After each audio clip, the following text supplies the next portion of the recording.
Test, test, test. Do you hear me good? Test, test.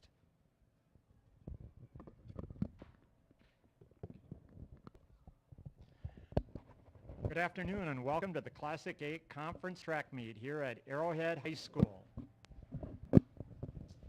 This is the early season, probably a conference meet in the area anyhow, in which they have a very early conference meet, and we've been cursed with bad weather virtually all spring, and now today we suddenly have it extremely warm, but also it's great. It's going to be great performances out there. It's going to work especially well for the sprints, the field events. Be more stress on the distance runners. Your thoughts about that, Dan? Yeah, it's I think not just the conditions being tough today for the athletes, but they haven't really had a chance to acclimate to this weather. So 5 days ago we were here, it was about 45 degrees and windy, and now it's 91 degrees and windy. And it takes a good couple weeks of training in this kind of condition to not only run well, but just to have your body adjust and digest the fluids and the nutrition and things like that. So it's going to be challenging on everybody out there today. Well, as we look at the meet, Oconomowoc is defending champions in the boys competition and Arrowhead in the girls competition.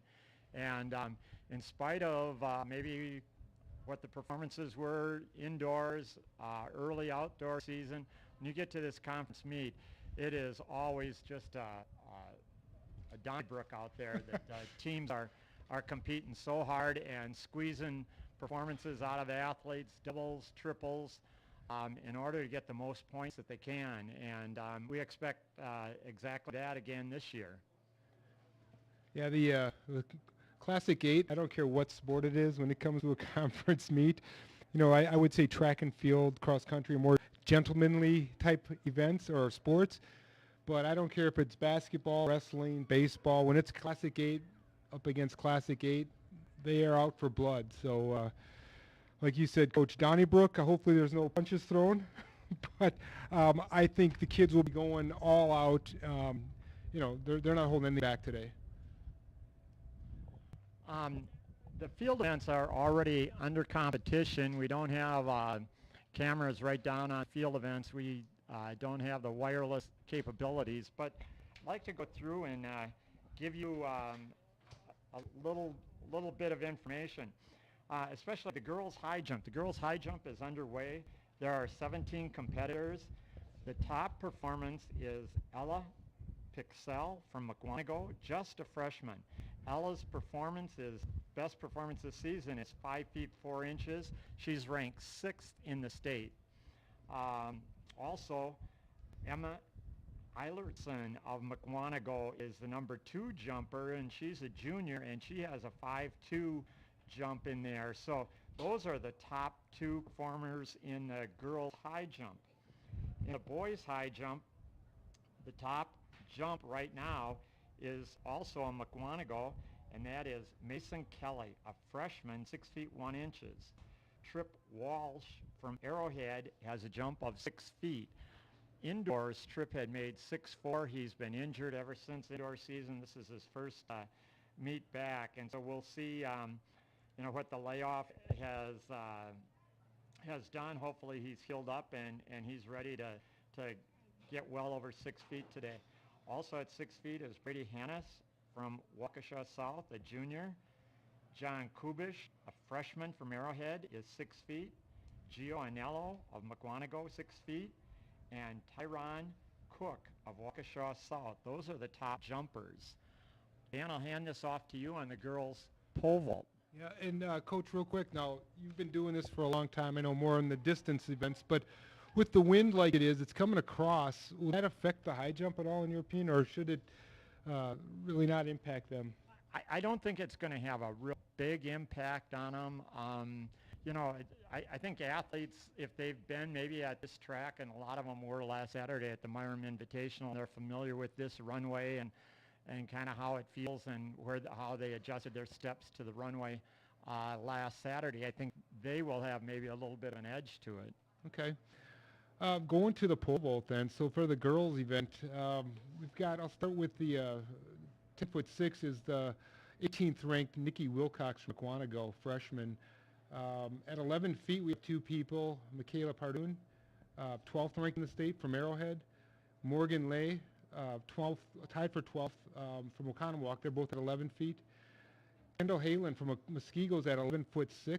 She is currently tied for third in the state, along with Sophie Harriet at 11. They have her at 11'7". These are seed marks. So again, when the honor roll was updated, these seed marks may not have been included. And then the highest seed mark is 11 feet 9 inches from Kiki Stucker from Catholic Memorial.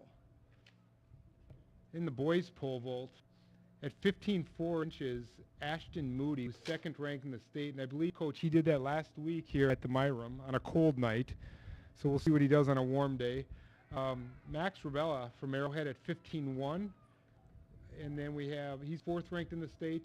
At 13'6", we've got Oconomowoc's Logan Wilfert and Caleb Moore from Muskego.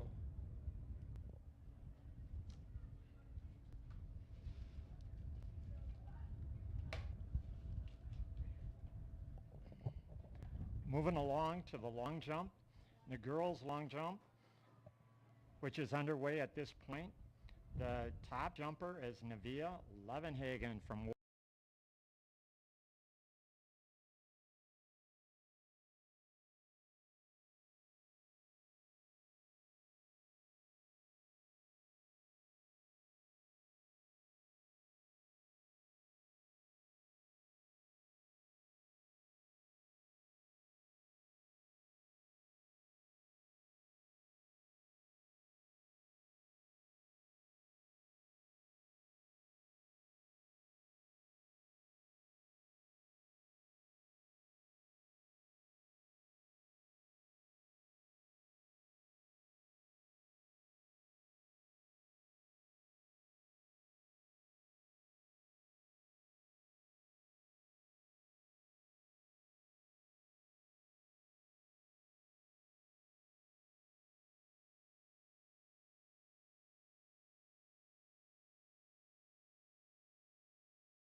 And in the boys' triple jump, Connor Anderson from Waukesha North, 41.11 1/4.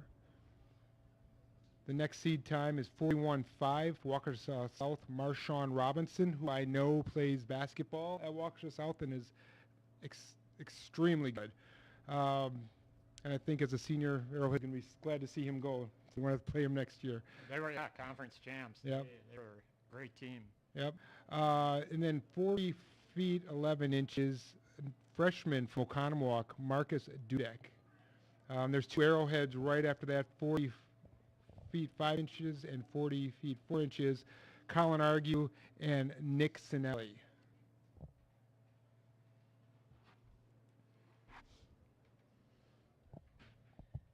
In the girls' shot put, we've got one competitor that is the heavy favorite, and that's Julia Misal of McWanago. She's currently ranked 8th in the state. Julia is a sophomore. Her best throw is 39 feet 3 inches, and she's almost 3 feet better than the second best thrower, McKenna Sepik of Oconomowoc, who's 36 feet 8 inches, followed by Caitlin Groh of Kettle Moraine, who's 36 feet 7 inches. Julia McGilroy of McWanago is 36 feet 6 inches. In the boys' shot put, the top thrower is Nick Blatnick of Arrowhead, a senior, 52 feet 8 inches, and second rank, Nick is ranked 13th in the state. And Tristan Mick of Muskego, a junior, is at 51 feet. And the other thrower that is over 50 feet, Josiah Nathaniel, a senior from Catholic Memorial, at 50 feet 3.5 inches.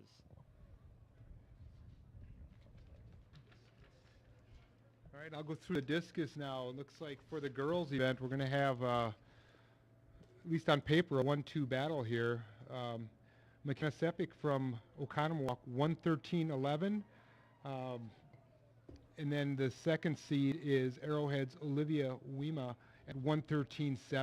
So those two are about 9 feet further than the next seed time. And then in the boys discus, we have Brandon Ralstad from Oconomowoc, 154 feet. That's his seed time, currently ranked 24th in the state. Kettle Moraine's Gray Rumor is at 150.06, and Nick Blatnick from Arrowhead, 149.10. So the boys' side should be a little closer, at least on paper. High, long, triple, 12. Yep.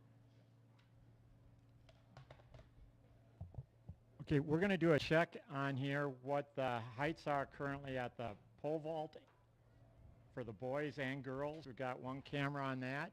And I'm looking at it. The girls' high jump is at 4 feet 8 inches, and the boys, trying to read, 5'1". I don't think it's 5'1". I'm wondering if it's 5'10" perhaps at this point. I think our mark indicators are not set correct. 4x8 relay will be running real shortly here. We'll just get a little rundown on the 4x8 relay. Arrowhead has the top seed in this race. There's 6 teams that are competing. Arrowhead will be in 1. They're 8th ranked in the state, which they did last Saturday night at the Myram Invitational. Second seed is Waukesha West. Their seed time is 10 flat, and they are 12th ranked in state. Third lane is Mukwonago, seated at 10-12. Fourth lane is Muskego, and they are currently 9th ranked in the state. However, I don't believe they're running the same group of girls that ran that honorable time of 9th ranked. They have a seated time of 10:20. Lane 5 will be Oconomowoc, seated at 10:20, and lane 6 is Waukesha South, and they're seated at 10:57. Dan, maybe we should discuss a little bit about teams that have those high rankings, but now they're not looking to try to crush the competition here today, but rather running for points, and maybe they split up those relay people to run them in individual events. Yeah, that was going to be my question to you, because you've been doing this for so long. But yeah, I mean, points are what's important at conference, and I don't think, given the conditions, anybody's going to be running super fast. Any relay is going to run a top 10 time in the state. I could be wrong, but it just doesn't really bode for it. So yeah, get a good effort.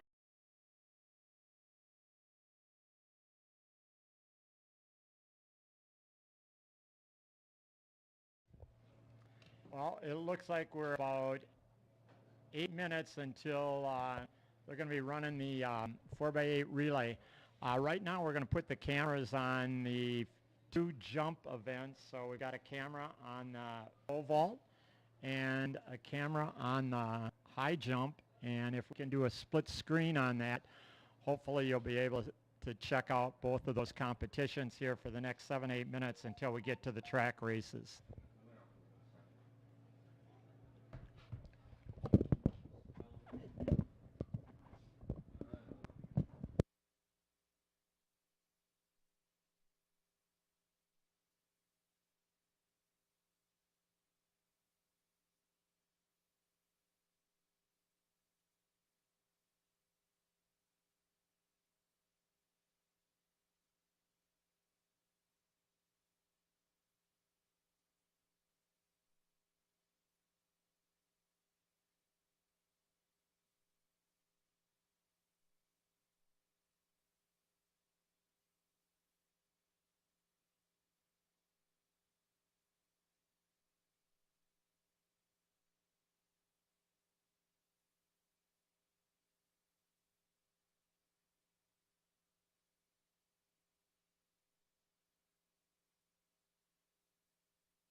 We've got our camera right now on the infield, and there is the conference commissioner, Dave Sternig, and his wife.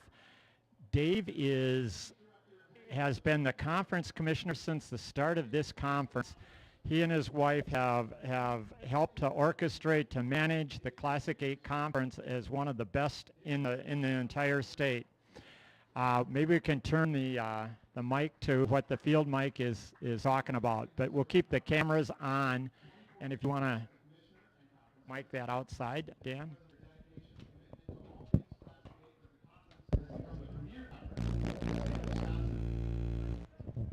2022 marks their 30th year involved in commissioner work, having served the Metro Independent League for 6 years before becoming the Classic 8's first and only commissioner in 1998. With their recently announced retirement, we invite you at this time to join us in celebrating them, all of their work, time, and efforts for the student athletes, coaches, and schools in the Classic 8.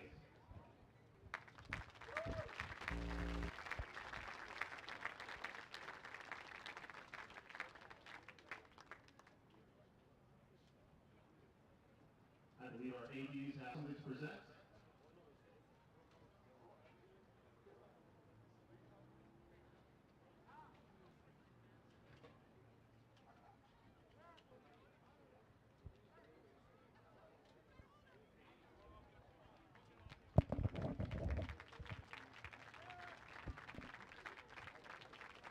One of David Mary's proudest achievements was putting together the Classic 8 Sportsmanship Award, which is awarded annually to one of the conference schools based on specific data collected throughout the sports seasons from coaches, officials, and ADs. Moving forward, we are honored to announce that our conference sportsmanship award will be renamed the Dave and Mary Sternig Sportsmanship Award.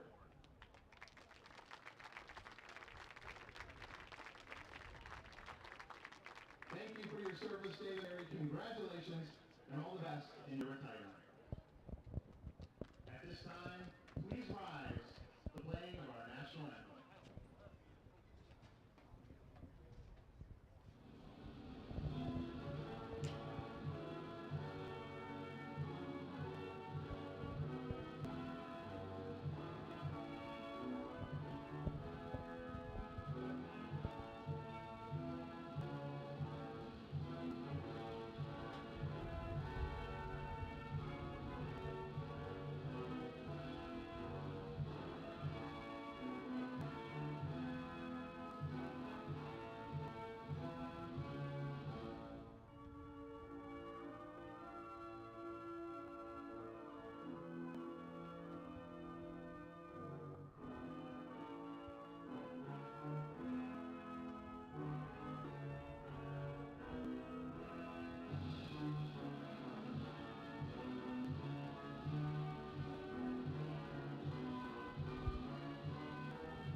I'd like to, before we start this next race, I'd like to give a quick update on the pole vault. The girls' competition is now at 10 feet 9 inches. There's 6 competitors left, and the boys' bar has been raised to 12 feet 6 inches.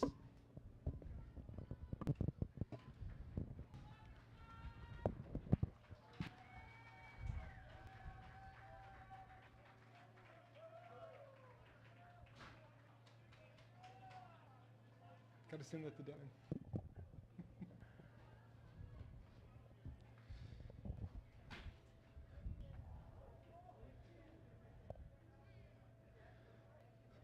So, Coach, this will, the 4x800, it's gonna let us know what we're looking for the rest of the day, how hot this is gonna be on these girls. So I think we'll be able to tell the effects of the track and the heat.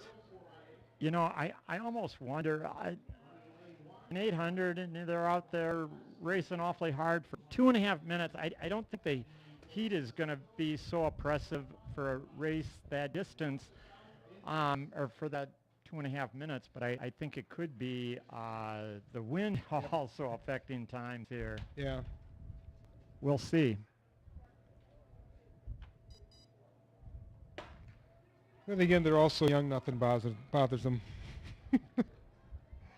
Okay, and again, that's Arrowhead 1, Waukesha West 2, Mukwonago 3, Muskego 4, Okan 5, and Waukesha South 6.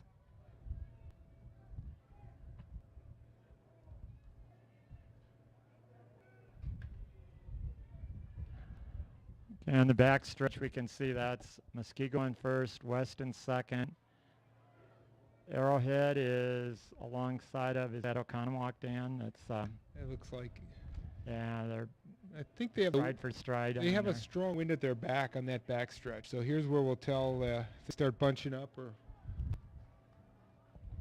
And I think a little bit right here, they're going to be heading into the wind. Yep. And, you know, they may try to draft behind somebody.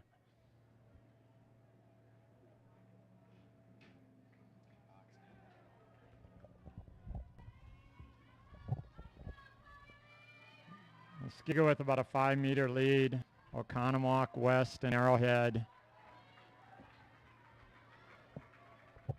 And they're coming through the 400 at 112, about a 112.5 on there. Arrowhead is pushing, trying to push into the lead, and there they go. They got about a stride, 2-stride lead now.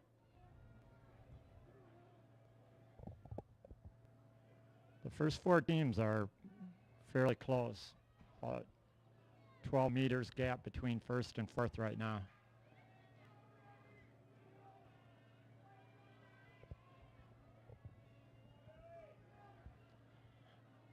And Oconomowoc now is passing into second and closing the gap on Arrowhead. About 5 meters at this point. Yeah, they're all kind of bunching back up now. So I don't know if the Arrowhead girl went out a little quick on that pass, but she's holding her position well. That's what I like about this race, though, Coach. It's the depth, right? It's not just one individual. So you got your next 2 runners that can really make or break this event. And ideally, that first runner can get out there and kind of build some kind of a lead or gap the field a little bit. And Oconomowoc's finishing awfully strong. Their lead runner is going to have a leg of about 2:28. Arrowhead was about 2:29.5 or so. So Ocon is about 5 meters on Arrowhead, and Arrowhead is about 25 meters up on Waukesha West, followed by Muskego. Oconomowoc here would be the surprise team because it came in as the 5th seeded team.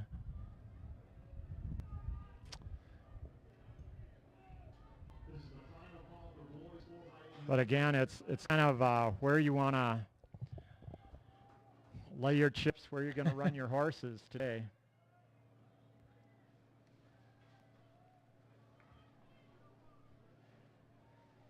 You know, that's a big thing too, Coach. It's a good thing you brought up. It's, you know, you got people in the 2 mile, and that's not till much later.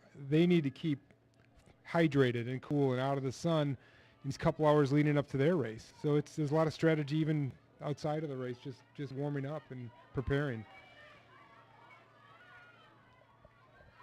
And believe it or not, for a distance runner, it's a lot easier to double or even triple when it's a nice cool day like we had all spring than it would be on a day like today. For Arrowhead, that's Sydney Ray. She is closed right up on Oconomowoc and is right on her shoulder. And looks like she's about to pass on there and pass into the lead. Yeah, you know, here is where she could really make a gap. If she can keep that stride going and separate, she's got the wind at her back, which looks like she's doing now. Is every step she's extending her lead. She looks really strong at this point. Now I got about 8-meter gap. And that lead continues to grow. You know, and there's some strategy with that, too. If you think about it, if you get a lead on that backstretch, they got to work that much harder in second to try to close that gap into the wind. So it's a little strategy on each leg. She looks really strong. Sydney is pulling away big time on here, and she's got about 30 meters. And again, the lead continues to grow even beyond that. Yeah. She ran real well at Myram on Saturday night as well.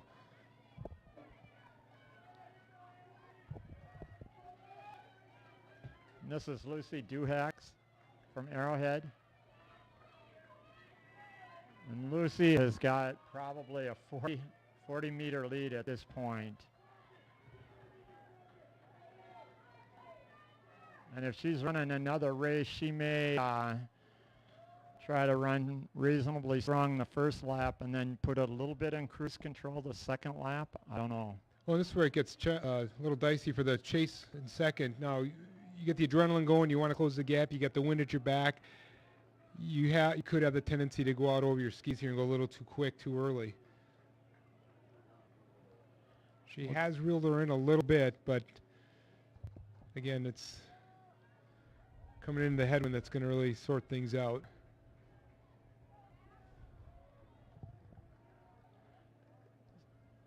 So Arrowhead in the lead, Oconomowoc second. Oconomowoc probably back about 40 meters, and back about another 40 meters is Waukesha West.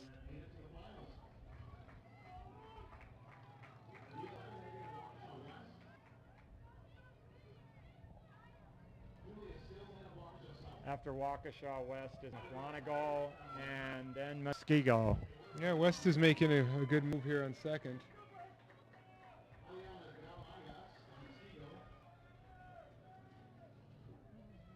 And the race isn't just for first on there, and as you said, Dan, Waukesha West has closed up the gap quite a bit. Yep, and from But at least, even if she doesn't catch her, she can keep her in range for her teammate running anchor. Yeah, and it's all about points.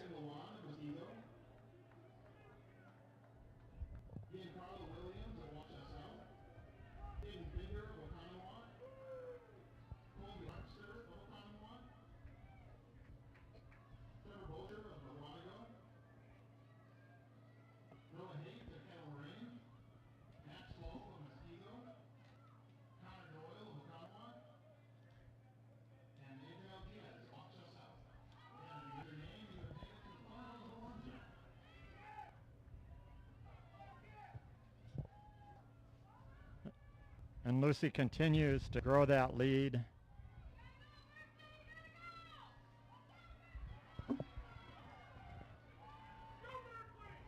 We got a second, third, and fourth shaping up to be a real good race. Yeah, it is. Want to go If we could past get a the camera right there on second, third, and fourth. This is going to be more. I think Arrowhead has pretty much sealed the win there, but Just watch these second, third, and fourth on the back stretch. They get a chance to bunch up and we'll have a good finish. Yeah, Arrowhead to be walking away with this one right now. yeah. This time it's the first call for the girls 100-meter hurdle prelims. First call for the girls 100. I believe that's Annie Straka that's running right now for Arrowhead.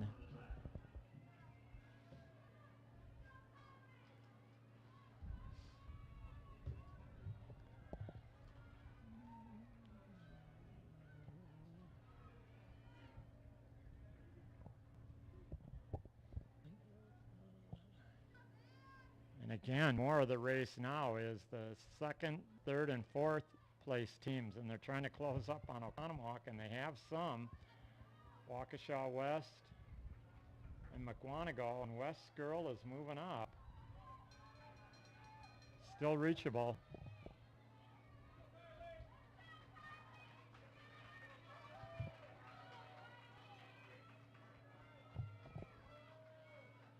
With a lap to go, West has just about has caught up to Oconomowoc. Mukwonago is about 20 meters back. Then followed in fifth place by Muskego.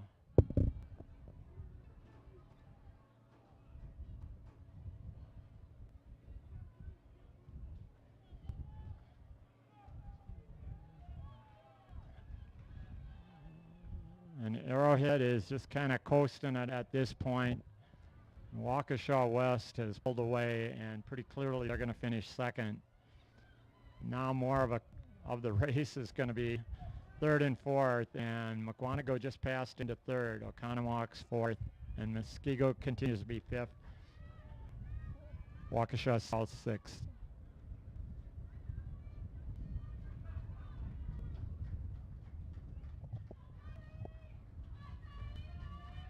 Not Here too bad of comes- a time with this conditions, Coach. Yeah, solid time, and obviously Ann Straka there, Arrowhead's anchor, just kind of put it in cruise control. Waukesha West moved really big in there and took second. McWanago's third, and Oconomowoc will place fourth. Muskego fifth.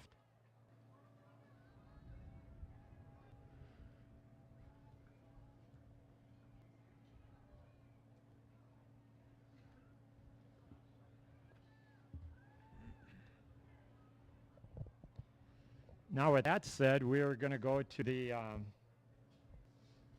boys 4x8 relay.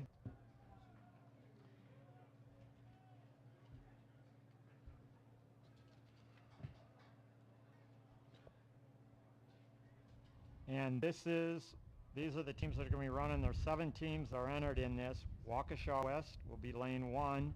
They currently have the 3rd seeded time in the state, honor roll time. Lane 2 is Catholic Memorial, 17th on the honor roll.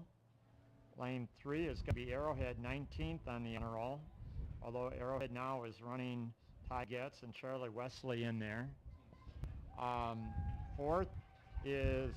4 is Waukesha South. Lane 5 is McWanago. They have number 2 seed time in the state, but I don't believe they are running their elite team in this because their seed time has them seeded 5th. 6 is Waukesha. Lane 6 is Waukesha North, and lane 7 is Oconomowoc. Yeah, based on the top 3 seeds, though, Coach, it should be a good race. We'll try to pull up those final times here in just a moment. And here comes Waukesha South finishing now for the girls 4x8.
Looks like Arrowhead's getting out pretty quick.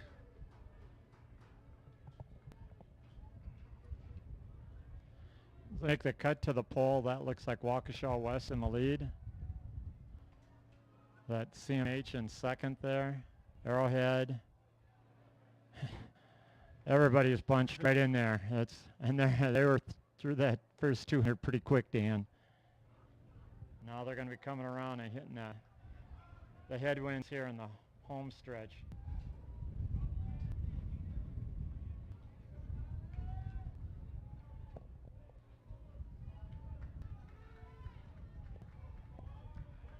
Waukesha West, CMH, Ocon. Waukesha South, Arrowhead, McWanago, Waukesha North. High 57 opening quarter. So the pack was about 58.5. West in the lead by about 15 meters, and then there's a pack of 6 teams 5 teams that are coming close behind, and Arrowhead's Eric Manter is moving up very quickly. They're closing up on the leader. Yeah, the whole pack is closing in on him. Yeah. So this is going to be a very close first exchange.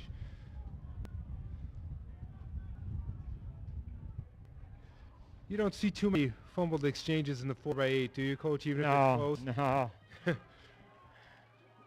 But this is packed. Oh, this is a great race. Ocon is taking the lead, and here comes CMH. West Arrowhead. They're going to be coming through at the exchange around 2:03 for basically the whole pack there. It's Ty Getz that's running second for Arrowhead. You know, I know they're tired coming into that exchange, but you could tell that last 20, 30 meters, they're all fighting the wind. Every one of them had a hard time, their head down, just struggling home. So that's going to be a factor. This is a close race all the way through. Oconomowoc in the lead, CMH second, Arrowhead third, West fourth. Waukesha South moving into fifth.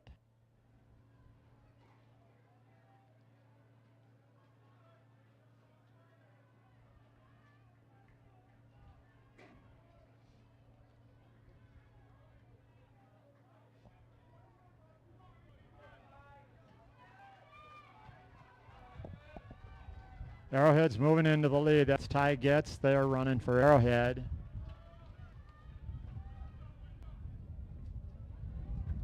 I think he was about 60 on there for that lap. Well, the top 3 teams are about 4 meters separating first and third.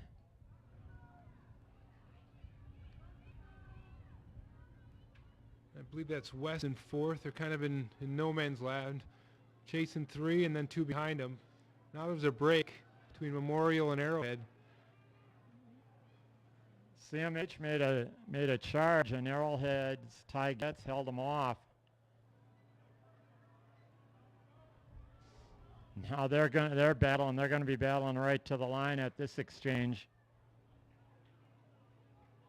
CMH just looked back, so I think he's going to be content to just stay as close as he can to Arrowhead for the exchange.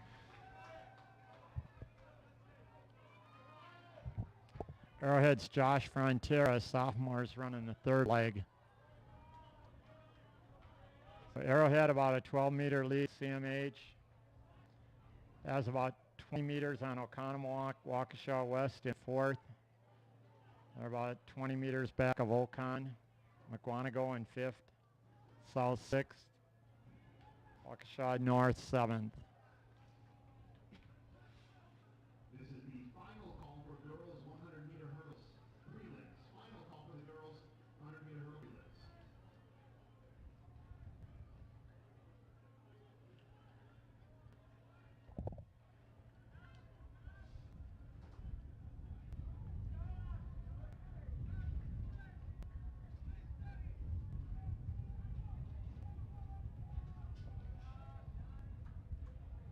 Arrowhead now has about a 15, maybe about 18, 20-meter lead on CMH.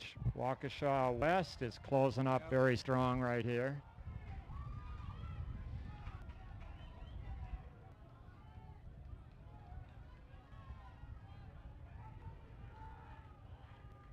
Arrowhead's anchor is going to be Charlie Wesley, and Charlie this season on the honor roll has a time of 153.9, and he is the 4th ranked 800 runner in the state, and I really believe he will not try to run all out, but will just run fast enough to try to maintain a lead in here and score the precious points that Arrowhead needs, because he's going to be running 2 more races. Josh continues to run a really nice race. He's got West is closing hard, though. about 15 meters, but yeah, West third leg has run spectacular. He's really closing this gap with that wind right now. Yeah. This is what they may be almost dead even on the exchange. May have about 5 yards on him on the exchange. There goes Charlie.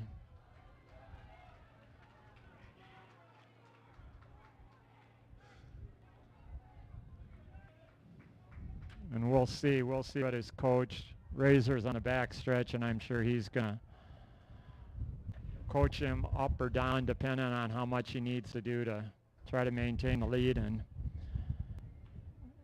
try to get the 10 points.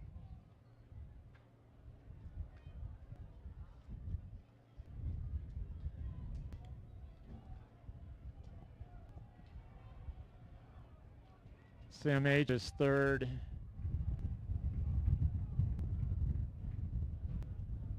Charlie looks really strong. Ocon is fourth, and Guanago fifth. Yeah, Charlie, I think, is going to be satisfied to be fast enough to win it. He's got about a 25-meter lead. Second call for boys 110-meter hurdle prelims. Second call, 110-meter hurdle prelims.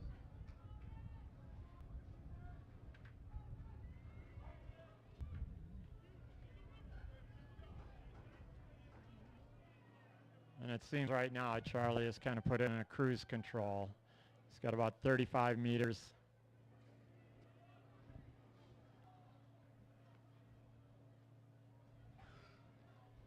Waukesha West should hold on to get second. CMH is about 30 meters back, and they're in third.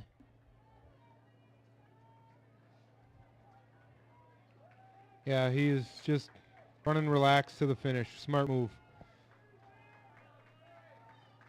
And I think second and third are doing the same Yeah. thing. Now there's a little bit of a fight there for fourth and fifth between Oconomowoc and McGuanago. Arrowhead about 8:19 on there. And West about 8:24.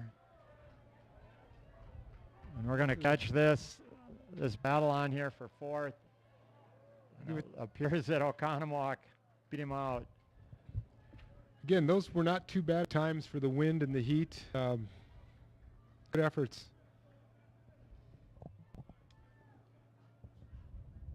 While we're waiting to get those final times up, I'll give you the results on the girls 4x8 relay. Again, Arrowhead was first. Their time 10:07.38.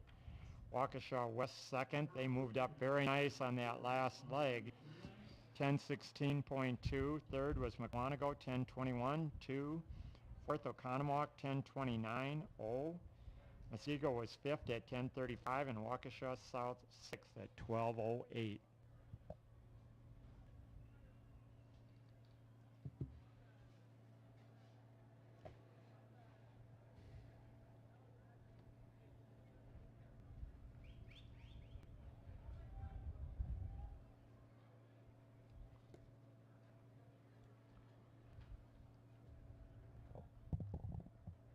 Right now, as we look at the boys pole vault, and we've got a camera on the pole vault, and the boys vault is now at 13 feet 6 inches.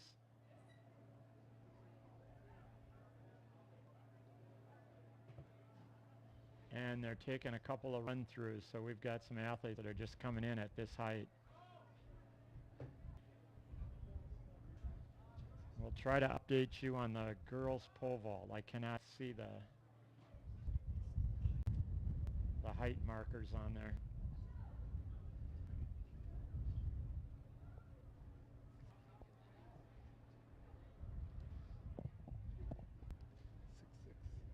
Six on the high jump. And 5.5. That's about right.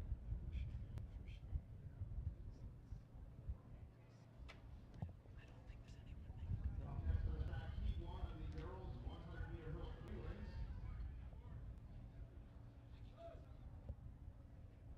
Lining up in lane one, Jared of Oconomowoc. Emma Dresanek of McGuanago in two. Ella Austin of Muskego in three. Rachel Queenan of Arrowhead in four. Samantha Berg of McGuanago in five. Okay, here are the final results are just posted for the boys 4x8 relay. First, of course, was Arrowhead. Their time was 8:18.9. Second is Waukesha West, 8:23.8. Third, CMH, 8:29.9. Fourth is Oconomowoc, 8:33. Fifth is McGuanago, 8:33. And sixth is Waukesha North, 8:53. Waukesha South is 7th at 8:57.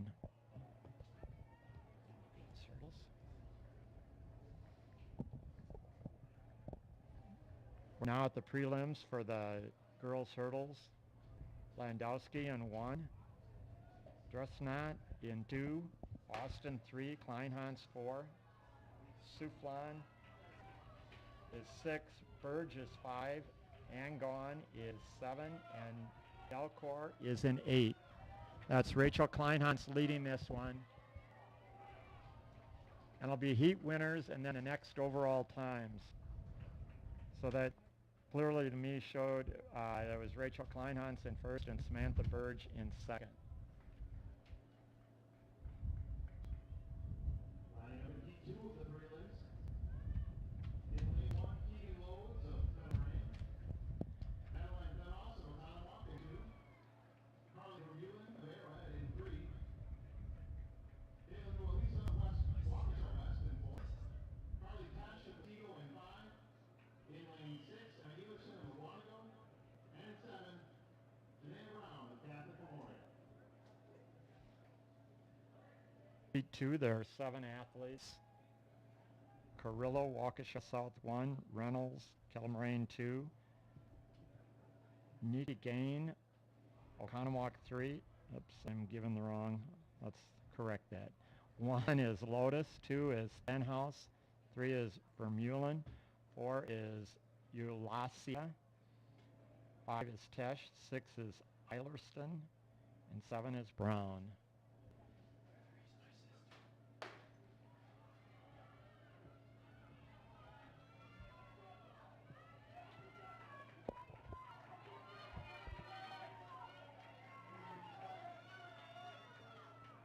That's Caitlin Eulisa of Waukesha West win that section.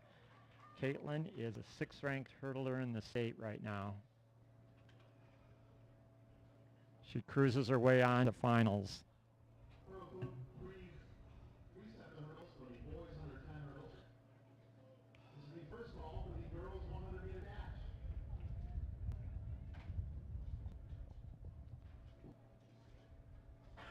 We'll give the results of Heat 1. Rachel Kleinhans won that as we called it. Rachel had a time 16.48. Second was Samantha Burge. And they've just now have seated everybody. So here are all the times. They've melted both the sections together, and I can't give you the separate sections yet. Caitlin Eulisa of Waukesha West has a top time, seed time from the first, from her heat on there, second heat, 16 flat. Rachel Kleinhans second. They'll be going on to finals. Samantha Burge is a qualifier, 16.81. Emma Ellerston is a qualifier, 17.09. Carly Tesh of Muskego, 17.14. Emma Dresnant of Mukwonago is a qualifier, 18 flat. Anna Soufflon of Kettle Moraine, 18.04. And Keegan Lotus of Kettle Moraine, 18.15. Those will be your qualifiers for the finals. So in the boys prelims, in Heat 1, we have Alex Carrillo, Lane 1, Waukesha South.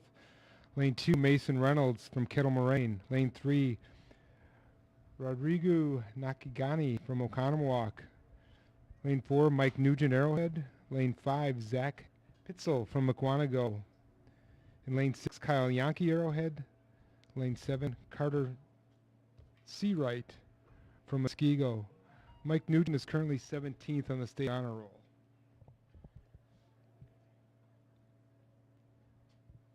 While they're still setting the hurdles, if we could get a camera on boys high jump, that appears to be 6 feet 8 inches, and I can tell you that that is Trip Walsh from Arrowhead, who's about to take this jump.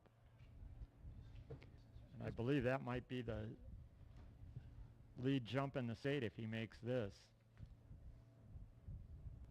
And he's just coming off an injury.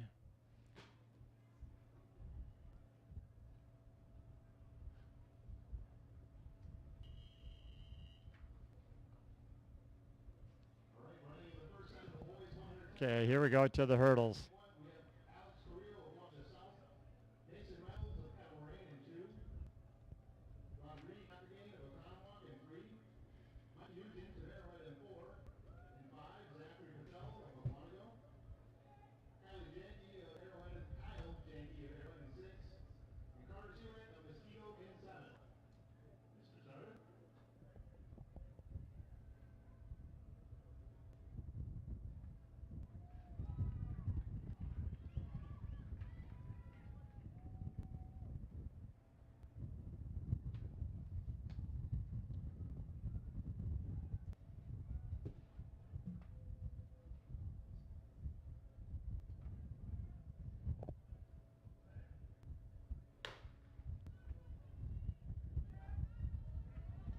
The middle lanes are the ones that are competing so hard. That's Mike Nugent out in the lead.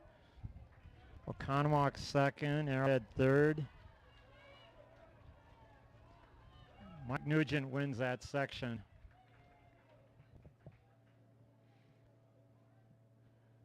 All right, in Heat 2, we have Ben Kalawa from Catholic Memorial, Lane 1. Ben Holtzman, Oconomowoc, Lane 2. Quincy Thomas, Waukesha South, Lane 3. Logan Hicks, Lane 4, 14th ranked in the state. Julius Krumanacher from Waukesha North in Lane 5. Hudson Denor, Kettle Moraine in Lane 6. Lane 7, Jack Kramer from McWanago.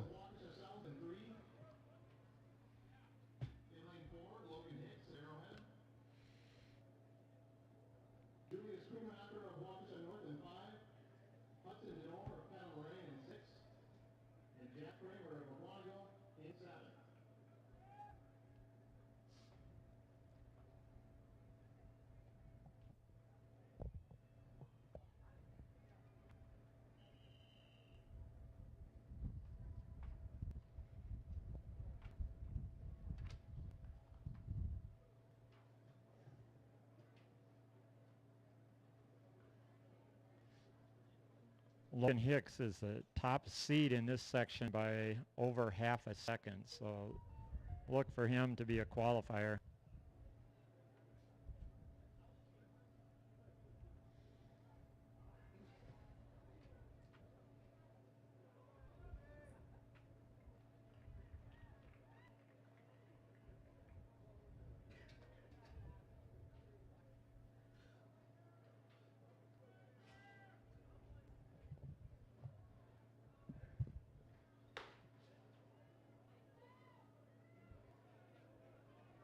That's Hicks and Krumanacher. Logan Hicks with the lead. Julius Krumanacher pretty clearly in second. Here comes Waukesha South. And I think South may have edged them out, but I believe all three of those guys will end up qualifying.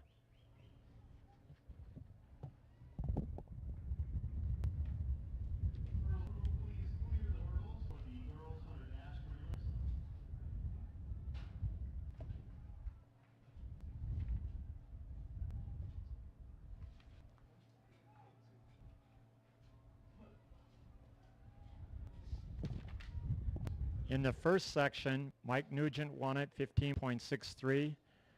Rodrigo Nakagain of Oconomowoc was second, 16.33. Kyle Yankee of Arrowhead third, 16.95.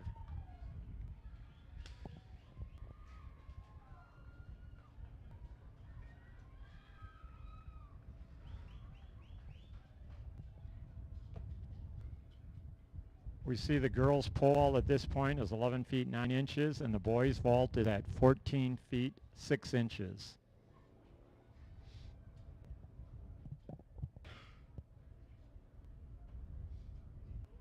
Ooh.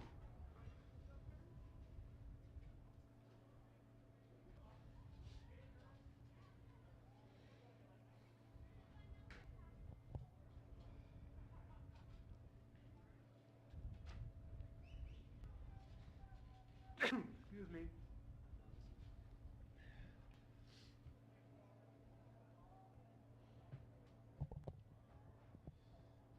Here are all the finalists. Logan Hicks won that second section, his time 15.42. Logan Hicks Arrowhead will be going on to finals. Mike Nugent. is a second seed, 15.63. Quincy Thomas of Waukesha South in that second seed heat moved up to second. 16.14. Julius Krummenacher, Waukesha North. 16.21 as fourth seed. Rodrigo Nakagain, Oconomowoc is going to be going on to finals. Kyle Yankee of Arrowhead going on to finals as the sixth seed. Ben Holtzman of Oconomowoc is the seventh seed. And Zach Pichtel of Mukwonago has the eighth seed. Those will be 8 qualifiers for finals.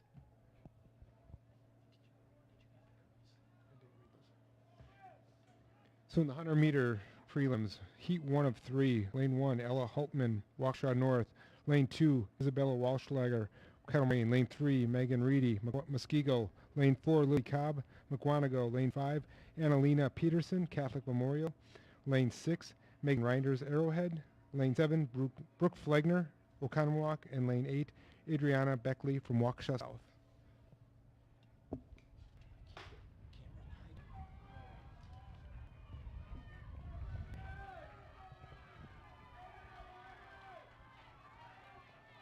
Now it looks like Lily Cobb of Mukwonago pulling away and winning that first section.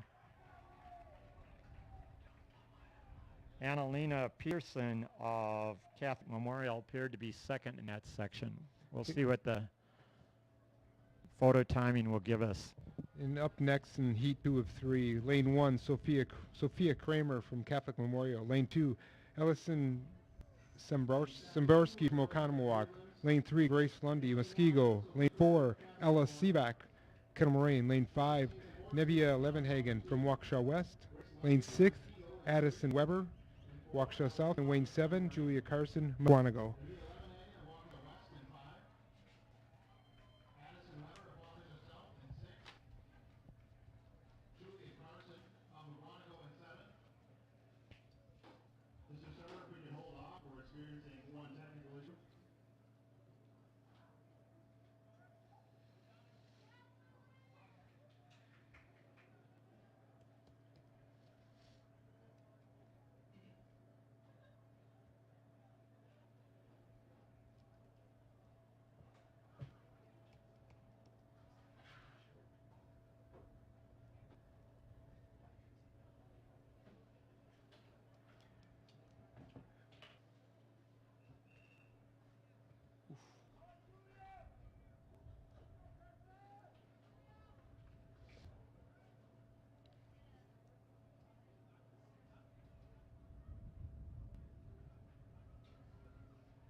Ella Sivak with the fastest seat in here in the middle lane.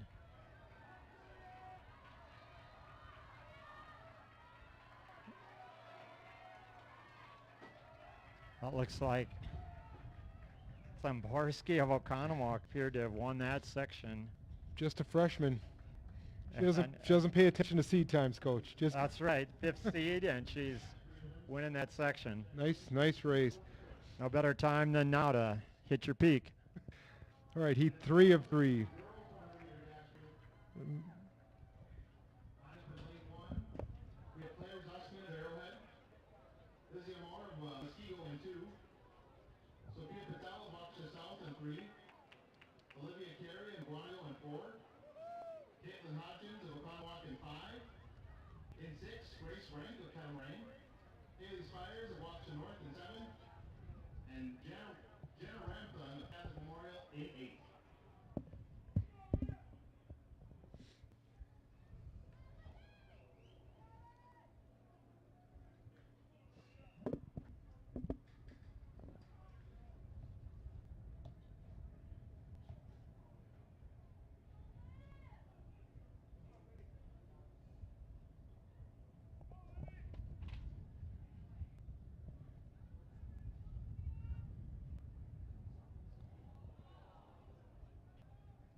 Olivia Carey of Mukwonago, the top seed here, 12.89. She's running on lane 4.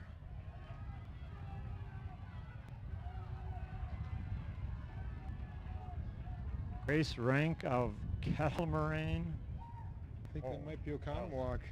Oconomowoc, I think, pulled that one out. But again, all they need to do is qualify. So we'll check the seeds here in just a moment.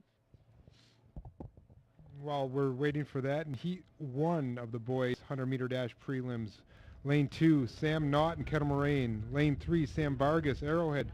Lane 4, Seth Gina, Waukesha South. Lane 5, Ryder Smith, Oconomowoc. Lane 6, Marvanius Butler Brown from Catholic Memorial. And Lane 7, Jack Pluckelman from Muskego. Lanes 4 and 5 have identical seed times of 11.40.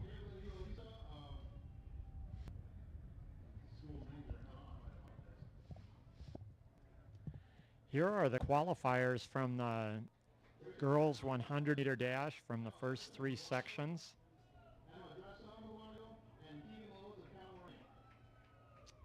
And the qualifiers, fastest time is Lily Cobb of Mukwonago, 12.87.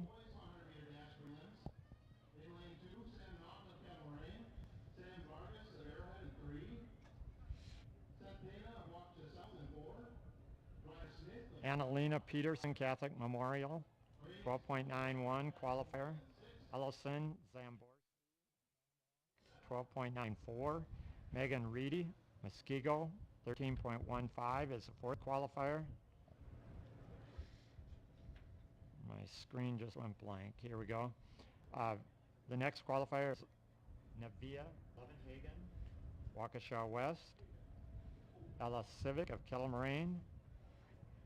6th seed, Caitlin Hodgkins, Oconomowoc, and Julia Carson of Mukwonago are the other qualifiers.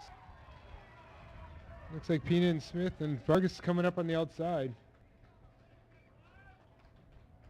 Sam Vargas might have got second. Ryder Smith won that. Heat 2 of 4. Lane 2, Tyler Defoe, Waukesha South. Lane 3, Mason Kelly, Mukwonago. Lane 4, Noah Haight, Kettle Moraine. Lane 5, Elijah Marsh, Waukesha West. Lane 6, Andrew Wesky, Arrowhead. Lane 7, Caleb Holmes, Waukesha North.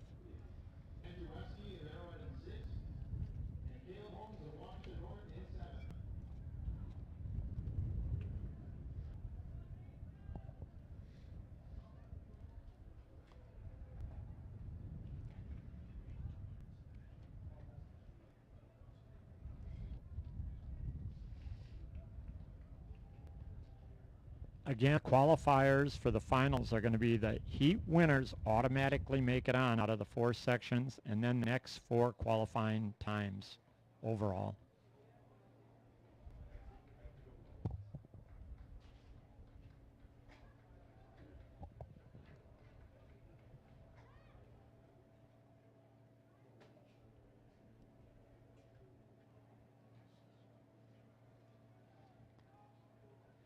Lane 4 is the top seed here.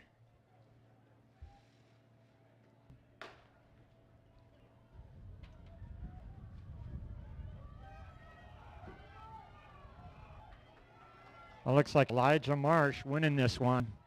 Elijah Marsh of Waukesha West.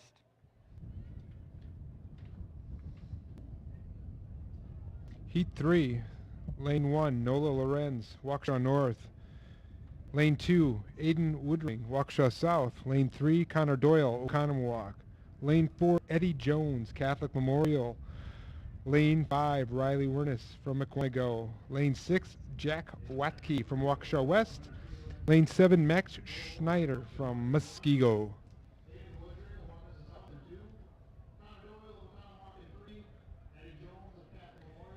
Eddie Jones has an 11.17 seed time, which is tied for the fastest in this event.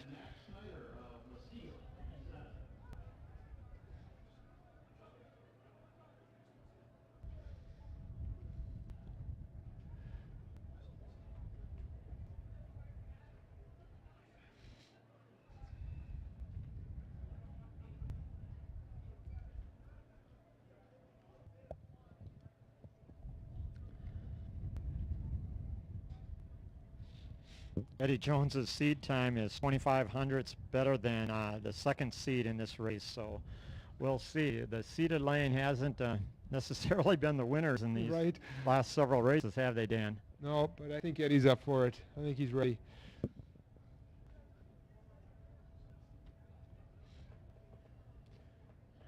Let's see how many people he brings with him, though, to best times. With them running into a headwind, it's going to be hard to even beat their seed times or even equal it, I think. I will say in the hurdles, though, I think Logan Hicks beat his seed time. Believe it or not. He is really coming on. Just a sophomore, too.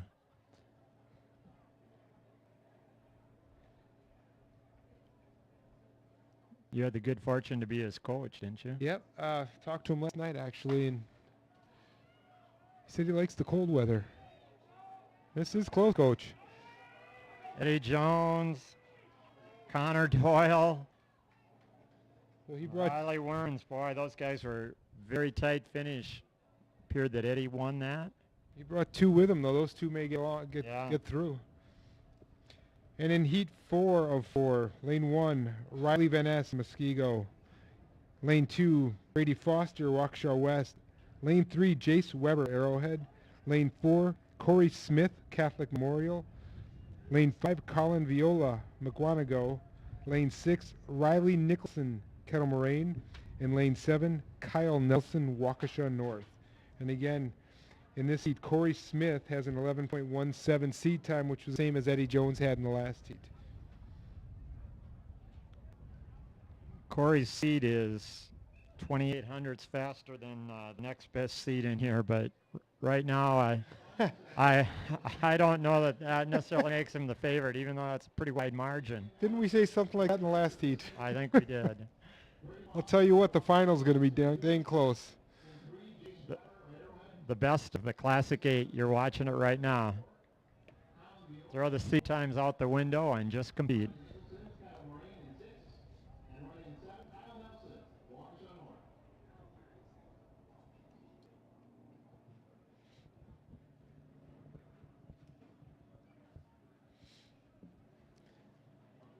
After this event, there'll be a 20-minute break, and we can catch up maybe on some of the field events.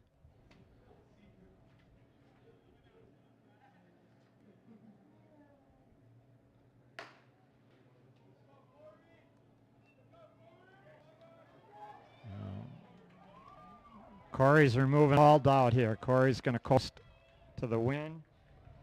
And Chase Weber from Arrowhead plays second. Now we'll see. Again, the heat winners are, there's 4 that automatically make it on by winning their section. And then after that, it's all the finalists. The other 4 finalists will be determined on times overall of the 4 different heats that we had.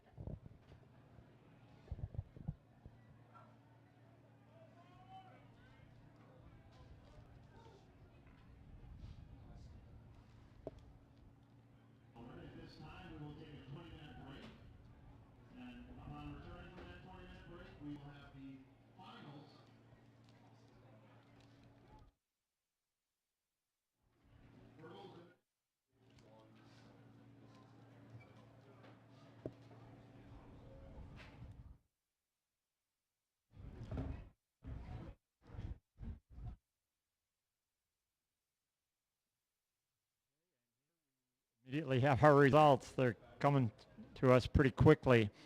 Number 1 seed, Corey Smith, won that. Ran a time of 11.16 into a headwind, beats his season best by 1/100th. Second seed is Elijah Marsh of Waukesha West, 11.26.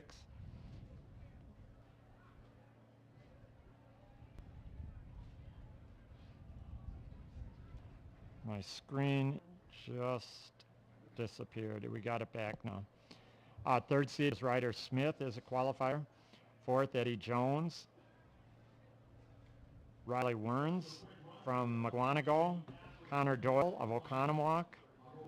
Artavius Butler Brown of CMH.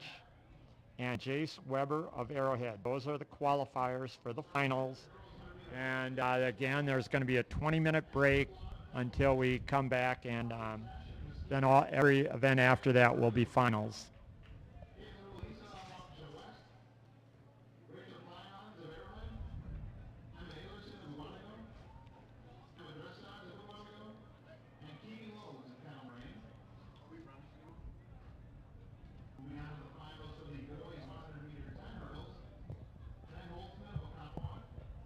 Now we'll be able to give some results of field events as they come up to us.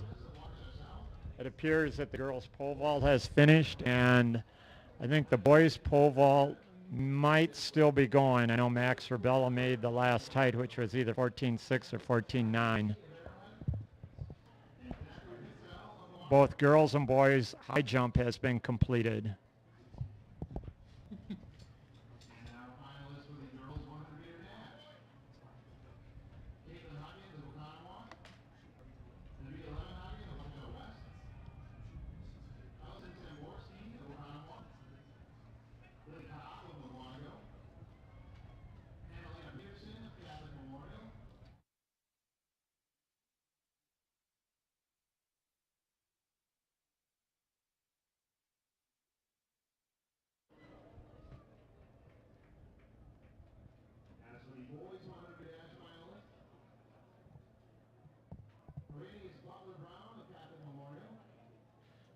My expectation, Dan, is that the wind will tend to die down a bit. So, especially the sprints, they were running into the wind.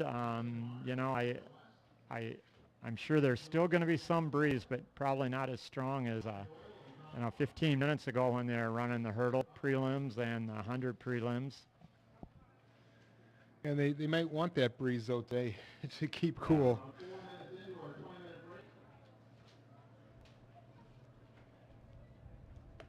You know, the sprinters and the field event people like it warm. They can get really loose, and there's not a heat stress in those events as the same as what it would be in a distance race.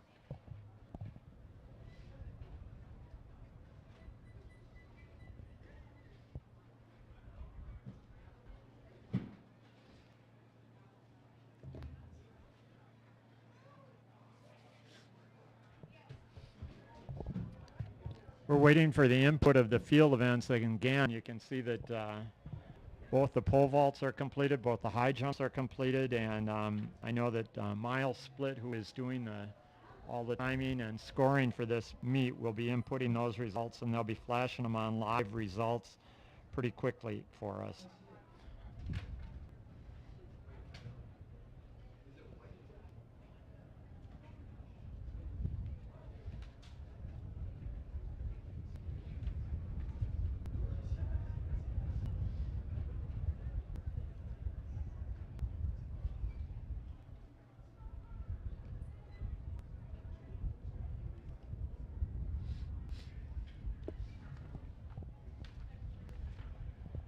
Going into the girls' hurdles, which will be the next event after this break, Caitlin Ulalisa of Waukesha West was the top qualifier, and Rachel Kleinhans, the number 2 qualifier.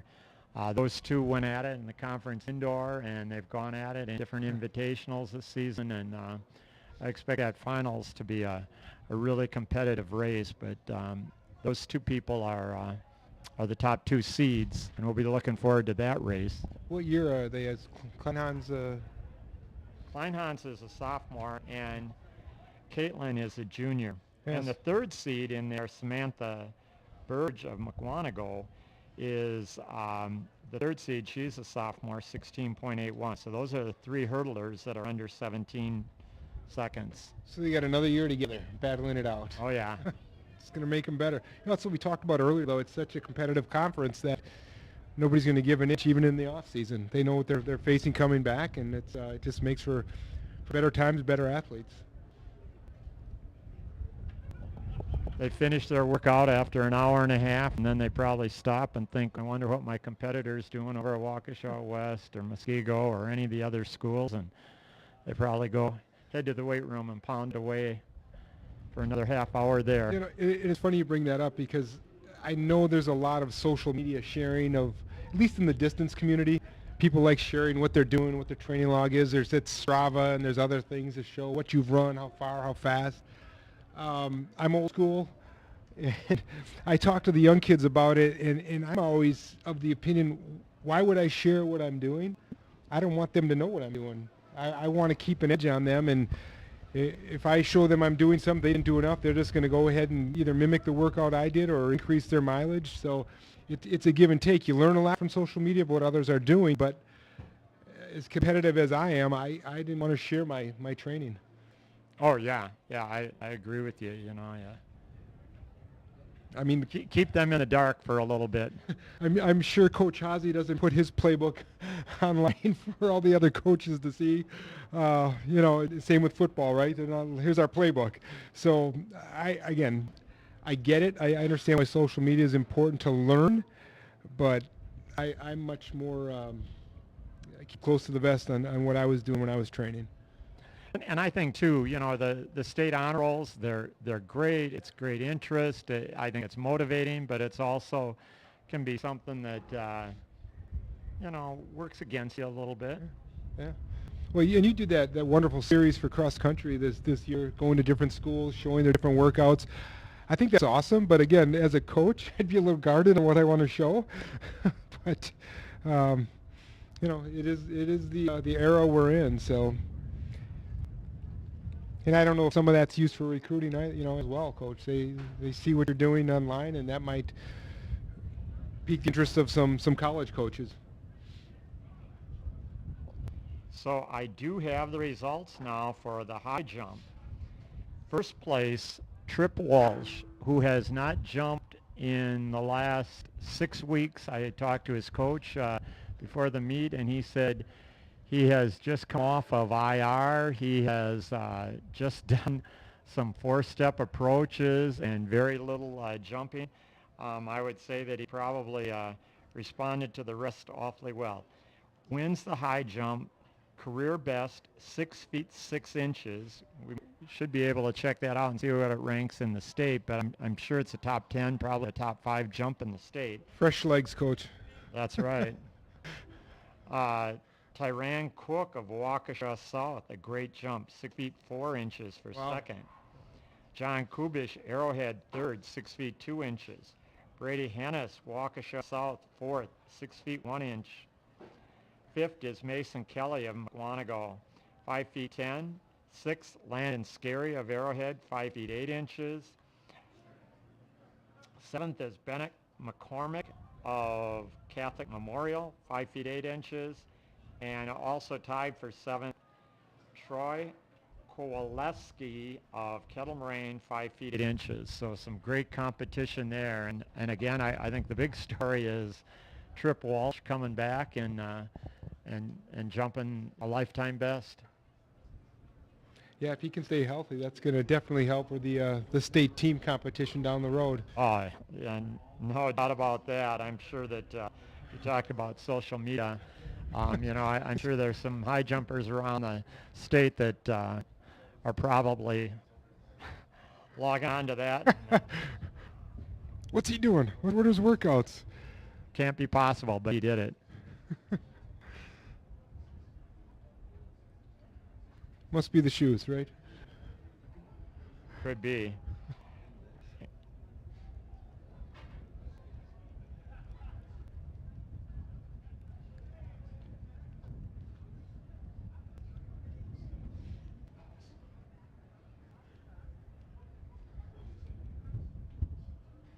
We're checking. I think the girls' high jump will be the next one, next field event to be scored.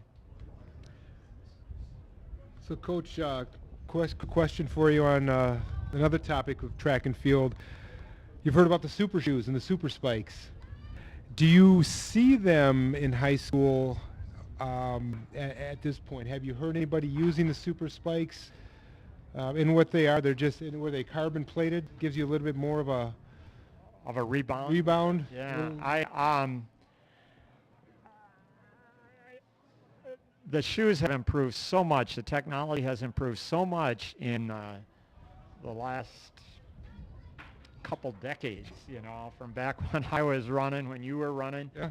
and there it's remarkable how much improvement they have to shoes, and I felt, you know, that just hundredths of a 1% is about all it could be left to improve on, and yet I'm hearing, you know, some pretty awesome things about the newest shoes. So I don't really know on there if it is. I think there's a psychological factor. Well, I think the spikes are about $200 a pair, so I know that's quite an investment at this level. I've talked to a few college coaches, and they basically told, and these are D3 coaches, saying, look, if you want to compete at this level, you're going to have to get the spikes. Everybody else has got them. And I think at the D1 level, based on what I'm seeing in times in the distance events, coach, everyone's got them. And I don't know if you know Tim Hacker from University of Wisconsin-Madison, all-time stud.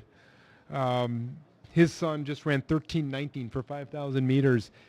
And Tim jokingly said, it's got to be the shoes. Although Olin is a very accomplished runner, 13:19 back in my day, in the 90s when I was racing, I mean, they were running low 13s, the best in the world, the Kenyans were. And now they're 12:30s. So it's training has a lot to do with it, but I think these shoes are definitely making a difference.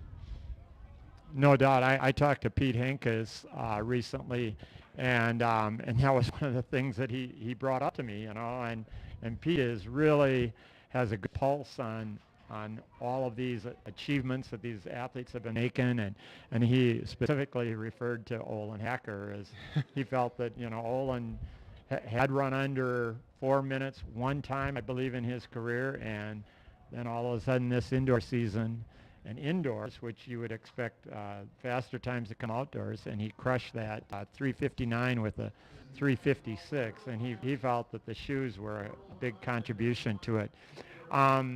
Before they get ready for these hurdle finals, I can give the results of the high jump, and maybe I'll have a few other results in here of field events as they get entered from trackside timing.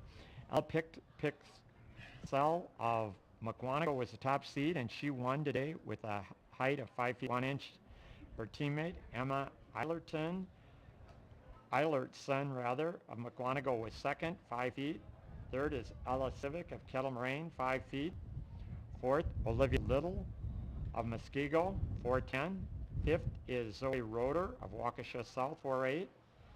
Also 4:08, Julia Garcia of Kettle Moraine, and Lauren Fox of Oconomowoc. Those three ladies tied for fifth. And eighth place goes to Reese Deering of McWanago, 4 feet 8 inches, and she's eighth place on more misses.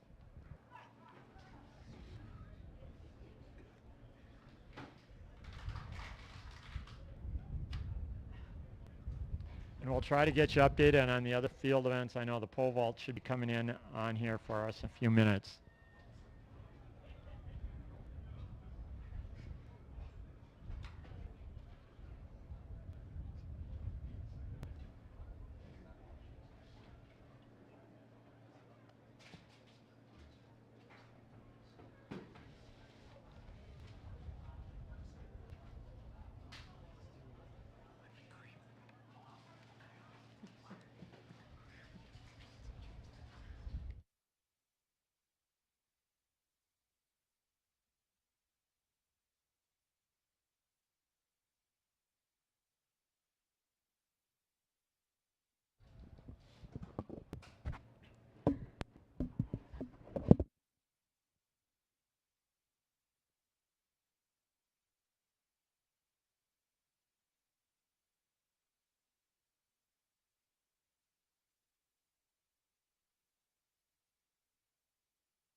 And they're lined up for the finals of the hurdles.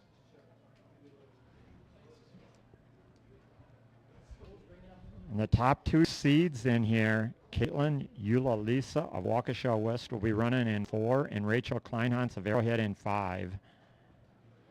Caitlin had the fastest seed time by over 0.4 of a second. Start. Rachel has a slight lead, and Caitlin has now moved into the lead. What about stride for stride? This is one heck of a race, Dan. Rachel had a slight lead, and I think Rachel pulled that one out. Caitlin's second. She had a good start. I think that's all it took. Just to And it was a perfectly clean race for her. Didn't hit any hurdles. Congratulations, Rachel. We'll get that finals time up here in a moment.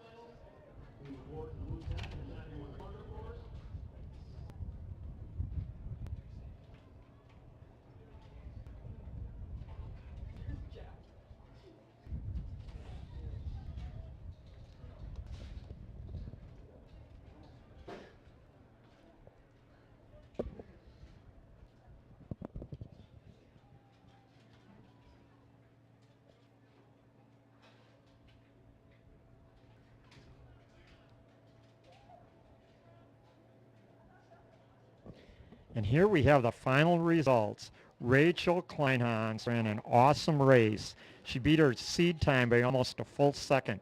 Rachel won that race 15.62. Second, Caitlin Eula-Lisa, 15.80. Third, Samantha Burge at McWanago, 16.5. Fourth, Emma Ellerston of McWanago, 16.88. Fifth is Carly Tesh of Muskego, 16.91. Sixth, Keegan Lotus of Kettle Moraine, 17.45. Eighth is Anna Soufflon of Kettle Moraine, 17.72. And eighth place is Emma Dresnant of McWanago, 18.07. Great race for Rachel. I'll give a shout out to the hurdle crew. They're getting this lined up in record time.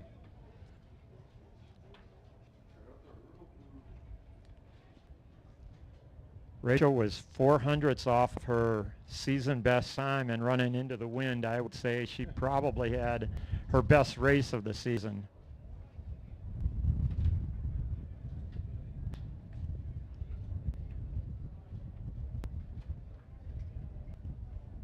This is the first call for the girls 1600 meter run.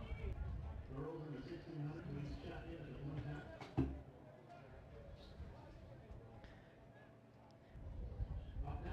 Here again are our qualifiers and their lane assignments. Ben Holtzman, 1 from Oconomowoc. 2, Rodrigo Nakagani of Oconomowoc in 2. 3 is Quincy Thomas, Waukesha South. 4 is Logan Hicks of Arrowhead. Logan has the fastest seed time, 15.42. 5 is Mikey Nugent of Arrowhead. 6 is Julius Krummenacher of Waukesha North. 7 is Kyle Yankee of Arrowhead. And 8 is Zach Pixel of McWanago. Julius Krummenacher of Waukesha North in 6. Kyle Yankee of Arrowhead in 7. And Zachary Pixel of McWanago in 8.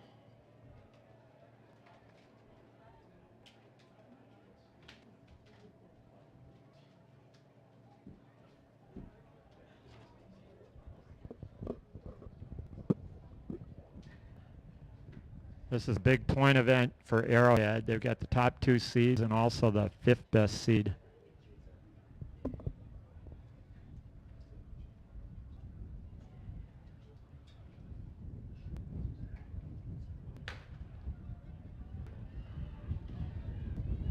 Logan's and Mike Nugent. It looks like Mike Nugent has the lead. Logan's trying to chase. Krummenacher coming. Wow.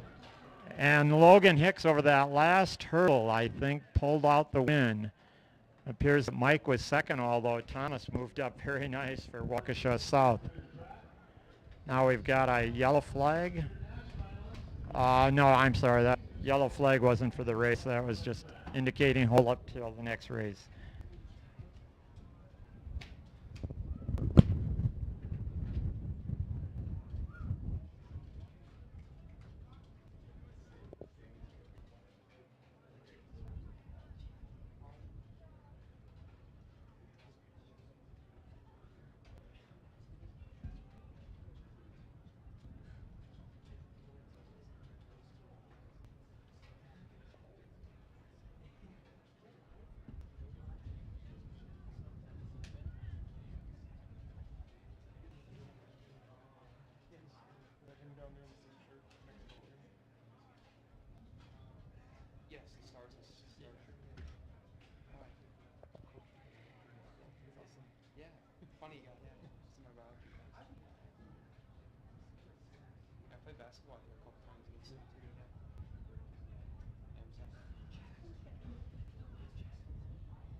While they're cleaning their hurdles, we'll set up the lanes on here for the girls' 100-meter dash. One will be Caitlin Hodgkins of Oconomowoc. 2, Nevia Levenhagen, Waukesha West. 3, Ellison Samborski of Oconomowoc. 4 is Lily Cobb of McWanago. 5 is Annalena Peterson of CMH. 6 is Megan Reedy of Muskego. 7 is Ella Civic of Kettle Moraine, and 8 is Julia Carson of McWanago.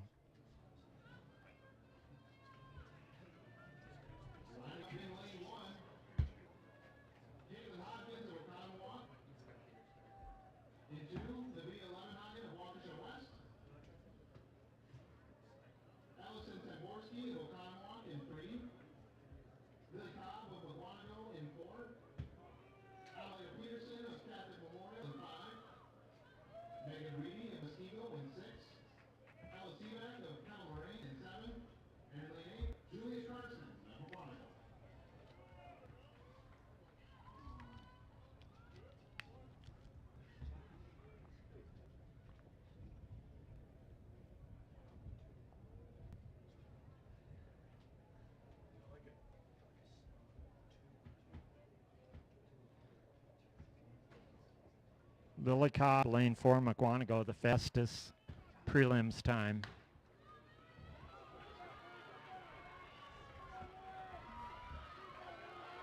Looks like lane 1, Caitlin Hodgkins of Oconomowoc is going to be the surprise winner, Dan. Great race. It's not our freshman again, is it? I got to go back, check I'm the looking program. here.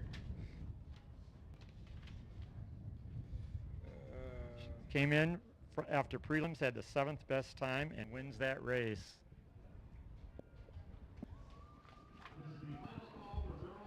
It was Samborski was our freshman, so Hodgkins is a junior. But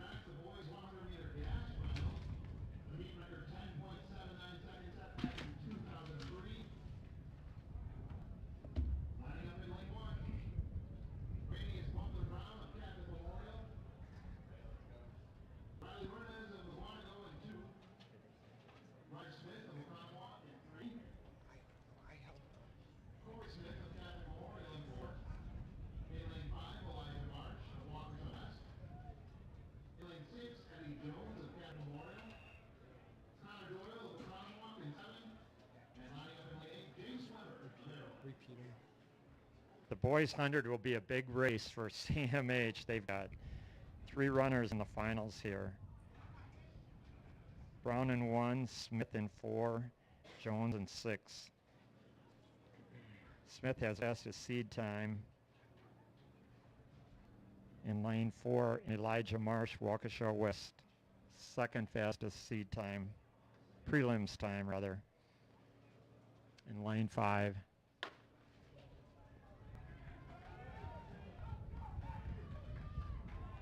Looks like Eddie Smith. And is that Ryder Smith coming up? yeah, it looked like it was Ryder. Ryder Smith from Oconomowoc might have beaten out Eddie Jones. And Corey Smith, I believe, was maybe 3rd in there. We'll let the camera sort that one out. Now we're coming up for the 1600. Do you want to give the... Yeah, so For the girls 1600 meter, there's one heat. We have Ella Coos from Mukwonago, currently 17th on the state honor roll. Sarah Martins from Muskego. Noelle Junig, Muskego. Ann Stratka, Arrowhead. Tara Braun, Kettle Moraine. Mira Stray, Waukesha West. Libby Ray, Arrowhead. Maggie Braun, Waukesha North. Nikki Hansen, Muskego. Dana Valdez Berber from Kettle Moraine. Ella Kochis from Waukesha South. Lexi Bondrak, Arrowhead. Sophia Antheline from Waukesha South. Audrey Boysa, Oconomowoc. Avina Ellengoven from Waukesha West. Aaron Janishevsky from Waukesha North. And Paige Behrens from Oconomowoc. The top four seeds are about 5 seconds apart, so we should have a pretty close race in the top 4 or 5. And again, we'll see how tactical it becomes with the wind. Real quick, I'll give the results of the boys high hurdles. Logan Hicks won that 15.27. That's a season best for him. Second, Mike Nugent of Arrowhead, 15.39. Third is Quincy Thomas, Waukesha South, 15.58. Fourth, Krummenacher North. Fifth is Nikki Gahn of Oconomowoc. Sixth, Holtzman Oconomowoc. Seventh, Yankee of Arrowhead. A big event for Arrowhead. They bring home 20 points in that event.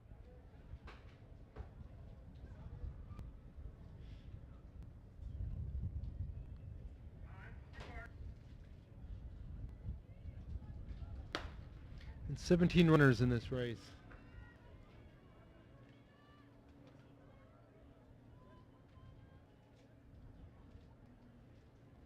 Eva Koos has a fast seed time, and her MO is to take it out hard. That looks like Noel Junig or Sarah Martins. Those two girls are... It's like Muskego's taking it out a little hard, Yeah. giving her a go for their money. About 36 seconds at the 200, really quick That's pace. moving, yeah. I think they do have that tailwind on the back stretch. That's going to make it a little quicker to begin.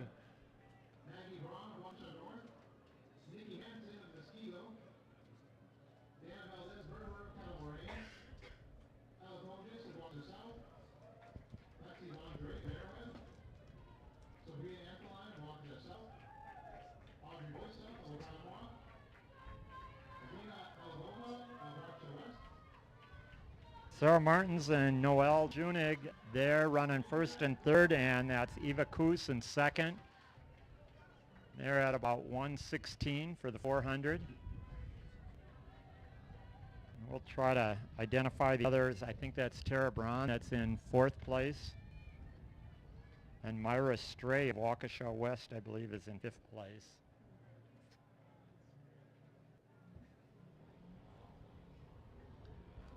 I think that's Ann Straka that's in sixth.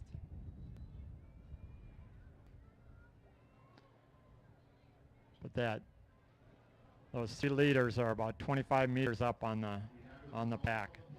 600 meter mark. They're running at about a 5:12 pace right now. Certainly would be a fast time, especially for a day like today.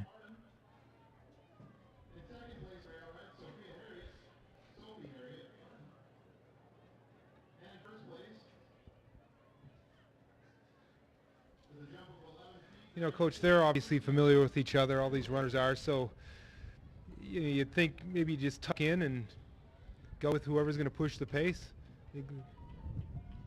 That's right. I think the lead runner's doing more work Exactly. heading down this home stretch where they're buffering the wind for everybody. You can definitely tell their cadence is different on the front stretch. When you look at them on that back stretch and their legs open up and they're just striding, when they come in, they're much more choppy on this the home stretch.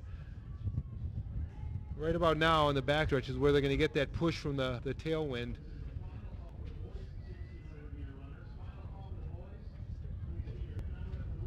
Obviously, this is going to be a big event for Muskego as far as points go, but Mukwonago as well. They're the conference favorite.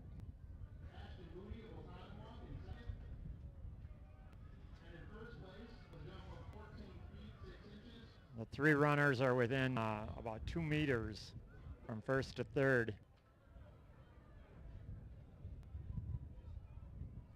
Yeah, I think you just let the leader do the work on this last home stretch, and if it were me, I'd have my runner take off with 300 to go and try to gap the rest of the other two, and then it's that much harder for them to catch you into the wind. Catch a gust, and here goes Eva Koos. She's got about 3-4 meters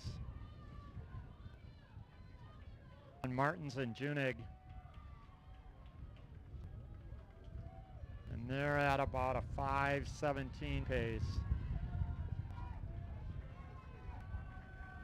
Myra Stray and Ann Straka for Arrowhead are battling it out for 4th and 5th. And Libby Ray running 6th place right now. Well, the Muskego girls are making a charge. It looked on that front stretch like she may have broken them, but they're still giving Coos a run for her money. Now, without hip numbers, it's hard to identify which of the two Muskego girls is Junig and Martins. Yeah. But Eva's got maybe about 12 meters.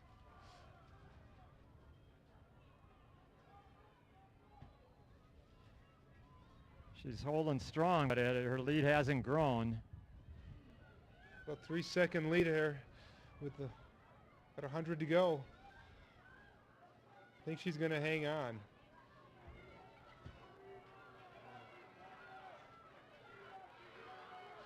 Second Making place. a hard charge on her. And Eva Koos is going to win that, 5:16. And that's either Mertens and Junig coming in 2nd and 3rd. Myra Stray is holding at 4th. Ann Straka is closing up, but she's run out of real estate to catch her. Myra is going to be 4th and 5th. Libby Ray is going to be 6th. Waukesha South, that appears to be Ella Kogis, is 7th. Some tough races there.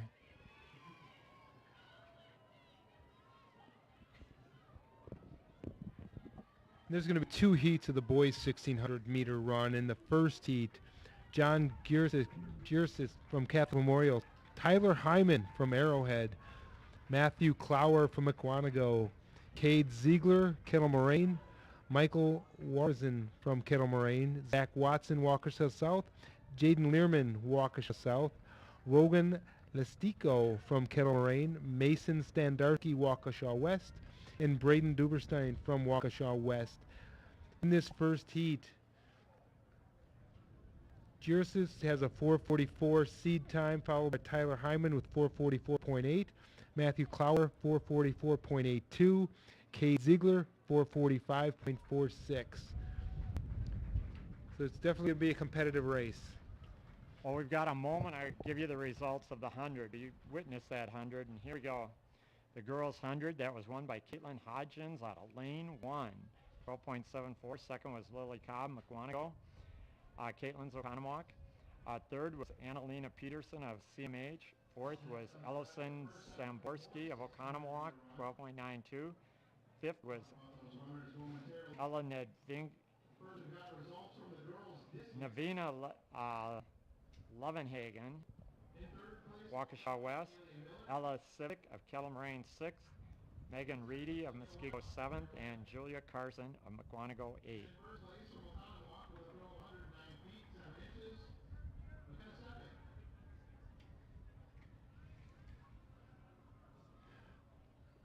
The boys 100 was won by Eddie Jones into that headwind, 10.97. Season best time from Ryder Smith was 2nd, 11:04. Corey Smith, CMH, 3rd, 11.10.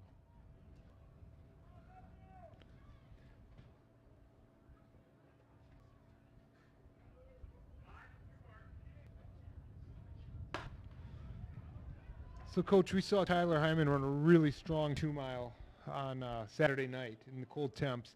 What kind of training do you think he had this week, since we're already Thursday now racing again? Oh, I'm sure he had a couple of recovery runs in there, and that was probably at some nice strides and getting ready. And so not a taxing week. No, and And in fact, you know, he put out such a hard effort in that 3200. It's probably nice to see him run a 1600, go for a PR here, and perhaps pick up a point for the team. We know the fastest seated section will be coming up right after this, but this should be a good race. That's John Gires of Catholic Memorial leading, sophomore, followed by sophomore Tyler Hyman. And Matthew Clower of McWanago. And I'll tell you, and you know this, you come off a good race, your confidence is sky high. And it looks like Tyler is just going at it again, just like he did Saturday night. He's pursuing, he's right in the mix. I think he's ready to go. He ran a very even pace, and I think that was the secret to his 35-second improvement that he had over his season best time. So Gires from CMH continues to lead. Hyman second, Clower third, and the two Kettle Moraine runners on there, Ziegler and Warzin. So there's a 5-pack out there leading the race. And 6th and 7th are the two Waukesha South runners. You know, we saw it in the girls' race. The leader did a lot of work for about 2.5 laps. And it seemed to take a little bit out of her, so we'll see what happens here with from Catholic Memorial.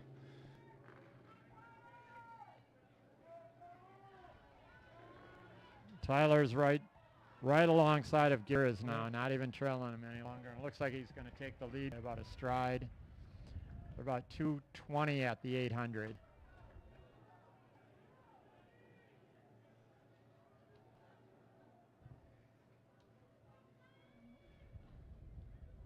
Tyler's stepping it out now. This is the second call for girls 4x100 meter relay teams. Second call for the girls. First call for boys 4x100. Please get your hit number at the lieutenant and check in with the clerk. It's still that pack of 5 right there.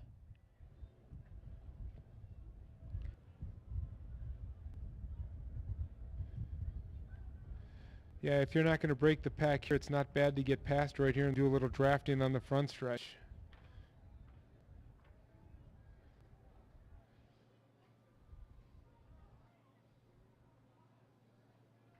You know, all 5 look pretty good, though. I don't see anybody really falling off.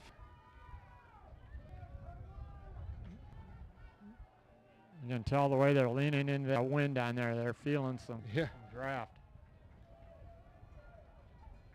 And Gires has the lead at about 3:33. They're on pace to run just a little over 4:40. We'll see. Kettle Moraine has moved up. I'm not sure which of the two Kettle Moraine runners that is. I'm guessing it might be Ziegler, with Warzin in 4th.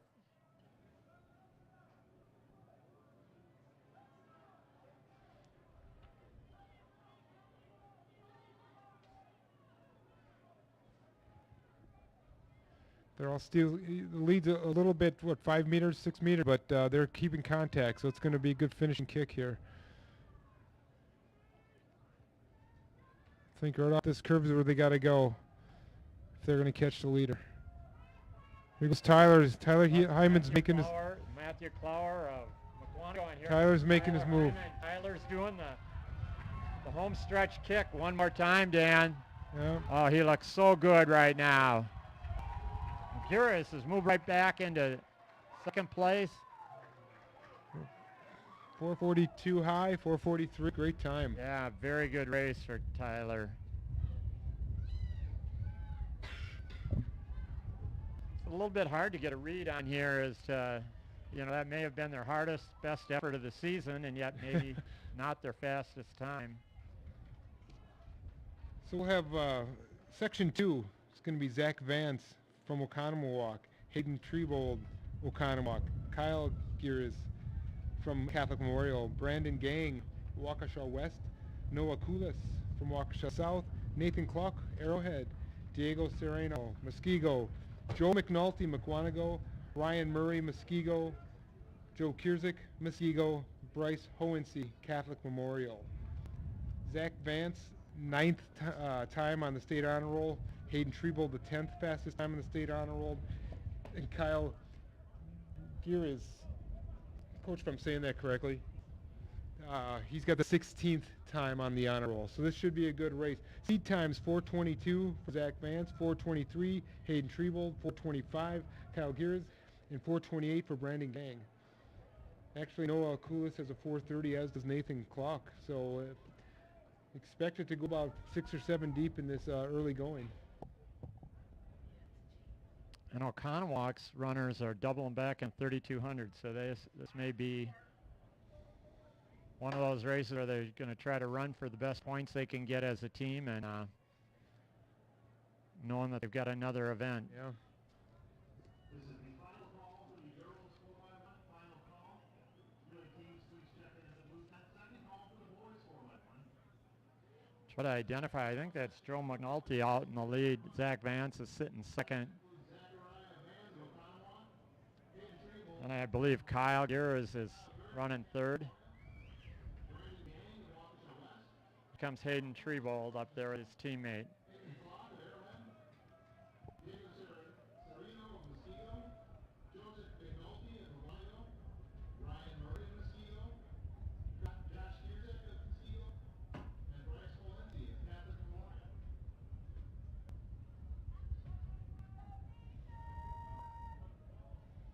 A little bit of drafting going on here. The pace kind of settled in on this home stretch, Dan. 68, so we know they're not going for a record time here, but again, we just already stated it. They're going to be going for team points.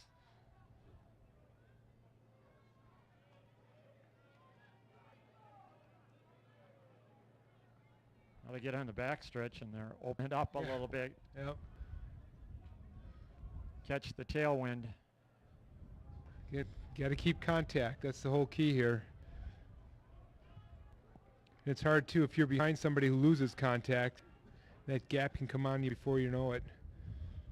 So you just got to keep your head up and look for that lead group. McNulty leading, Vance and Treebold from Oconomowoc second and third. Kyle Gears, CMH fourth. Nathan Clark is running fifth. Yeah, Koulis is there from Waukesha South. So Clark did a good thing there. He brought that next group right back in. They need to keep contact. Soriano has moved up the 800, about 216. That pack is 5 right there, and 6 and 7 are within a couple meters.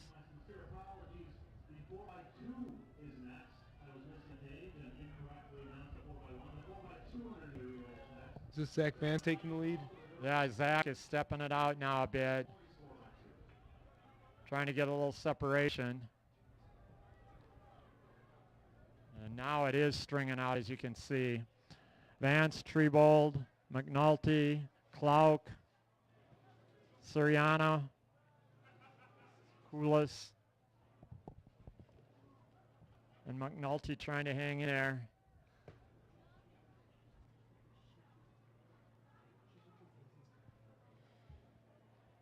This would be huge points for Oconomowoc if they can run 1-2. That would give them 18 points. Nathan Clark moving into third place.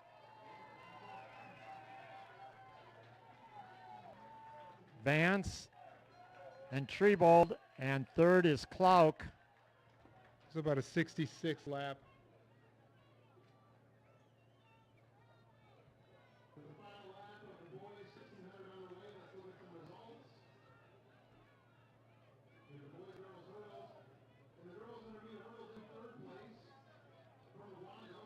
And Vance and Treebold have extended their lead. And Clark in third, and he's about a 12-meter lead over fourth place. Treebold and Vance are both coming back in that 3,200. I don't expect them to battle each other down the home stretch. I think their coach is probably just telling them, hey, let's just cruise it home and save the records for another race. Yeah, they're both kind of checking behind to make sure they don't have to put too much effort out. It's just enough to finish 1-2. Talking about team points here. This is big team points for Arrowhead. Nathan Clark getting at third place.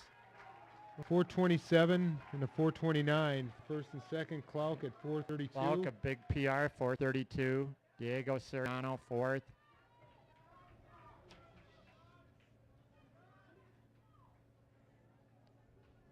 Oh, I think I misidentified. I think that was Koulis that finished fourth. We'll get all of that here in a moment. About a 2:16 opening half and 2:09 coming home. Not bad.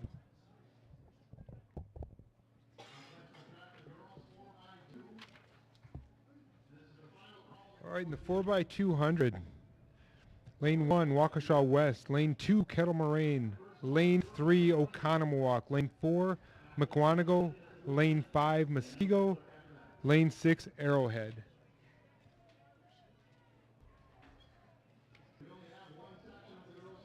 And in this 4x2, Mukwonago has got the second fastest time on the state honor roll, followed by Muskego with the fourth fastest time on the state honor roll.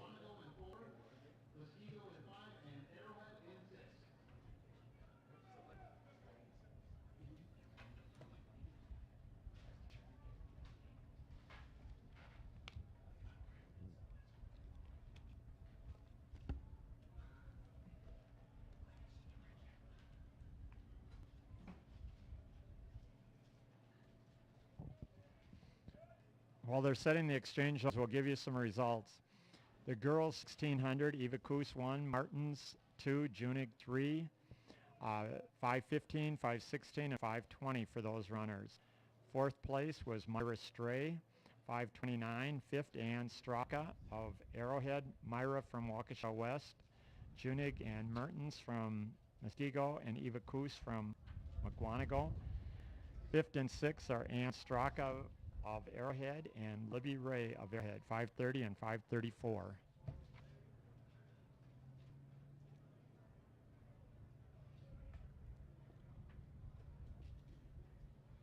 Here are the official results of the boys 1600. First and second were Zach Vance and Hayden Treebold of Oconomowoc, 427 and 429. Third was Nathan Clark of Arrowhead, 432. Fourth was Noah Koulis of Waukesha South, 433. 5 is Kyle Giras of Catholic Memorial, 434. And sixth place was Diego Soriana of Muskego, 434.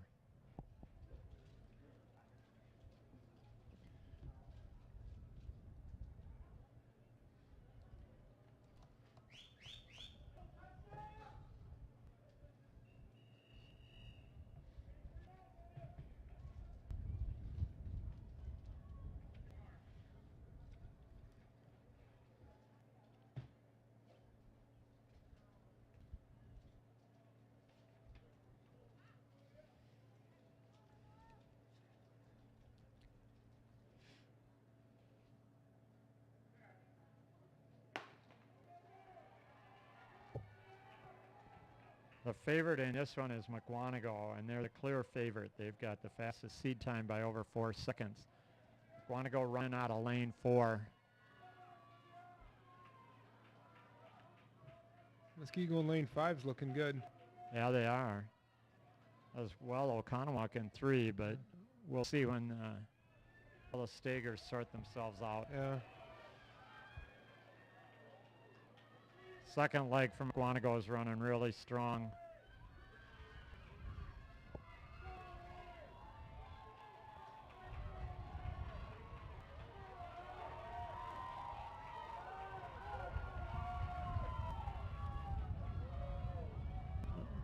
At this exchange, Mukwonago is going to have the lead. Muskego almost running to the very end of their exchange zone. Arrowhead out in the outside.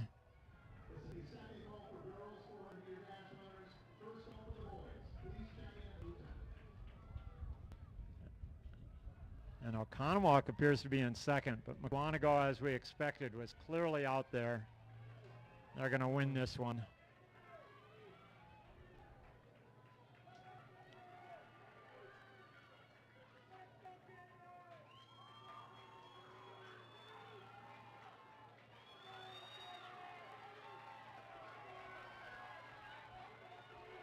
Mukwonago's bringing it home. Here comes Muskego. There, Oconomowoc trying to hold him off, and I think Muskego took second. I would agree. Oconomowoc third, and Arrowhead fourth.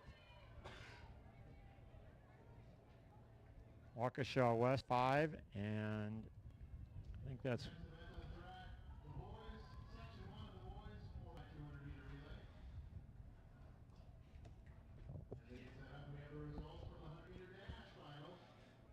so in the first section of the 4x2 for the boys.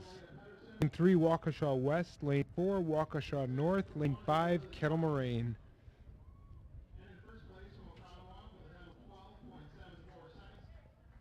Here are the results of the girls' pole vault. First place, Kendall Hanlon of Muskego, 11 feet 9 inches. Second place, Sophie Harriet of Arrowhead, 11 feet 9 inches. That place was determined on misses. Third is Michaela Pardue in Arrowhead, 10 feet 9 inches. Fourth, Nikki Wilcox of Mukwonago, 10 feet 6 inches. Fifth place, Alyssa Merlett of Arrowhead, 10 feet. And also tied for fifth, Abby Austin of Muskego at 10 feet.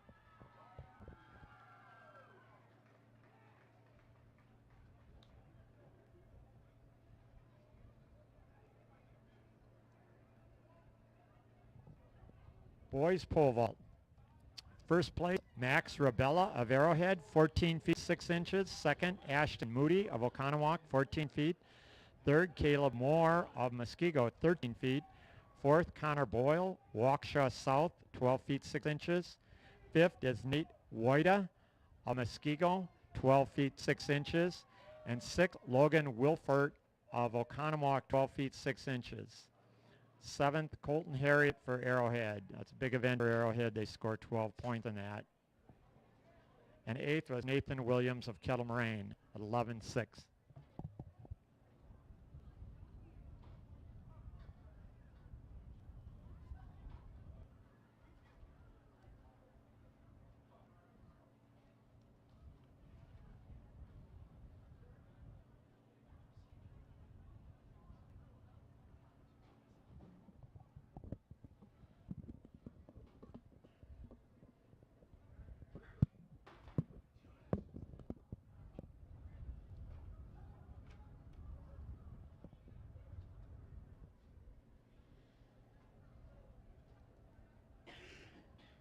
Waukesha West, Waukesha North, and Kettle Moraine from inside out.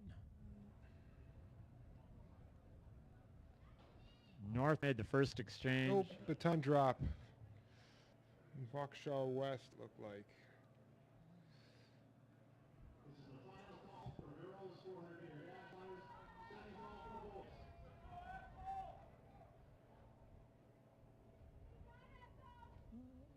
This exchange, North has a lead.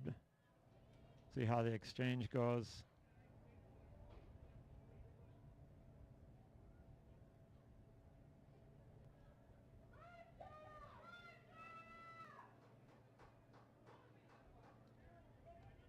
North has a pretty comfortable lead here, and they're pulling away. Obviously, they're trying to run their fastest time. There's going to be a seeded heat coming up right after this.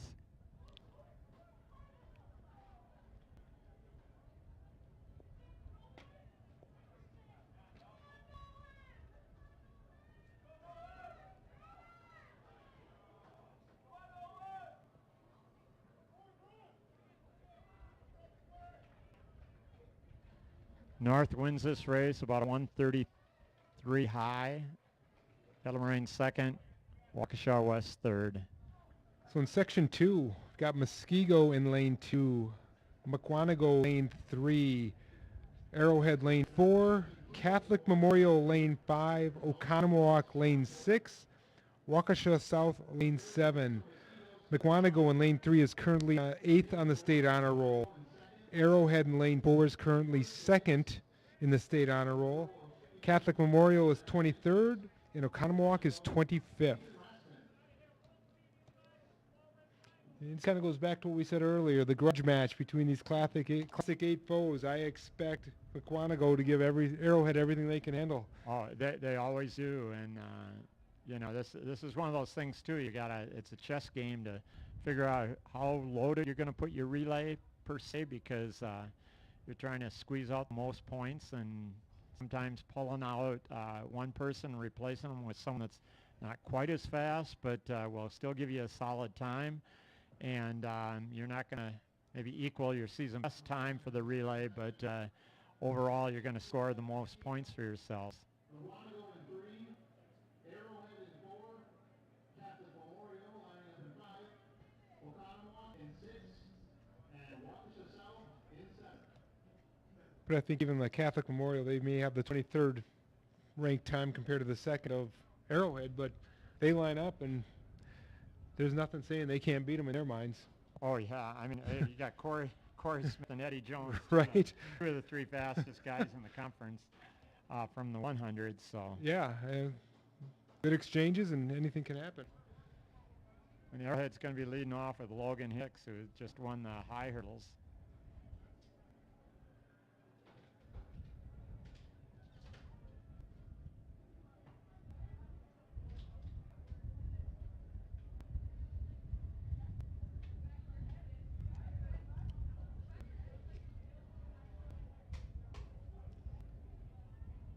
Classic 8, kind of like the Bear-Packer rivalry. Even better, even better.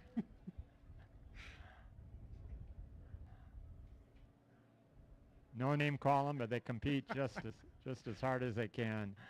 The fans are much more well-behaved here, though.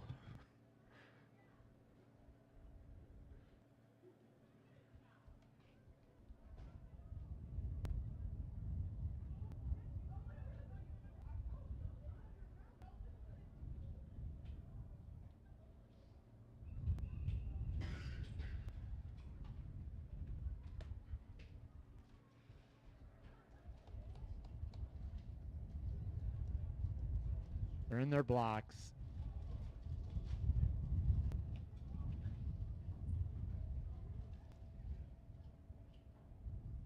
Arrowhead in 4, CMH in 5, the top 2 seeded times.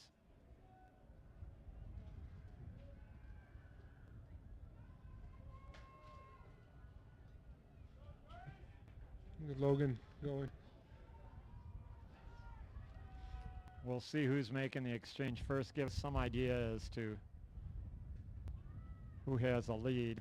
Looks like Arrowhead maybe had the first exchange. Oconomowoc's running very well. Yeah. Oconomowoc looks really good. Here comes Catholic Memorial.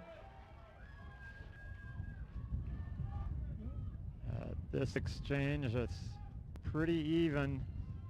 Pretty even. Oconomowoc, CMH, and Arrowhead.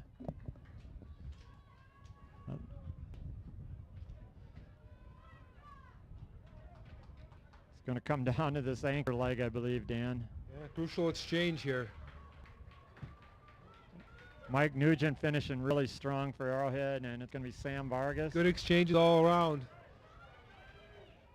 This must be Eddie coming from Catholic Memorial. They're shoulder to shoulder here with about 80 meters to go. Catholic Memorial. Eddie Jones. Eddie Jones just slightly. Vargas fighting hard. I believe that time's going to be very close to breaking 1:29. An awesome race. CMH winning that. I won't say I called it, Coach, but I called it.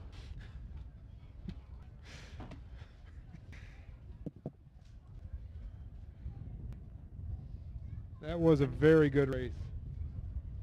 And year after year, you see stuff like that at the Classic A conference.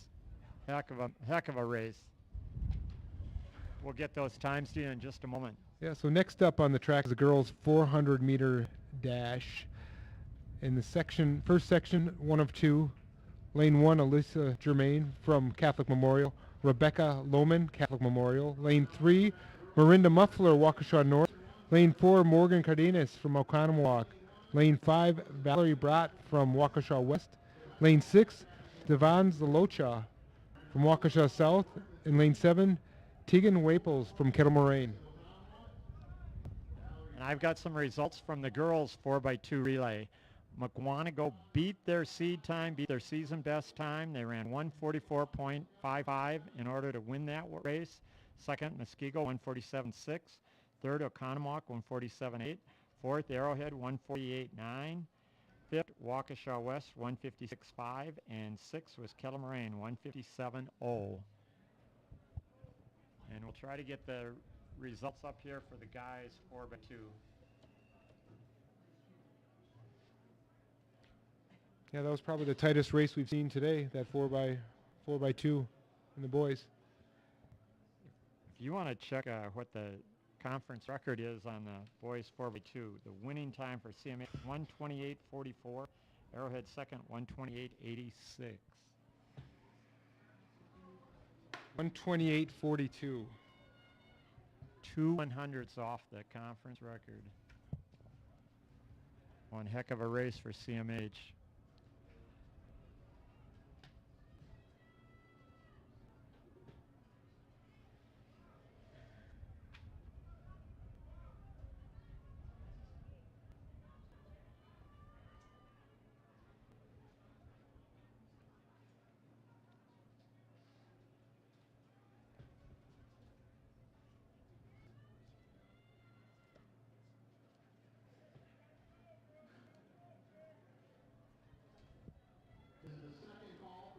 That's Morgan Cardenas of Oconomowoc with the big lead coming down the home stretch.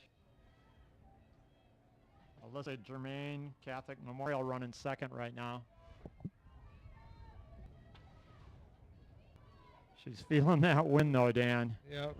She's going to win this, but they cut back on her, that big margin she had at the 100 meters to go. I think she's glad it wasn't 405 meters.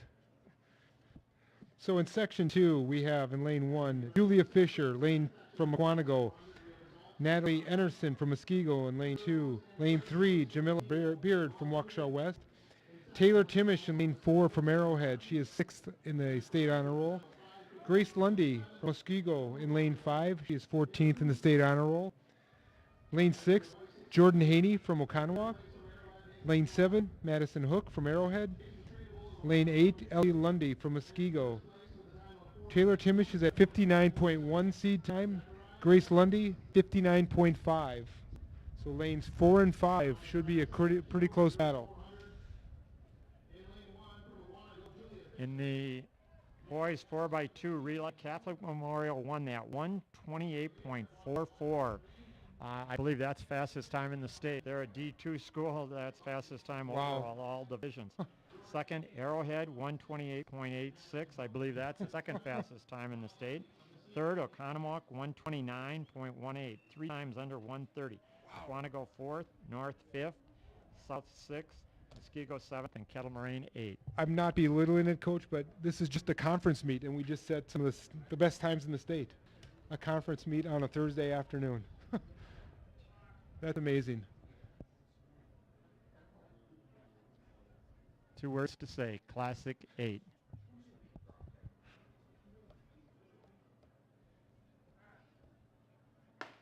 Watch lanes 4 and 5. There's the 2 top seeds, 2 runners that are under 60 seconds. It's Grace Lundy taking it out hard.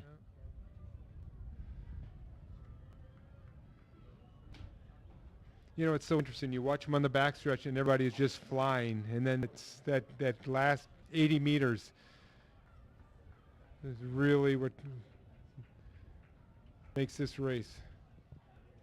They're running all out, but all out with a bit of caution, knowing that you still got to finish down that home stretch. Jamila Beard's looking okay, too, in lane 3. You know, she can hang in there. Lundy and Taylor Timish appears to be taking the lead. Grace Lundy running second.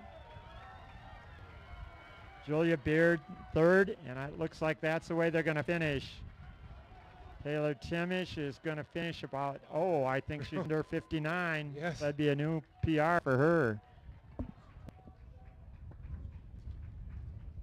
I don't know if you know where she went to grade school, but it's a little place called Richmond.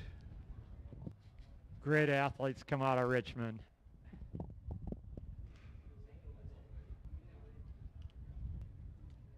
All right, while they're compiling those results, next up is the boys 400-meter dash. There will be 3 heats. In the first heat, in lane 3, Tony Rodriguez from Catholic Memorial. Lane 4, Sam Michaelis from Arrowhead. In lane 5, Isaac Kirby from Kettle Moraine.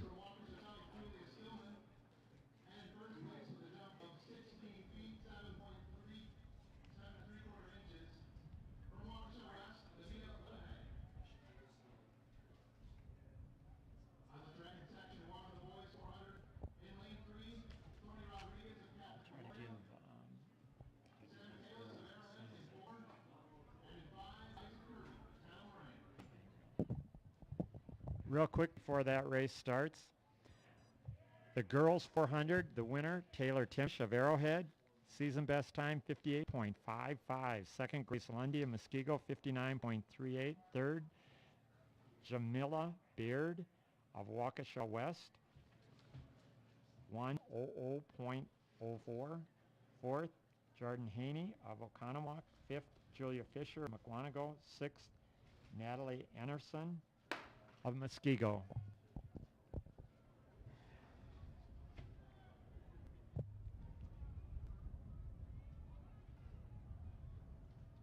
Lanes 4 and 5 are both freshmen. It's a big deal as a freshman running varsity in Classic 8. That is, you know, I don't expect their times to fall among the top 8 finishing in there, but what a great experience for those athletes to be in a highly competitive meet, and especially 2 freshmen running at a varsity level. That great experience that's going to give them the stars of the futures, no doubt. Sam Michaelis from Arrowhead's looking real strong, really strong. Sam is going to win this going away. We'll check the clock as he's coming through. 54.6 was his season best time, and I think he's right around that. In section 2, lane 2, Matt Zelke from Muskego. Lane 3, Declan McGrath, McWanago. Lane 4, Alexander Ralstad, Oconomowoc. Lane 5, Owen Kilton from McWanago. Lane 6, Julian Romano, Waukesha North. Lane 7, Nick Seitz from Muskego. We have another freshman in lane 6 here, Julian Romano.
Is that Ralsted in the lead, appears? Yeah, in lane 4, yeah, that's Ralsted. Season best time, 52.7. He's coming off the turn. He's going to have about an 8-meter lead. He looks really strong. Yeah, his seat time is a second ahead of everyone else's in this heat.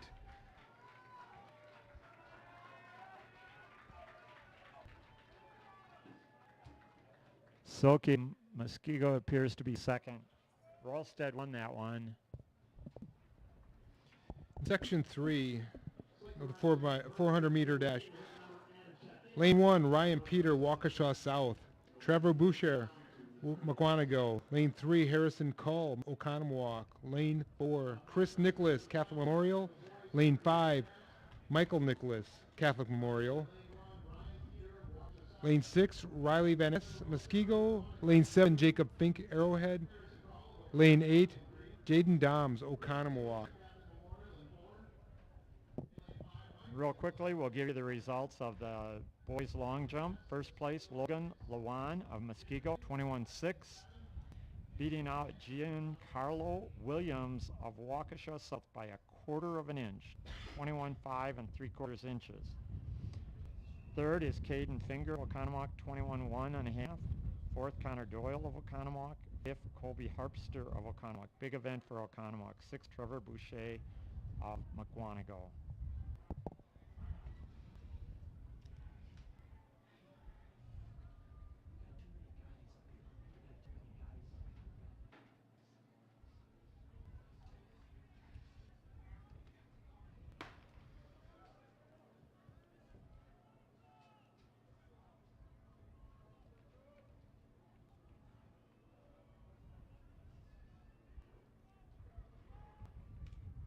Lane 4 and 5 are the Nicholas brothers from Catholic Memorial.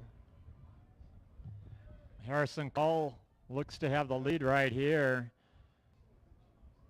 He's looking really strong.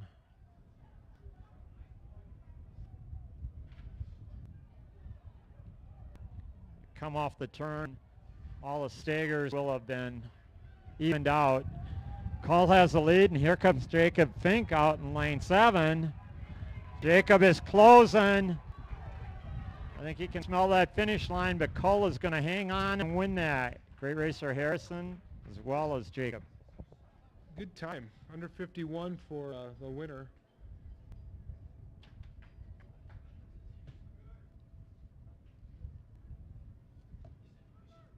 Next on the track, the girls 4x100 meter relay, section 1. As they get set, we'll get the results of the boys long jump. In third place from Oconomowoc, Caden Finger. In second from Waukesha South, Giancarlo Williams. So in the 4x100 meters for the girls in section 1, lane 3 Waukesha West, lane 4 Waukesha North, and lane 5 Waukesha South. It's the all Waukesha battle. The city championship then, huh? That's, you know, I think we should get the Mulrooney medal out for the city championship here.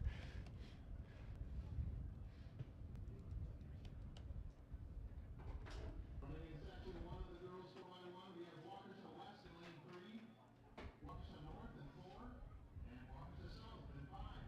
Sorry.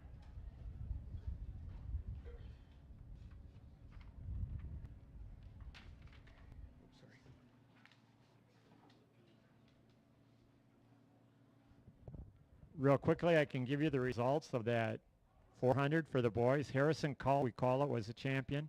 50.69. That's a season best for him. Second, Jacob Fink of Arrowhead. Another season best time, 51.18. Third, Chris Nicholas, 51.87.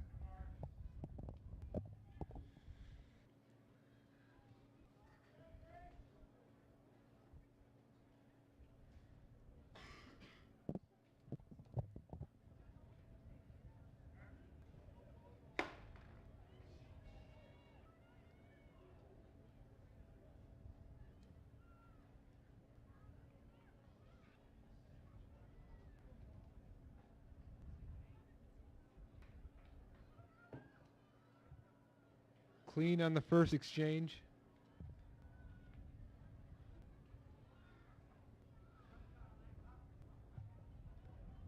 Clean.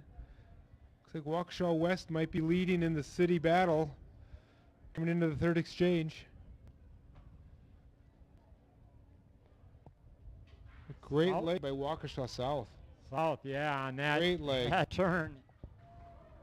Their third runner ran awesome, and bringing home the anchor. They're going to win this section.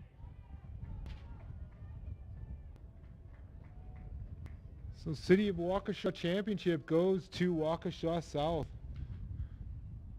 In section 2 of the 4x100 meters, we have in lane 2 Kettle Moraine, lane 3 Oconomowoc, lane 4 Mukwonago, lane 5 Muskego, lane 6 Arrowhead, lane 7 Catholic Memorial. And again, talking about the depth of the Classic 8 conference, Mukwonago currently number 1 in the state on a roll. Muskego is number 2. and Oconomowoc is number 6. Three of the top 6 teams in the state right now are running in their conference meet.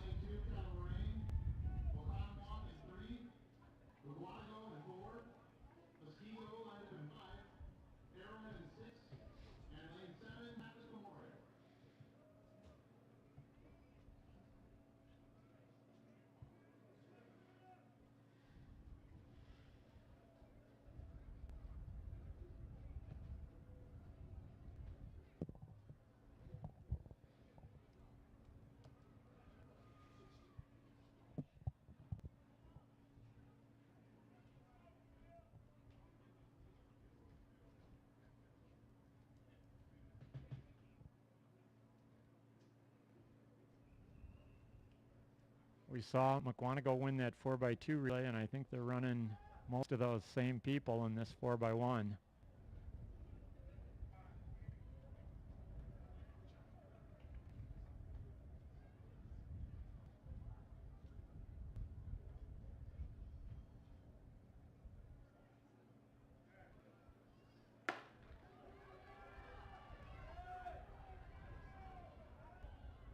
Muskogo's lead leg is out really quick.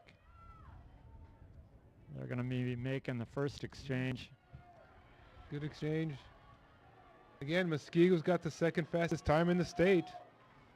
And they are taking Muskego, yeah, Muskego's got it built on that lead. They get a good clean exchange, and they did. Here comes McWanago. Yeah. The third leg again. Look at this.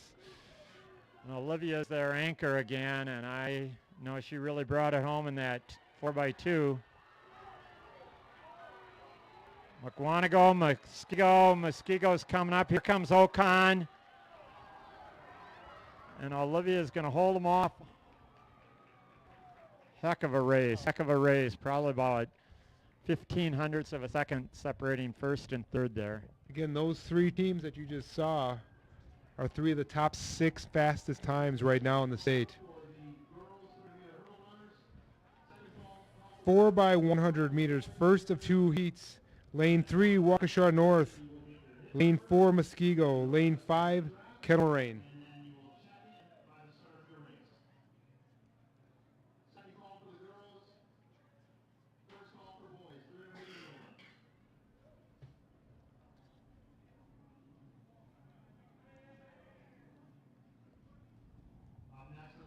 First place, as we call it, McWanago, 49.45.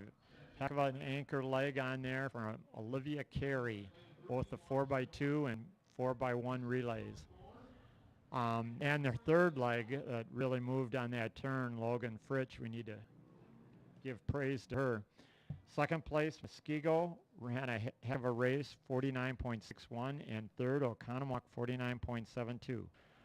Fourth was Arrowhead, 51.3. Fifth, CMH, 52.3. Sixth, Kettle Moraine, 52.3.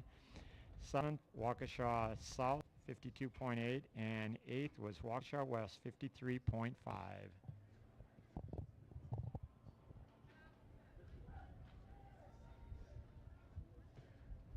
Not sure about the sectional assignments, Coach, but would it be safe to say all 3 of those, Oconomowoc, McWanago, Muskego, will face each other at state? Yeah, and not just at state, but at state finals. Yeah. So you're watching today a preview of the state meet.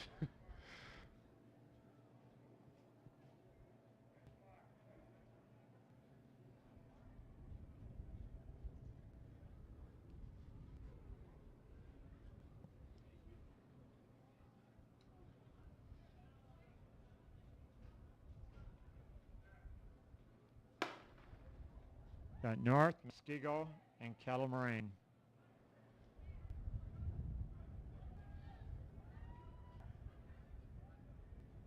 So Kettle Moraine hit the exchange first. They got a slight lead. Muskego's moving up nice.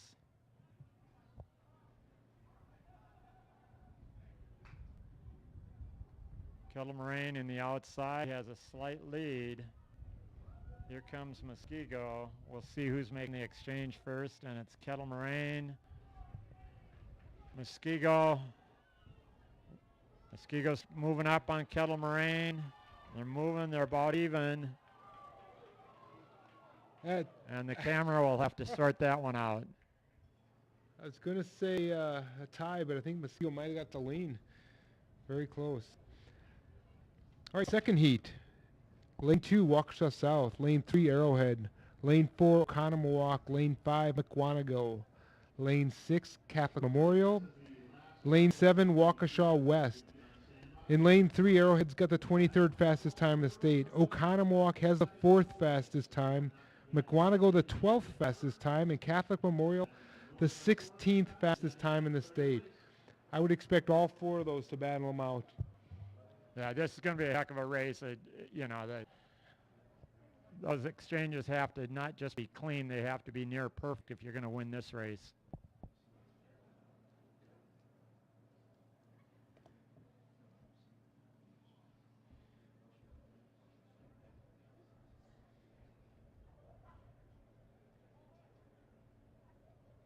Lining up in section 2, in lane 2, Waukesha South, Arrowhead in 3, Oconomowoc in 4, Mukwonago in 5, Catholic Memorial in 6, and Waukesha West in 7.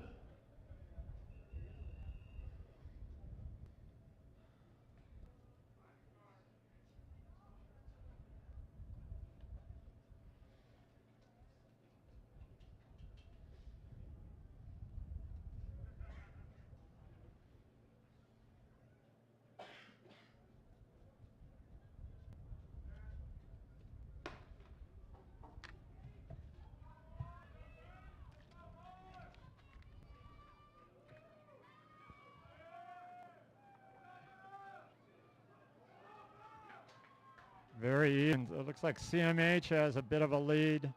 Oconomowoc, Arrowhead, Mukwonago. Clean exchanges. Coming around the turn now, Arrowhead has a slight lead. We'll see if they're going to hold it here. Good exchange. Oconomowoc moving up, Arrowhead. And it's going to be Ocon pulling this one out. Arrowhead second, CMH third, Mukwonago fourth. Wow.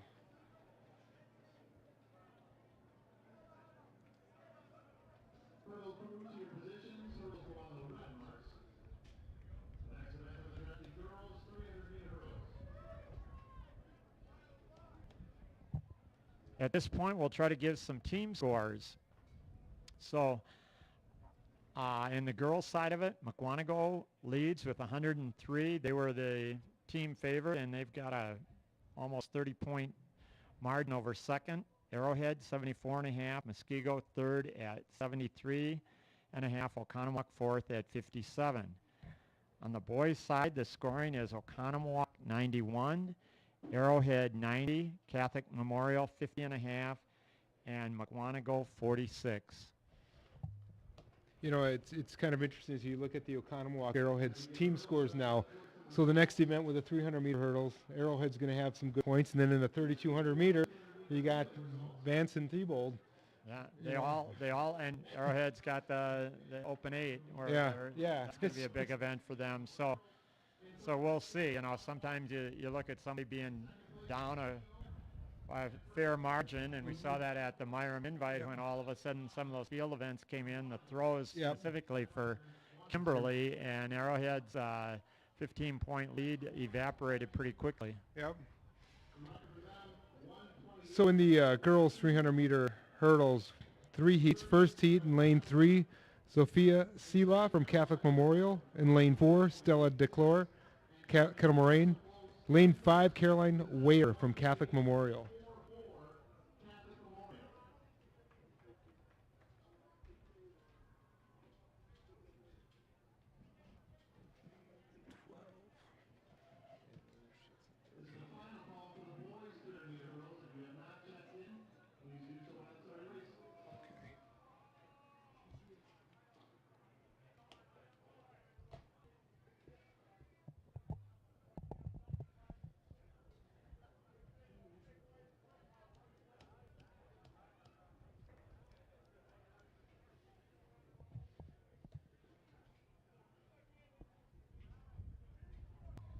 So while they're setting those hurdles, we've got the results for the boys 4x1 relay. As we called it, Oconomowoc won that 43.02. Arrowhead second, 43.36. Catholic Memorial third, 43.80. Three outstanding times, honor roll times for those teams. Fourth was Mukwonago, 44.09. Fifth, Waukesha West, 44.23. And sixth, Kettle Moraine, 44.37. Muskego just 1/100th back, 44.38.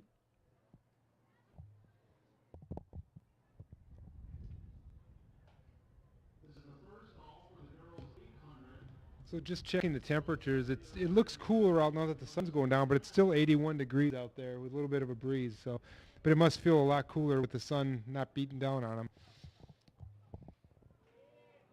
Yeah, as you said earlier, you know, these athletes haven't had a chance to acclimate. I mean, their bodies are acclimated to about 35 degrees and probably a little bit of rain on them, and then all of a sudden we're hitting this. We'll probably see this kind of weather at the state meets. So whatever we see, they're going to be ready for it because they've seen the extremes. They've been tested.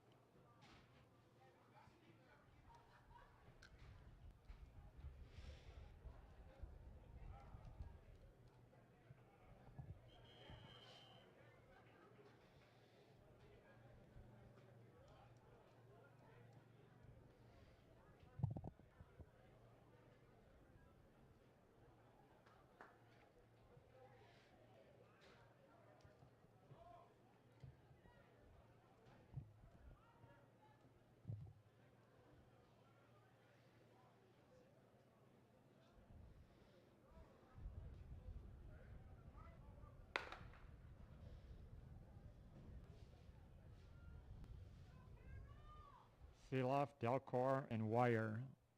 Lanes 3, 4, 5. Wire has a slight lead over the second hurdle.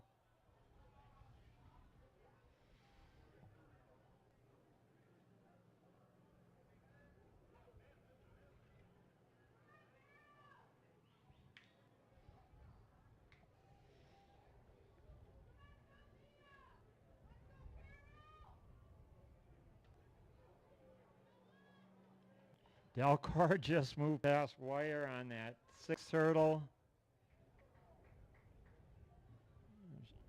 She stays strong, hurdles this one clean. She's going to win this section. About a 55 is what the clock read on there.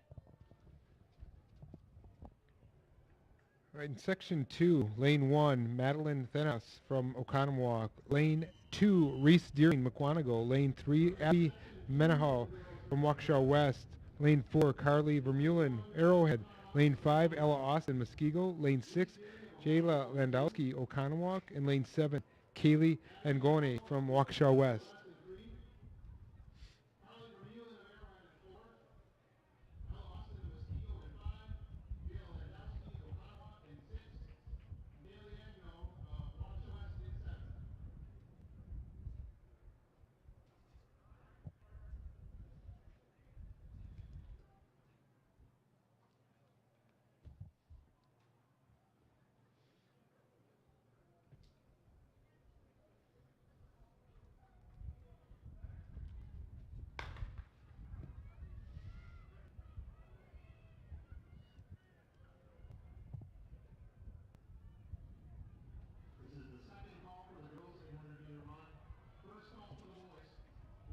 To go over the second hurdle, it looked like Carly had a bit of a lead. Clearly over the third hurdle, Carly Vermeulen of Arrowhead.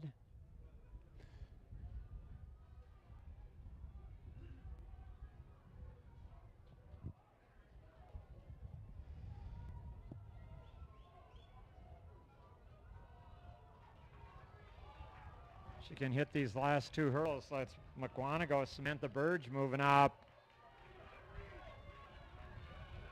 Whoever hits that hurdle clean.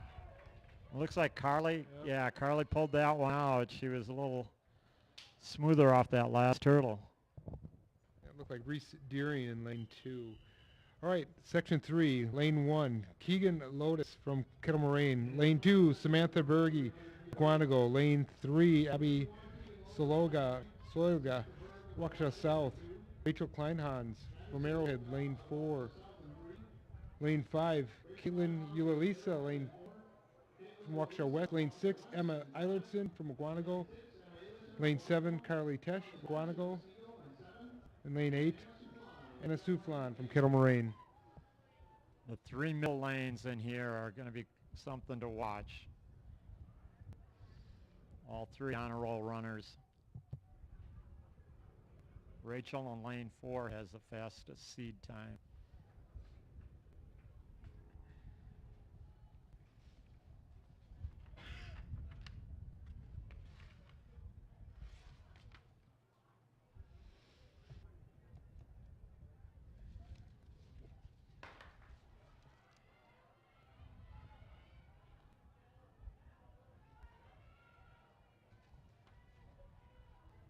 Rachel was first over that first hurdle, and she is on the second hurdle. Caitlin is pretty even to her. They're just flying down the backstretch and in this first curve. Rachel's hit all her hurdles really clean, right in stride. She's pulling away here. Caitlin in second.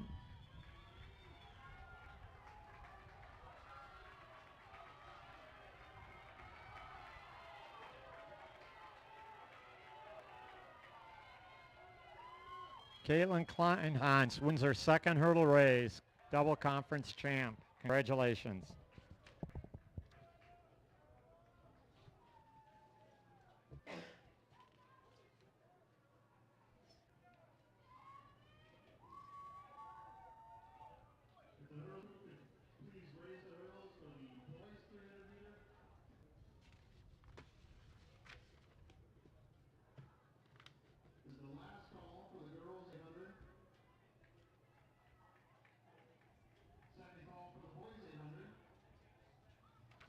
Okay, for the boys, 300-meter hurdles.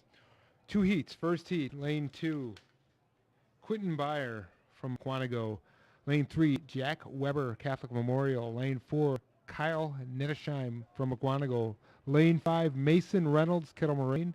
Lane 6, Ben Kalawa, Catholic Memorial. And lane 7, Jack Kramer, Quantico.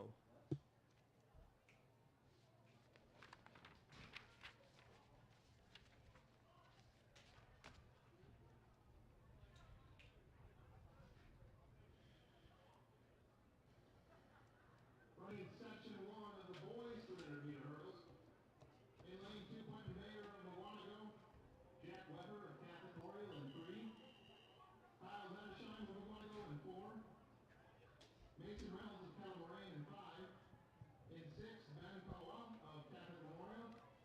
And in 7, Jack Kramer of Quantico.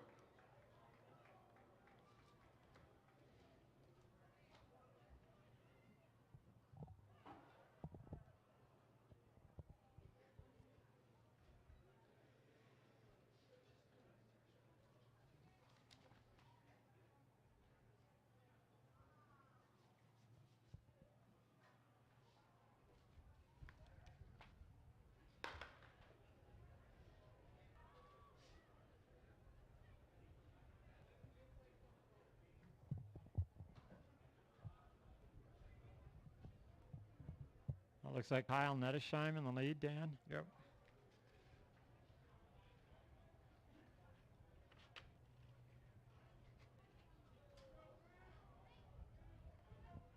Starting to even out here. Yep. Is that lane 6? Ben Kalawa is Yeah. running very well Yep. for Catholic Memorial. He's going to win this. He can catch that last hurdle clean. Great race for Ben, running out of lane 6. Yeah, good run. All right, in the second heat, lane 1, Omar Cardenas from Waukesha South. Tyler Castona, Waukesha South. Kyle Yankee, Arrowhead, lane 3. Lane 4, Logan Hicks, Arrowhead. Lane 5, Mike Nugent, Arrowhead. Lane 6, Quincy Thomas, Waukesha South. Lane 7, Jonah Brandenstein, Oconomowoc. Lane 8, Carter Seawright, Muskego. It's a big event for Arrowhead. Logan Hicks is currently the fastest ranked time in the state at 39 flat. Kyle Yankee is 4th ranked in the state, and Mike Nugent. Real quick, I'll give the results of the girls' hurdles. That was Rachel Kleinhans, Arrowhead, winning 46.6. Second, Abby Solika of Waukesha South, 47.4. And third, Caitlin Eula-Lisa of Waukesha West, 48.08. Keegan Lotus of Kettle Moraine was fourth, 48.4.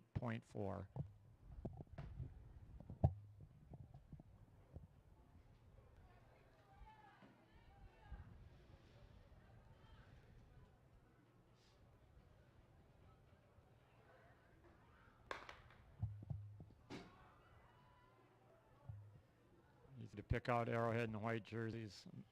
Middle.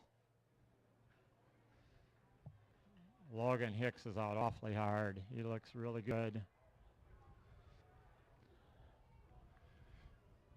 Yeah, Mike Nugent is looking good. All three there. And close. Kyle Yankee battling for third place in here. Here comes Waukesha South coming up strong. Logan had to chop that 7th hurdle. It's going to be a sub 40 time for sure. Logan looked right around 39 flat or 39 low. All three of them ran real well.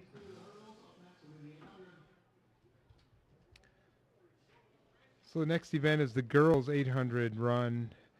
2 heats. First heat, Maddie Heidvogel, great from Oconomowoc. Grace Grazik from Mukwonago. Kylie Sereno, Waukesha West.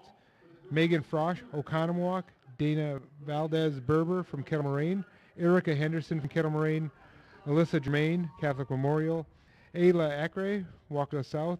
And Catherine Braun from Waukesha South.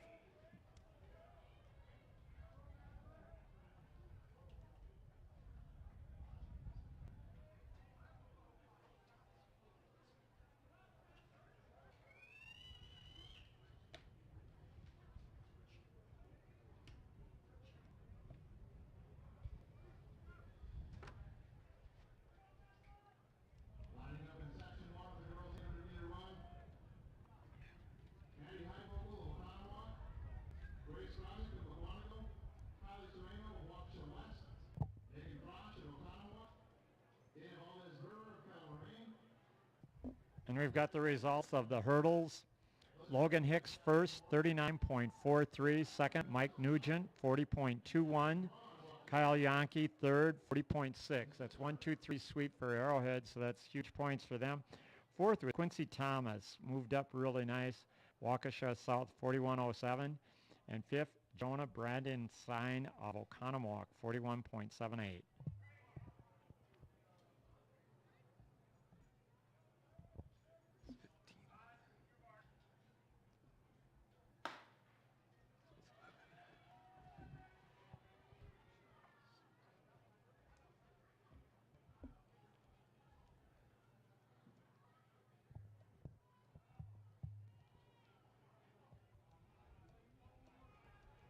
They're about to make the break to the pole on there. That's Maddie Heidvogel and Grace Grazik of Mukwonago. Maddie from Oconomowoc. Her father was a great half-miler for Arrowhead.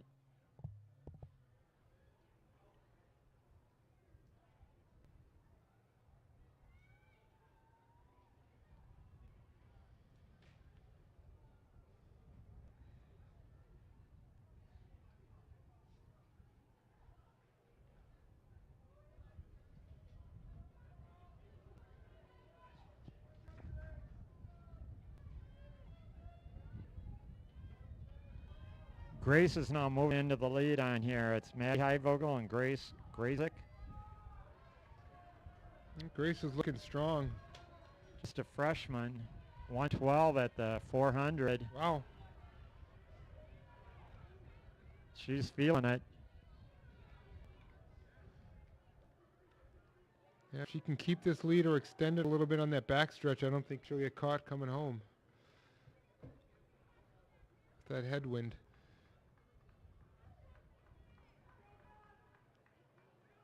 Well, the seated section is fastest seated section is the second one, but I think Grace is going to pull off a place here.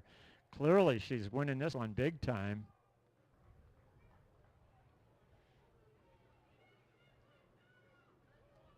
Now it's a matter of her running against the clock. Yeah, she still looks real strong. Arm swing's good, leg drive. Yeah, she's accelerating coming off this turn.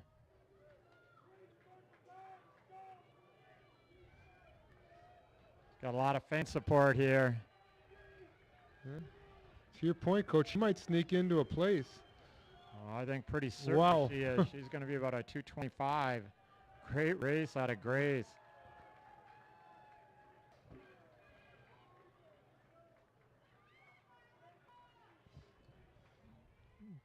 Grace beat her seat time by somewhere around 6 seconds. Maddie Heidvogel second.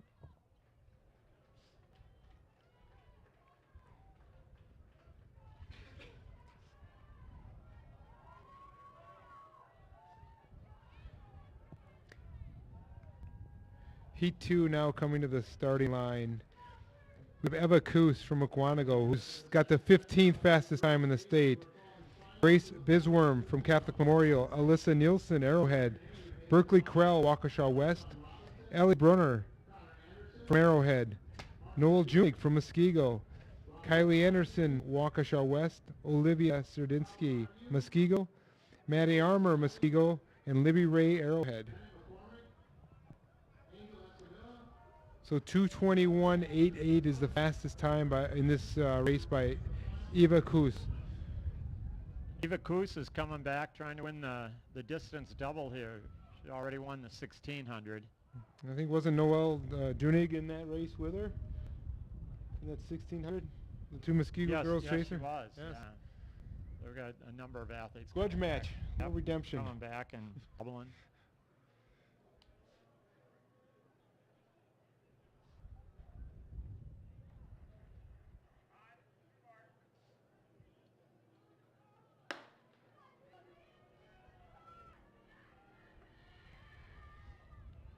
Eva is taking this out right away.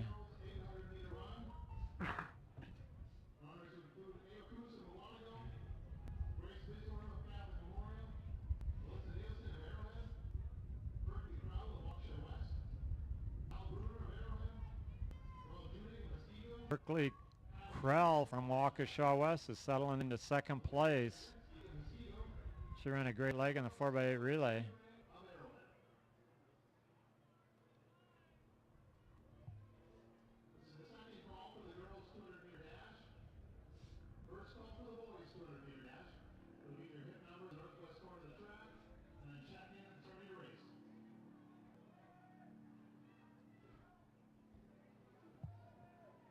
Eva Koos has about a 1-stride lead. Berkeley Krell.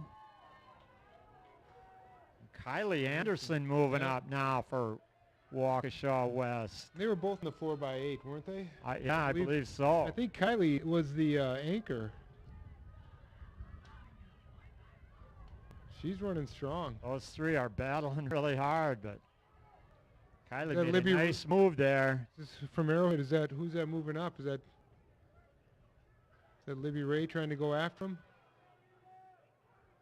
I don't know if that's Libby in there. I know that Alyssa Nielsen was supposed to be in this, and I don't think that's Alyssa in this race. This is going to be a great finish because all top three look really good.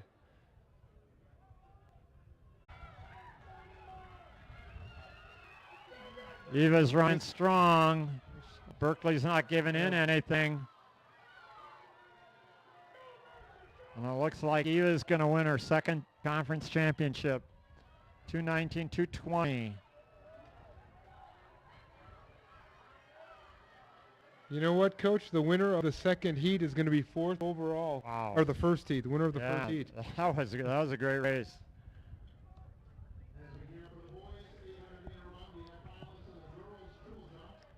All right, boys 800, first heat.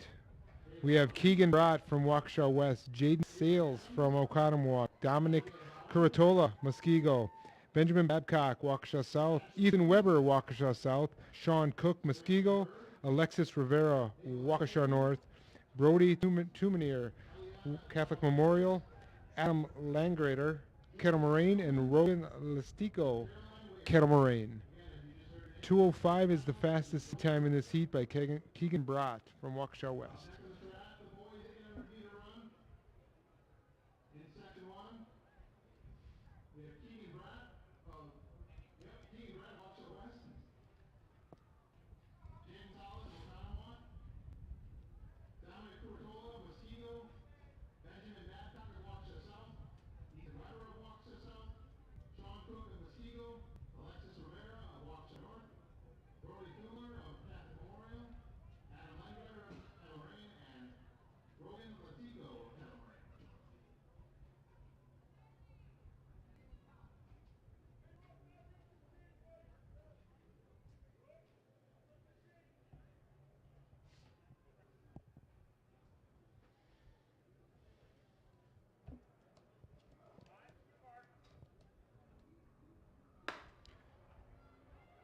So 2:05, it's not a bad seat time for the first heat, Coach. Somebody could potentially go low too. And maybe sneak in. I mean, 2:05 is right there. I think we'll expect to see something like that. So if you look, Keegan's at a 2:05 seat time. The 11th in the fast heat is 2:05. So he just missed out being in the fast heat. We'll see what their split is here at the 200. The wind-dated 200. Yeah. About a 29.5. They look strong. Get their foot on the accelerator and keep it there. Looks like Jaden Sales leading right now with Keegan Brott right on his tail. Keegan, however, now looks like he wants to overtake him with a lap to go. Through our battle and shoulder to shoulder, they're going to come through the 400 at about a 59. Yeah, so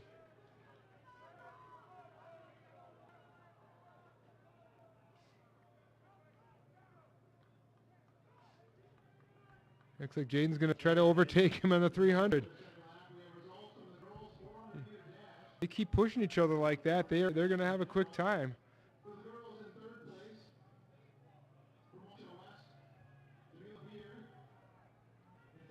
We'll see what they are at 600. They're almost on 2 flat pace. Yeah. See how much they've got coming down this last stretch.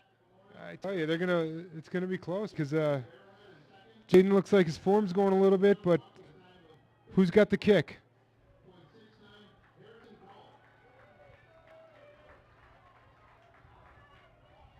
Keegan. Jaden. Here comes Keegan. Fighting as hard as he can, but here comes Keegan Brott. We'll see. It's going to come on a lean, I believe, and Keegan Brott got him. Got a 2:03. So they both beat their seed times. Very good races. Very good. Dominic Curatola of Muskego third. All right, in the second heat, we have Charlie Wesley, Arrowhead, Ty Getz, Arrowhead, Lucas Pico, Waukesha North, Taylor Gamez, Waukesha West, Alec Misal, Mukwonago, Bryce Hohensee from Catholic Memorial, Diego Serrano, Muskego, Sean Nicholas, Catholic Memorial, Anthony Frank, Waukesha West, some people call him Tony, Cade Ziegler, Kettle Moraine, and Owen Antheline from Waukesha South. Charlie Wesley currently holds the third fastest time in the state at 1:53.99. Ty Getz, the sixth fastest, 1:55.12, and Lucas Pico 11th in the state at 1:57.97. Those guys ran those times at the Hale Distance Night. How was the weather that night, Coach? It was cool. It was cool, and the wind had died down. I mean, it was just very ideal conditions. Okay. Charlie and Ty both ran in that 4x8 relay. So would your guess be here? They're going to just go out, try to go 1-2 in this event? Yeah, I think so. I don't think they're going to try to run their season best times because those two guys still have to come back and run the 4x4 relay. And they both ran the 4x8, correct? Yes. So Good day's work. Yep. Which will be interesting if they don't push the pace too much. Again, we had two guys at 2:03 in that first heat. So if this becomes a tactical race, those two could potentially squeak in for some points. Well, they're about 14 at the 100, so it's not record pace yet. Charlie's clearly taking it out and going to separate himself. It's about 28. Yeah, about a 28.5.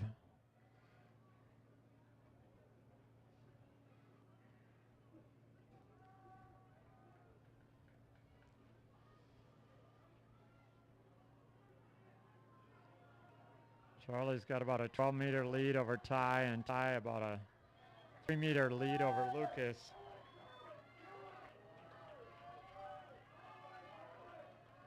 Charlie's coming through the 400 at about 58.0. Ty at about 60. Charlie's got a pretty comfortable lead, and the lead continues to grow.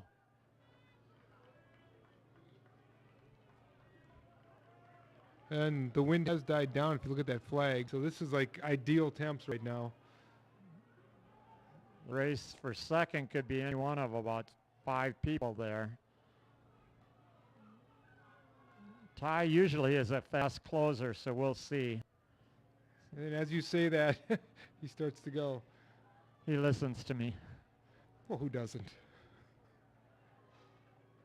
Here comes Charlie. He's going to come home, win this one pretty big. Yeah. Ty's getting challenged. Lewis is coming up on him.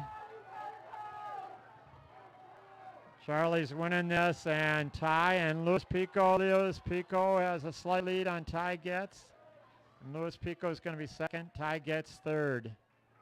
I think it's going to be close for that first heat. Those two, the top two may have snuck into the top 8. Yes, I believe so.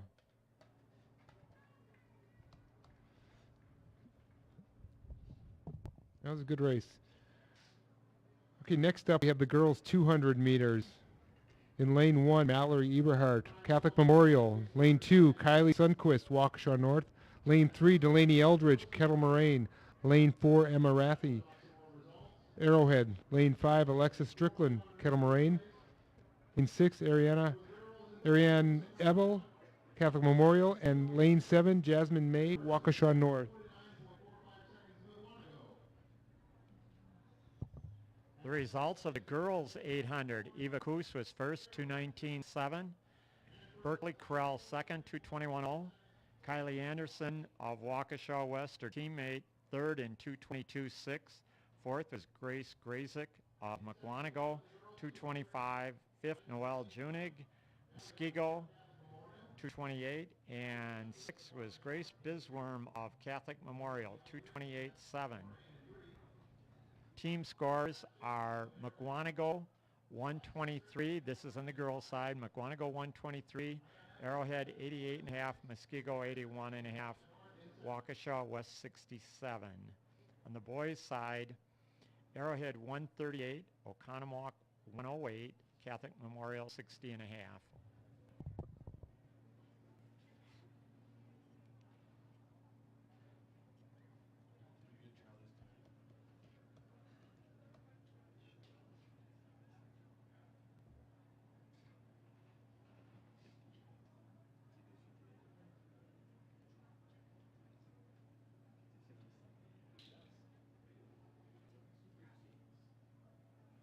There's no guessing.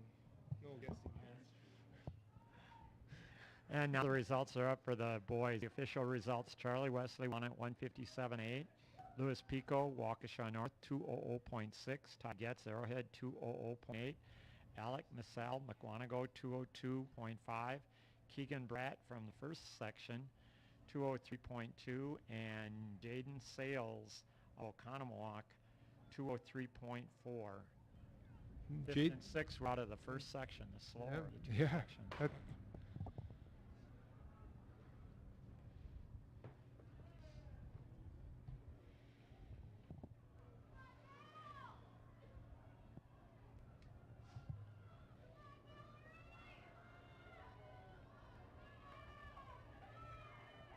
That's Emma Rathjay of Arrowhead and Delaney Eldridge of Kettle Moraine. And the camera's going to have to sort that out, Dan. That one's, yeah, that was too close. Section 2, Lane 1, Emily Gerke, Kettle Moraine. Lane 2, Annalena Peterson from Catholic Memorial. Lane 3, Lizzie Armour, Muskego. Lane 4, Lily Cobb, Aquanago. Lane 5, Eliana Delamangas from Muskego. Lane 6, Megan Reedy, Muskego. Lane 7, Sophia Pitzel, Waukesha South. And Lane 8, Paige Muller from Waukesha North. That makes a big difference. That makes a big difference. The lights. Listen. When? After this, after the 200s.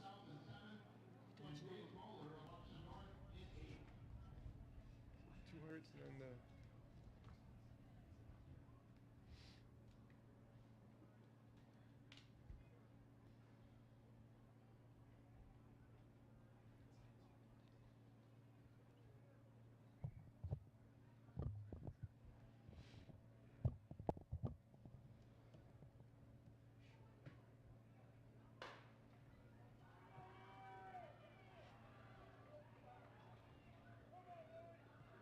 The top seed, Lily Cobb of McWanago in lane 4. She's coming off that turn with a bit of a lead.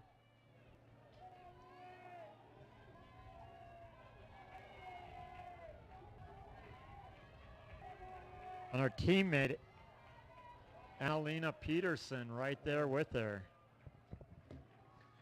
Section 3, Lane 1, Katie McLaughlin, McWanago. Lane 2, Jamila Beard, Waukesha West. Lane 3, Caitlin Hodgins, Oconomowoc. Lane 4, Abby Saloija, Waukesha South. Logan Fritch in Lane 5 from McWanago. Lane 6, Taylor Timish from Arrowhead. Lane 7, Nevia Levenhagen from Waukesha West. And Lane 8, Karen Garcia Romo from Oconomowoc. Abby Zaloiga in lane 4 has the 11th fastest time this year. Her seed time is 25.85.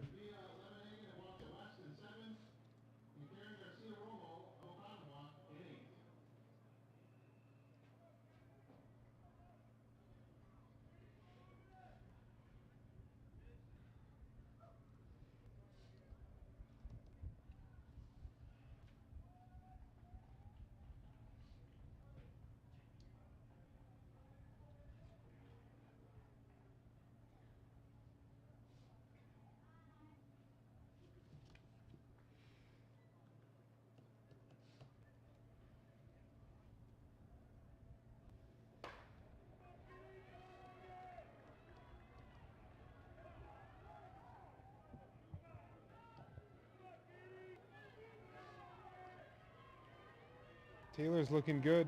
Taylor Timish in the outside in lane 6. Looks like her and Abby battling.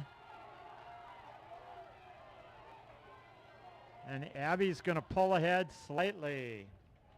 Abby Zoliga and Taylor Timish.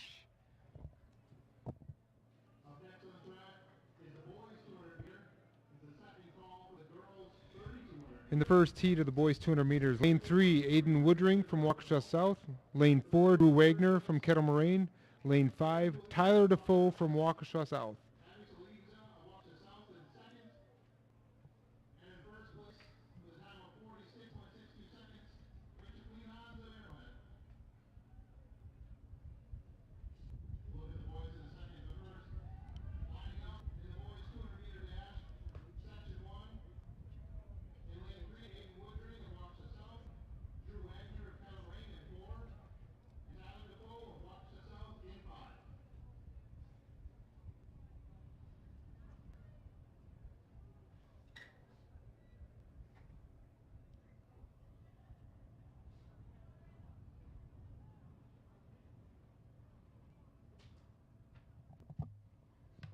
And here are the official results of the girls. Abby Zoliga of Waukesha South wins 26.08.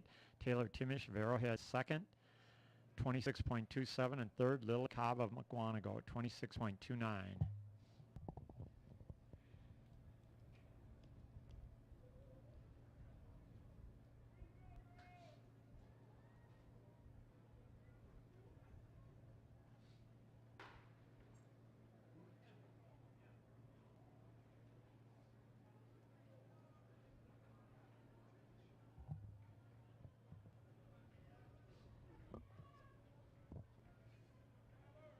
That's Drew Wagner leading Tyler Defoe. Drew's going to win this one, running a great race for himself. So Drew Wagner is a stud basketball player for Kettle Moraine. Started varsity as a freshman. He's only a sophomore now. He is one of the best players in the area, if not state. Section 2, Franco Williams, Waukesha North. Lane 2, Isaiah Crothers, Kettle Moraine. Lane 3, Aiden Stein, Muskego. Lane 4, Andrew Nagy from Arrowhead. Lane 5, Max Schneider from Muskego. Lane 6, Logan Lawan, Muskego. And Lane 7, Jonah Freed from Waukesha North. As you're speaking about Drew, it's great to see multiple sport athletes.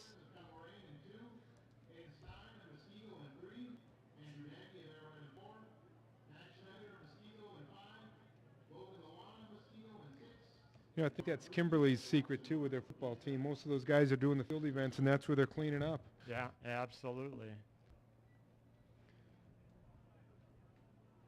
And they're still getting their scholarships for football. Yeah, yeah.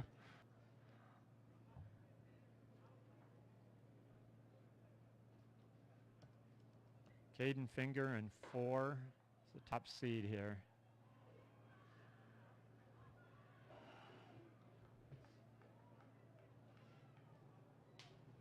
So Luke Patterson in lane 5 from Arrowhead. Luke with the lead. Field is starting to close up on him. Wow, what a finish. Is it? I must have the We were one section ahead of ourselves. Was I? Yep. That was Andrew Nagy and Max Schneider. We get so anxious. Apologize to any families out there who didn't give the right credit.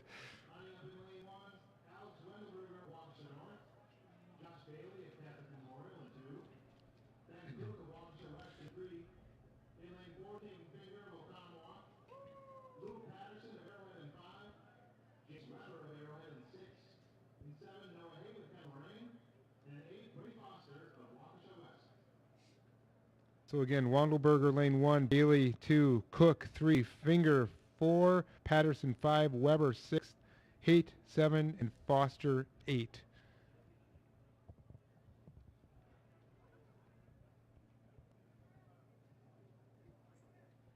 And this is the section that Caden Finger has the fastest time, and Luke Patterson second fastest.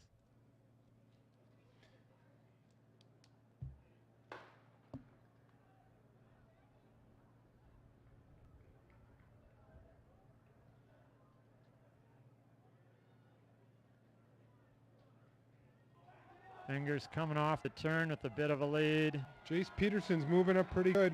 Jace Weber. Oh, Jace Weber, sorry. Fingers going to win that one. We have receipts here.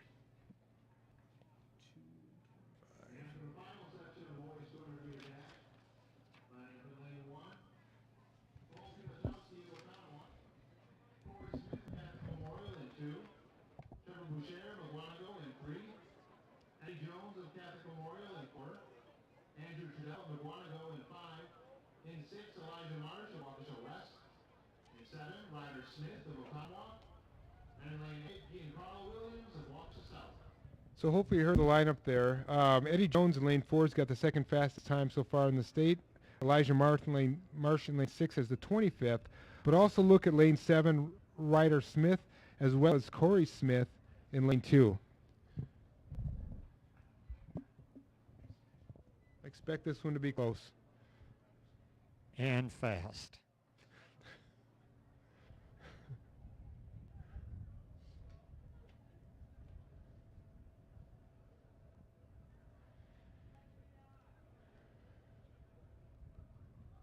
We're feeling a breeze up here in the press box. We're way up. I think down on the track itself, I don't think there's that much wind anymore, Dan. Yeah, Saturday at the Myram, we called that a wind chill, Coach, not a breeze.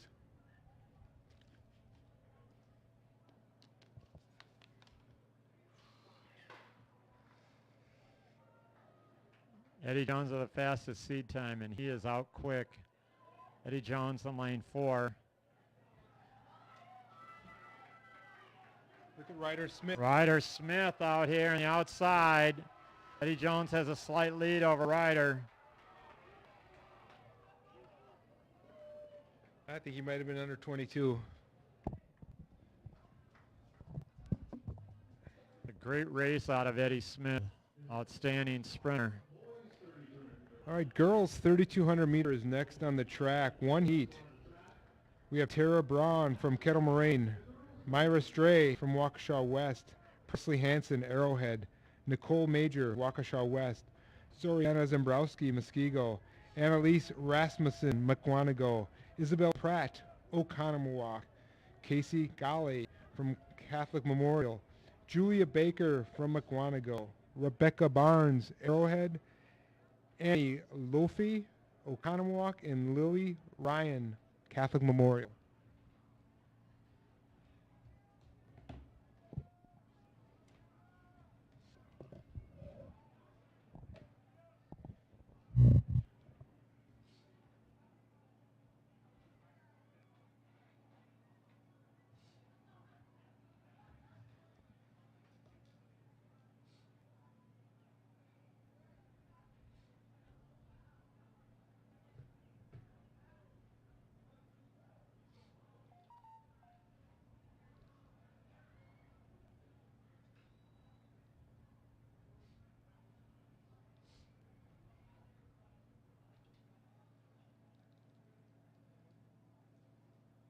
They ran so fast they broke the clock. They can't get the results from that 200.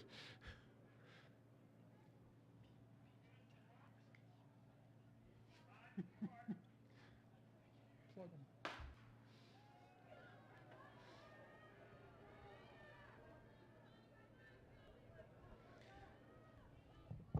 Okay, while the 3,200 is going, we'll give the results of that boys 200.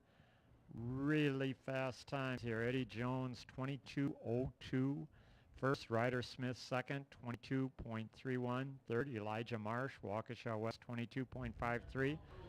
Fourth, Cole Plakowski, Oconomowoc, 22.56. Fifth is Caden Finger, Oconomowoc. Huge event for Oconomowoc, 22.62. Sixth, Corey Smith, Catholic Memorial, 22.7. Seventh is Jace Weber, Arrowhead, 22.89. And eighth, Giancarlo Williams, Waukesha South, 22.9. So that would make sense why Oconomowoc's got the fourth fastest 4x1 relay team in the state.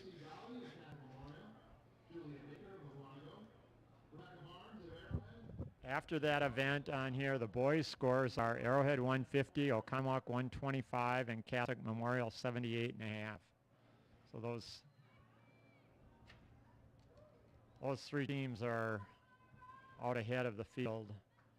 On the girls' side of it, Mukwonago has this meet probably pretty much in the bag. They've got 134 points.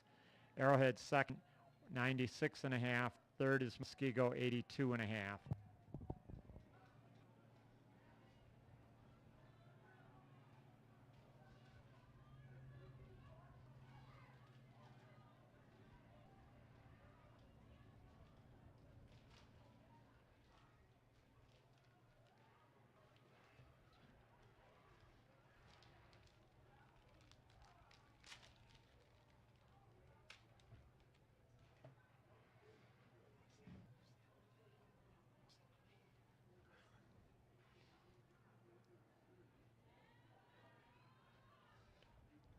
We'll find out who's in the lead as they come around. I can't quite see the uniform, but Tara Braun from Kettle Moraine has the fastest seed time of 11:46. Waukesha West, Myra Stray has an 11:49. So it's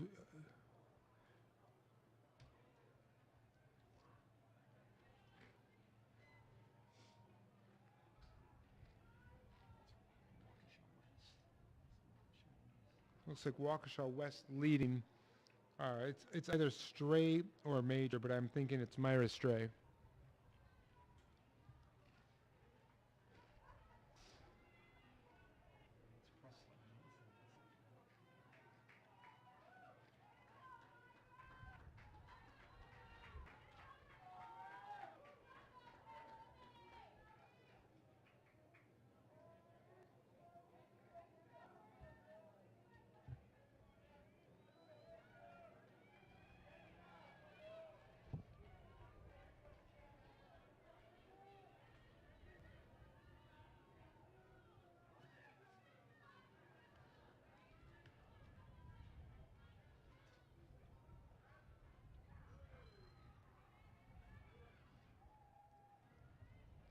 That's Presley Hansen from Arrowhead in second.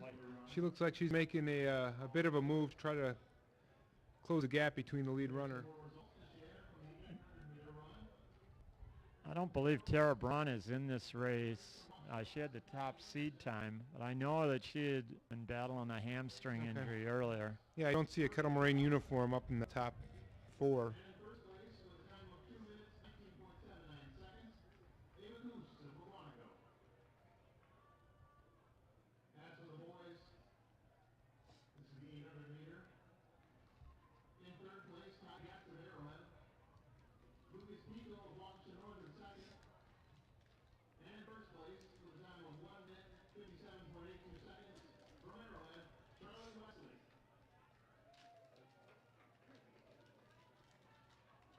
Yep, Presley Hansen is closing the gap. Third place is also moving up, so we might see all 3 of these top 3 runners close together at about the 1,600 meter mark, or maybe around 2,000.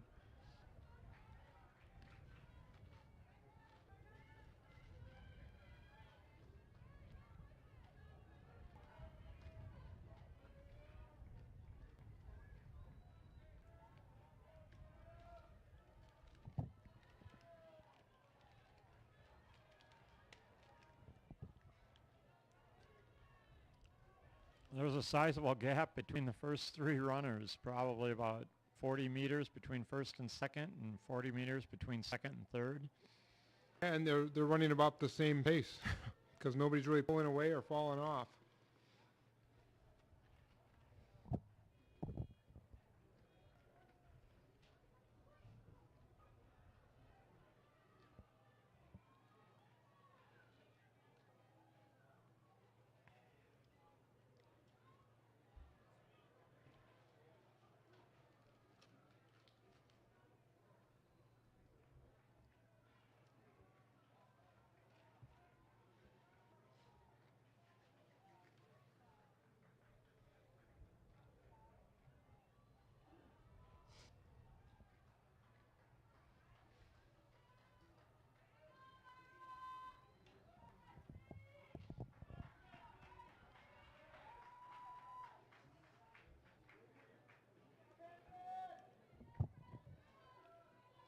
She came through the 1,600 at about a 6:07. So we'd expect that's going to be about a 12:10, 12:15 pace. Presley Hansen in second. Nicole Major in third. Myra Stray continues to lead this. The lead's grown a little bit in the last lap.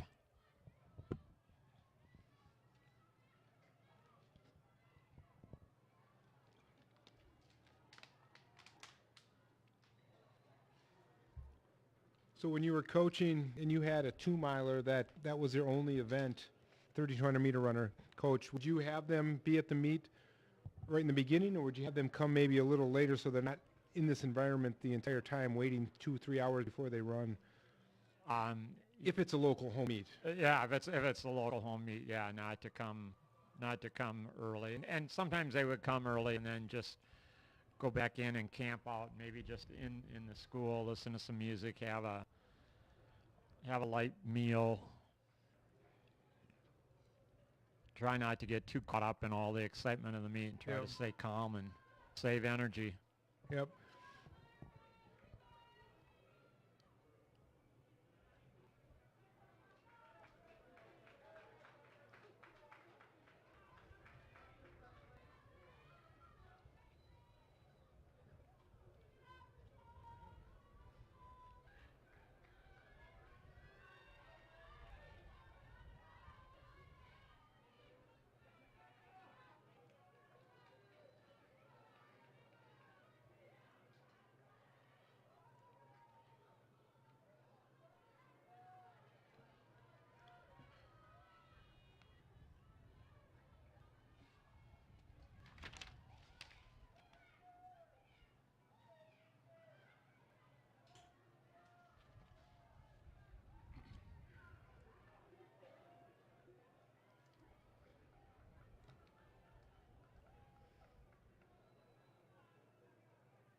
we'll try to give a few field event results. In the girls' shot put, first was Julia Misal of Mukwonago, 37 feet 1 inch. Second is Paige Paprocki of Mukwonago, 34 feet 9 3/4. Third is Caitlin Groh of Kettle Moraine, 34 8 3/4. Fourth is Alaya Miller, Oconomowoc.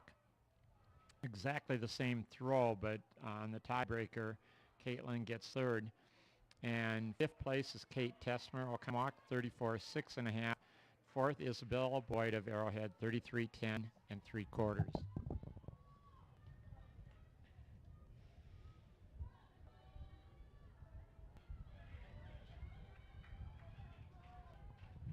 Boys shot put.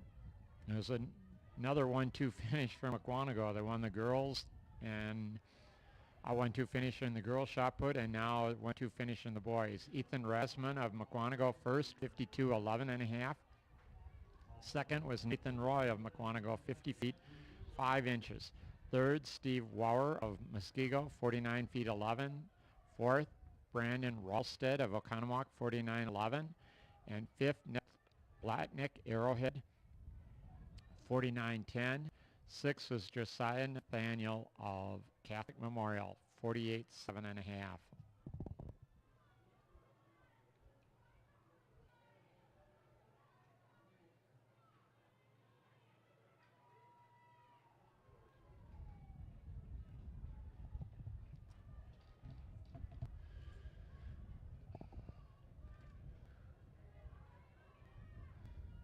This is our lead runner here, Coach, on the lap to go.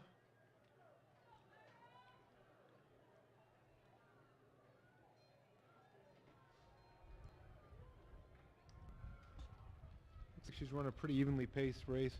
Yeah, she was running strong, and I know she wishes she probably could have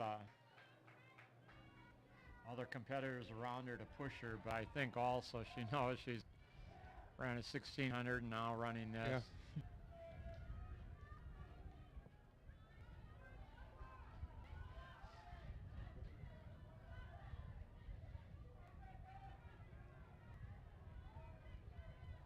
Real quick, the results of the girls' discus. First is McKenna Sepik of Oconomowoc, 109.7. Second, Olivia Wyma of Arrowhead, 107.4. Third, Alaya Miller, Oconomowoc, 100 feet 5 inches.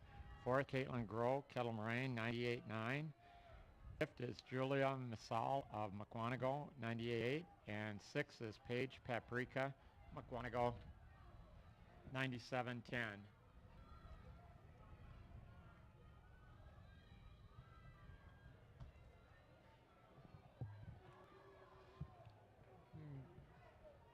Here comes Myra Strahan, winning her conference championship, 3,200 meter champion.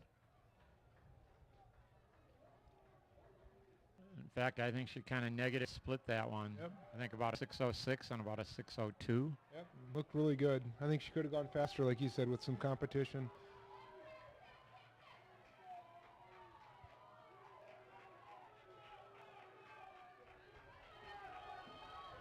And as that Annalise Rasmussen from Mukwonago moved up really nice. Presley Hansen is going to hold on for second, but that's Cole Major of Waukesha West that moved up awfully hard.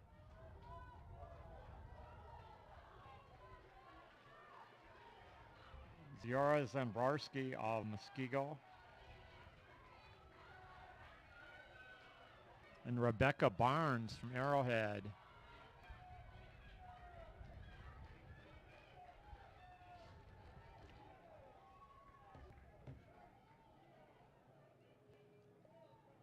I believe that is Julia Baker.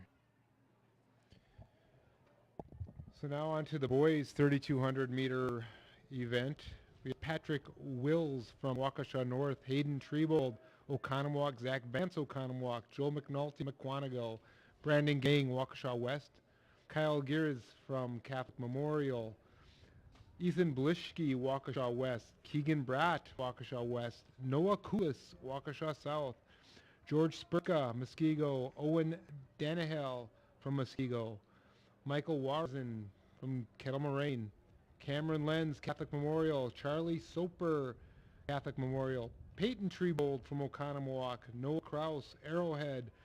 Matthew Clower, McWanago. Justin Heimsch, Arrowhead. Alex Anschutz, Muskego. Jaden Learman, Waukesha South. Zach Watson, Waukesha South. Jackson Braun, Kettle Moraine. And Coach, what I'm really anxious to see is Patrick Wills. First event of the night, 4th ranked in the state, followed by Treebold, who's 10th, and Vance, who's 12th. But my guess is Will's going to go after a fast time. What are your thoughts? Absolutely, and he's a really highly motivated athlete, and I think he kind of set aside this meet to really go for it. I know he did not race in the Hale distance night, and you know, their team was hosting their own Waukesha North Star Invitational, and then that day, the next day, it would rain. The weather was just ugly would be too kind of a word to say for it, but so he didn't get the opportunity that maybe some of the other people did to try to go and just nail a time. Well, and from what I know about Vance and Treebold, too, they're not going to take it easy just for points. They're going to compete with him. They're going to go after a fast time as well. So this should be a good race. Yeah, definitely. Do you know, has Wills decided what he's going to do after he graduates? Yeah, he's signed a scholarship. He's going to go to Miami of Ohio. Good for him. Good for him. Did he win the state cross country? He was runner-up. Runner-up, okay. Henderson from Nino won it, and Owen Bosley was third.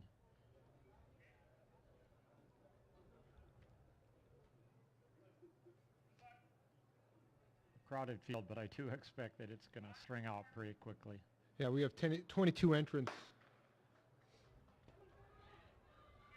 And that's Vance that kind of surged out there a little bit ahead of Patrick. Here comes Patrick. Well, and like we were talking about earlier, you know, all these runners are very familiar with each other. So the two Oconomowoc boys and Patrick they know each other. They know their tendencies. It does look like Patrick taking it out, though. He's going after it. So it's a matter of Treebold and Vance have anything left after their earlier races to challenge him.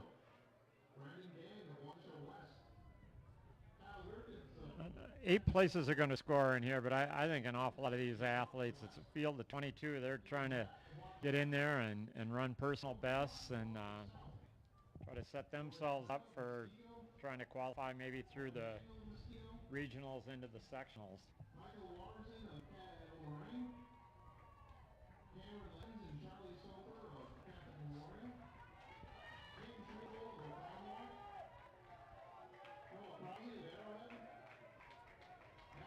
Patrick goes through at about 66.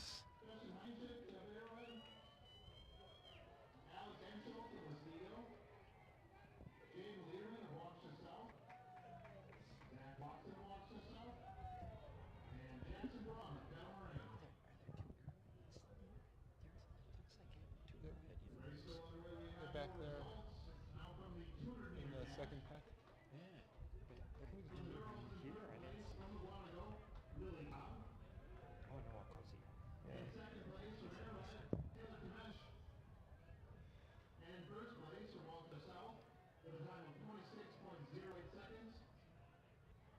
There's no doubt about what Patrick's got on his mind. He is going to put his foot on the gas pedal and never let off. 66 opening quarter. Again, if he runs 7 more of those, he's got an 8:48. But he does like he wants to go under his seat time of 9:15.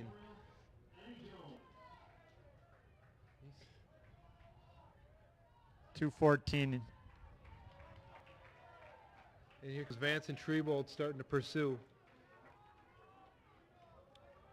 They're going through at 2:23. I don't think they're going to be shooting for PRs in this race. I think they're going to try to get their team points and try to separate and just run a strong race without killing themselves.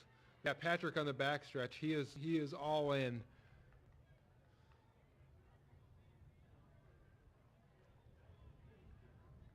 I don't know though, Coach. I wouldn't underestimate the Oconomowoc runners. They see any kind of slowing, they may keep driving after him. I don't expect Patrick to be slowing. I think Patrick's marked himself to go after John Simon's conference record. And you know that offhand. I'm going to look it up. What is it? 9:32, correct? Or 28? 9:27.1. Okay. On that race, they went out pretty pedestrian, about a 4:56, and just put the hammer down. John ran a 59 high last 400 in that race. John went on to be a sub 4-minute miler. Am I correct? Yes, he did. And John Luderbach, it was him and John Luderbach were battling. So Patrick went through about 324. 324, 325. So he did pick that third lap up a little bit.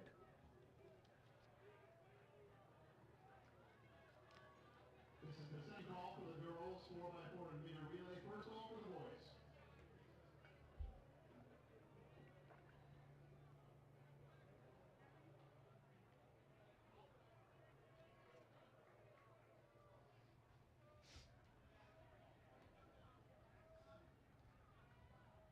And about halfway through the boys 3200, let's take You know, Patrick is one of those runners that can run essentially all alone and continue to push himself. Some people, they have to have a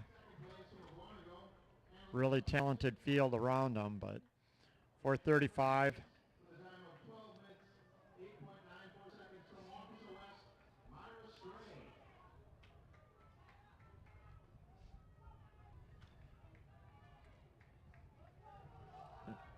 Who's this in fourth? Freebold and Vance are about 4:49. Is that Brandon Gang? Or who's following in Yeah. from Waukesha West? Is that Noah Koulis? In fifth, I believe. Okay.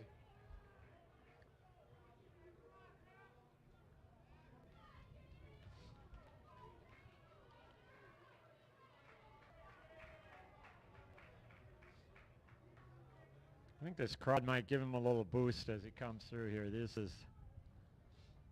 That sixth lap is a tough lap to keep it rolling.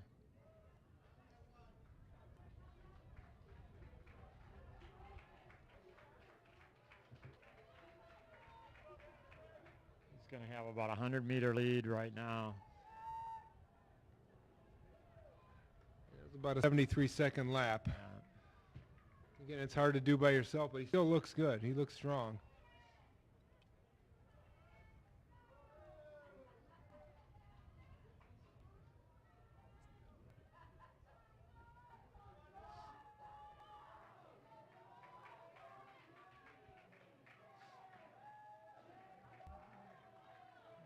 I would say at this point the first three places are pretty sorted out. Even Brandon Gang in fourth place has got about a 50-meter lead over fifth, over Noah Koulis.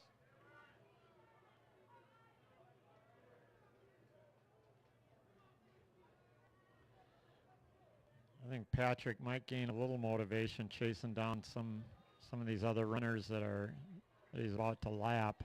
So you've seen him race a lot more than I have, Coach. Is he a strong finisher, or is he more one of the guys that just kind of grinds it out? He is a strong finisher, and he's mentally he's very, very focused and tough.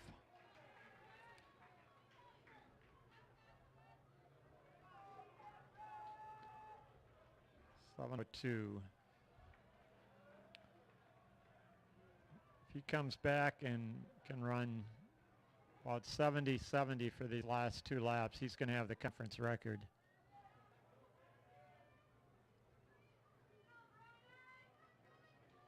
Wonder if anybody's telling him that outside. This is the final call for the girls 4x4, second call for the boys.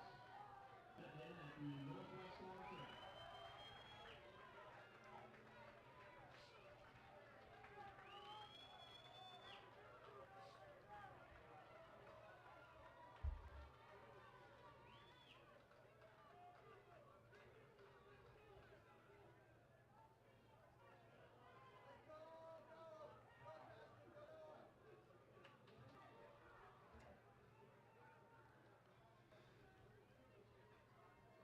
Here comes Patrick.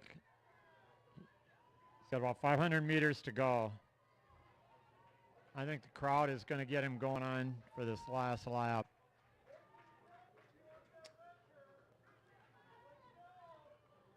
He may need a 60. He's going to need a 60-second lap or better. No. He's Was it 9:17? 9:27. Oh, 9:27. Yeah.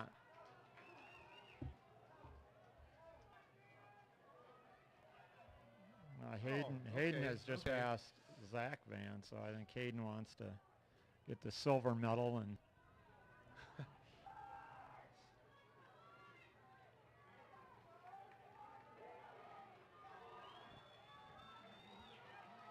well, Patrick has picked it up. He's definitely kicking.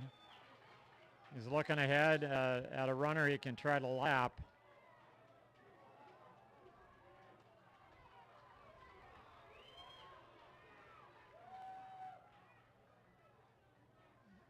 He is definitely kicking. Heck of a finish. It's going to be about 9:24.25, you predict? Well, 9:25. He eclipses John Simon's conference record. Here comes second place, Hayden Trebold. Nice race. Double for him. 9:40.41. Zach Vance going to be third, 9:44. Here comes Brandon Gang, going to be in fourth place. 9:53.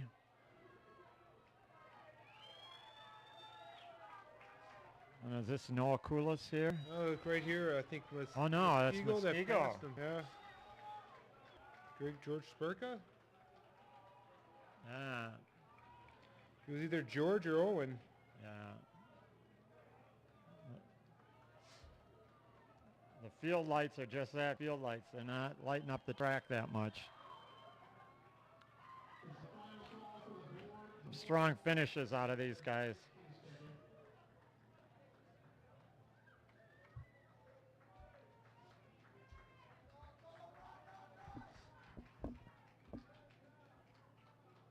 Yeah, that was an incredible race to do it solo from the gun.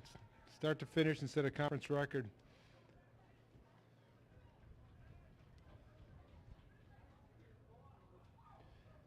As they finish up with the 3200, next on the track is the 4x400 relay. For the girls, there's going to be two heats. In the first heat, it's Catholic Memorial in lane 1, Waukesha North in lane 2, Waukesha South lane 3.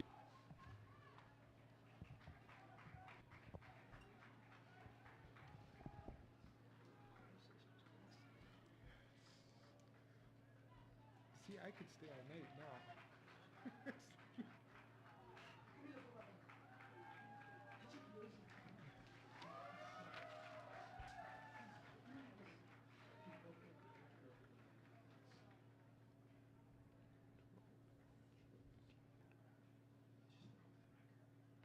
As we are for the girls 4x400 meter relay, we witnessed a Jim Barron track and field championships runner at our last race.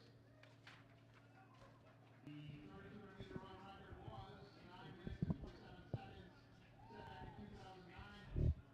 Patrick Wills crossed the finish line in 9 minutes and 24 seconds. So John Simons, we know you're listening. You had a long run at 2009. That record held for a long time, but you should be honored for the guy that beat you. He ran a great race. Lining up on the track now in section 1 of the girls 4x4. I mean, Coach, you do make sure all your alumni listen to our broadcasts, correct? I mean, that's. Oh yeah, they're probably tweeting about our broadcast right now. In a good way, I hope. Oh yeah.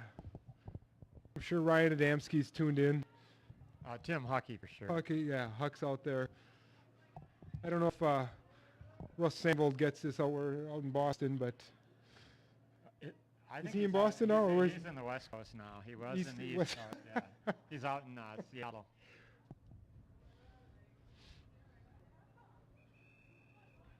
Cole is in New York City. Okay, maybe it was Cole I was thinking out east.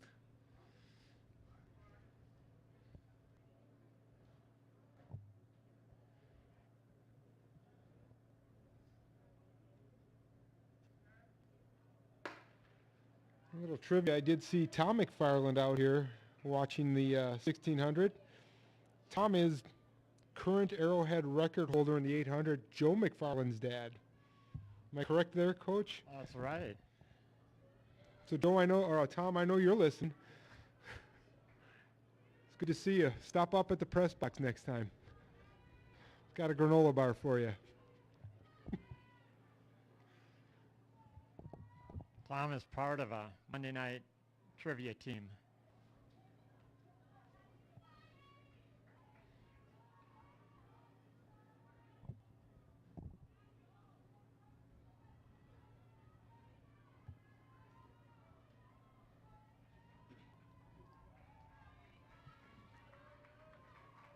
Waukesha South edging out a little bit. Catholic Memorial North and South, they're going to hand off pretty even.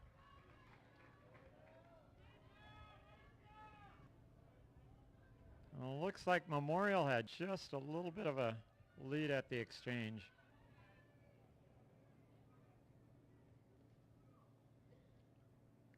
They're going to be making the cut to the pole, and Memorial is going to just be slightly ahead of Waukesha North.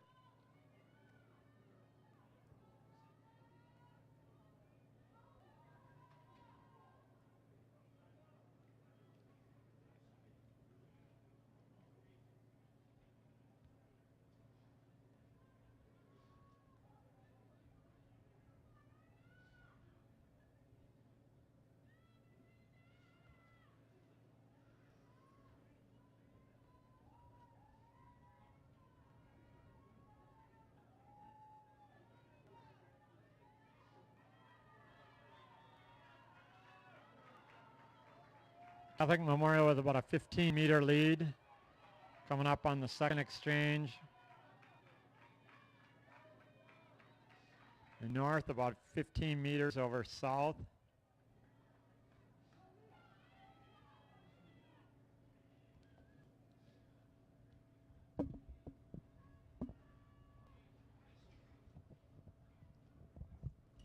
This is somewhat a city event here. We've got Waukesha Catholic Memorial, Waukesha North, and Waukesha South. I'm sure that's a rivalry. You know, those schools compete against each other, not just in the three conference events, the conference indoor, the relays, and outdoors, but you know, going to Waukesha North Star Invitational and at the County Invitational.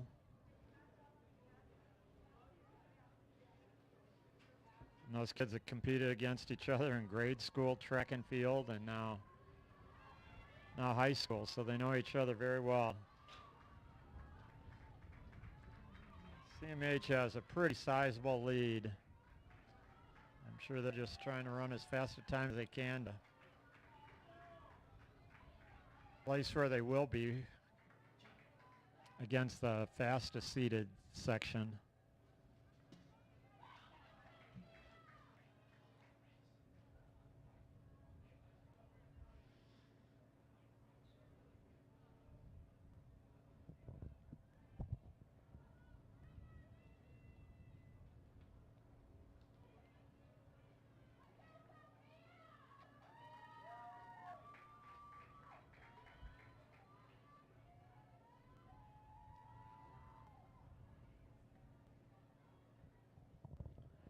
With the triple jump and the 4x4 relay yet to be scored in the girls' side of it, McWanago is winning this meet and will win it. They've got 162, Arrowhead 109.5, Muskego 86.5.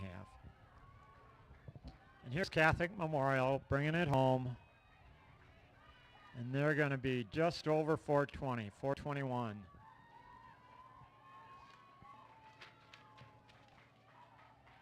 Second place, the North Stars. 431. And third place, Waukesha South.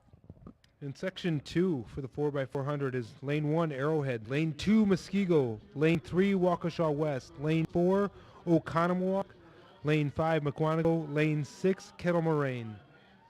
Arrowhead's got the 12th fastest time in the state, Muskego 14th, and McWanago 25th. With the team scores, we can give the boys team scores. Now again, this is without the triple jump and the 4x4 relay, but Arrowhead has an 11-point lead over Oconomowoc. Arrowhead 150, Oconomowoc 139, Catholic Memorial 79 and a half. Lining up in section 2 of the girls 4x4, we have Arrowhead in lane 1, Muskego in 2, Waukesha West in 3, in lane 4 Oconomowoc, McWanago in 5, and Kettle Moraine in 6.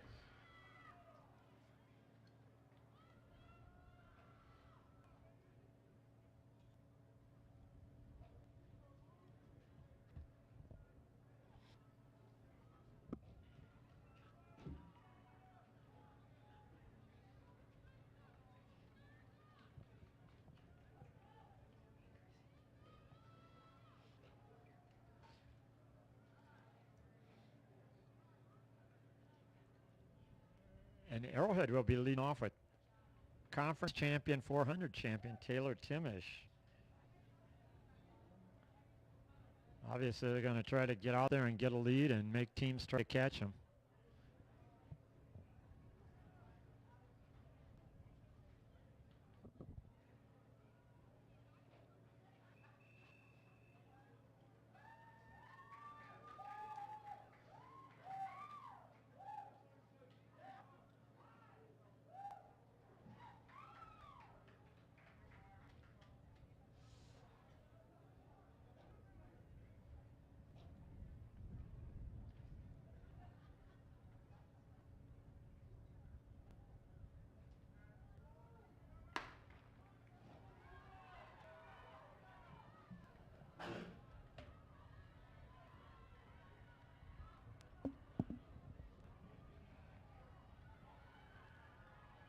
We'd expect Arrowhead and Muskego to be battling this thing out. They got the 2 fastest times there, lanes 1 and 2.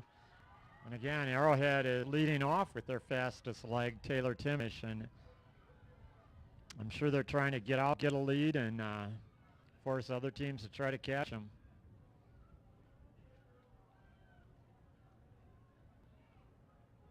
I think Taylor's going to give Arrowhead a sizable lead here.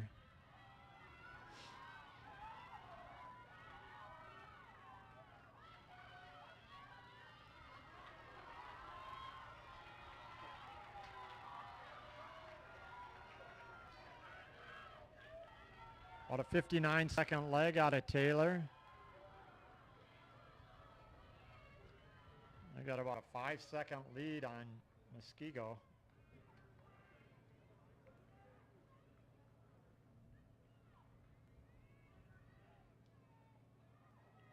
I believe that's Kettle Moraine on the outside. It's kind of hard to see on that backstretch. The lighting's not as good, but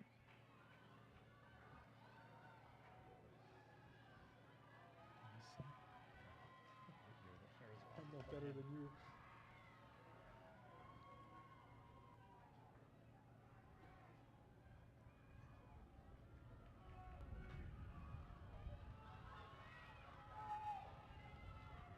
Arrowhead with a lead. I think that's Oconomowoc. Now that's McWanago moving into second. And Muskego coming in. Muskego is charging hard.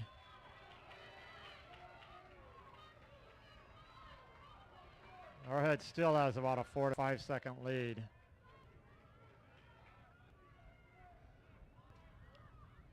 Yeah, to your point, Coach, now Arrowhead's making everybody chase, and the chasers sometimes go out a little too quick trying to make up the distance immediately and pay for it at the end. So this strategy seems to be working. That's Sophie Harriet racing for Arrowhead on this third leg.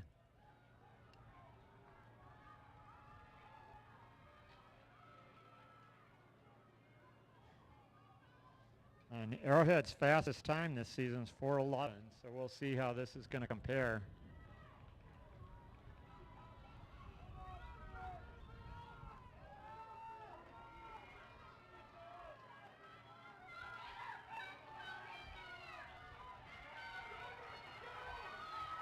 And again, here comes Muskego kicking hard down the home stretch.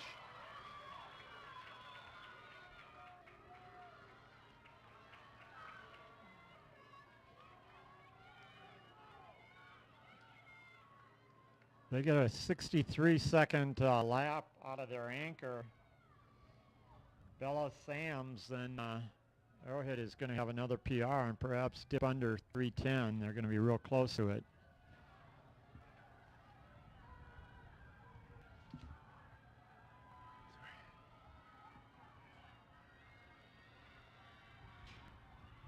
This is all Arrowhead.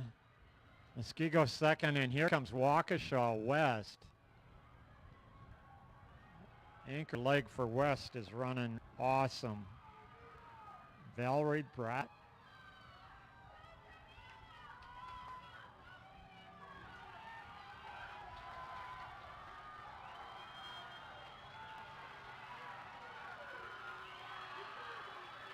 Arrowhead just crushed their season best time. Ran 4:07 there. Waukesha West second, Muck third, Muskego fourth. All right, the final event of the night, boys 4x400. There's one heat. Lane 1, Arrowhead. Lane 2, Oconomowoc. Lane 3, Catholic Memorial. Lane 4, Mukwonago. Lane 5, Waukesha South. Lane 6, Muskego. And lane 7, Kettle Moraine. Arrowhead right now in the state honor roll is number 3, followed by Oconomowoc at 11 and Catholic Memorial at 17.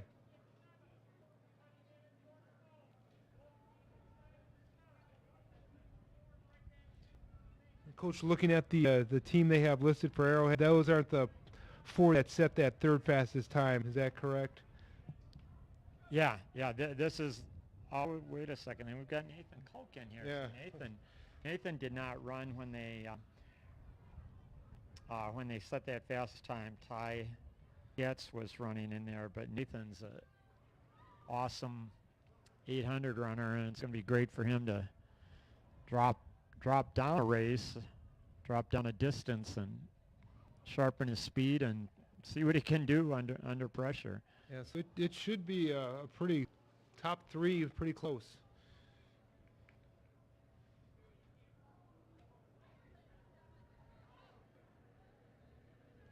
Lining up in the 4x4 for the boys in lane 1, Arrowhead, Oconomowoc in 2, Catholic Memorial in 3, Mukwonago in 4, Waukesha South in 5, and lane 6, Muskego, and lane 7, Kettle Moraine.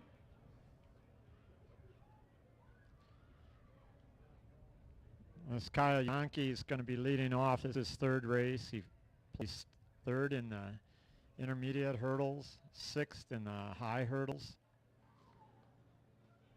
Last week at the Myram Invite, he ran a 51 low, I think it was 51-1 relay split. So.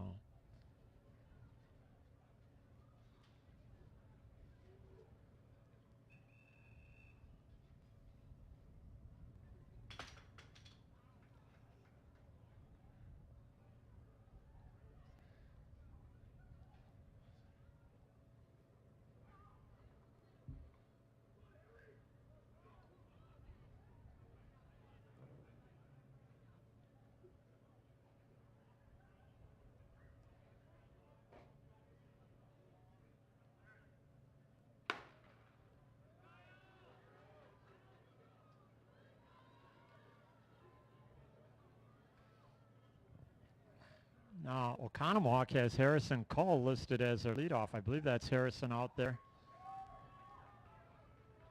Harrison won the Open 4 today. So are they going to use the Arrowhead strategy, get out in front and make you chase and catch?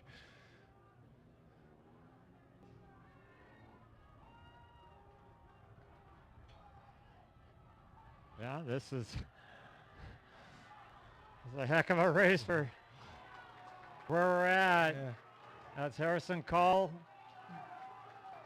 Oconomowoc Kyle Yankee for Arrowhead. Jacob Fink, who plays second in the Open 4, is running second for Arrowhead.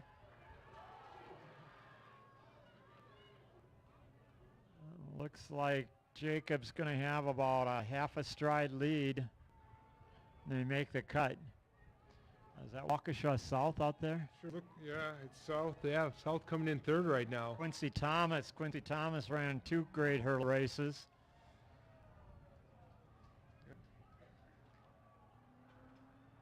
Jackson Pouchard from Oconomowoc leading Jacob Fink from Arrowhead.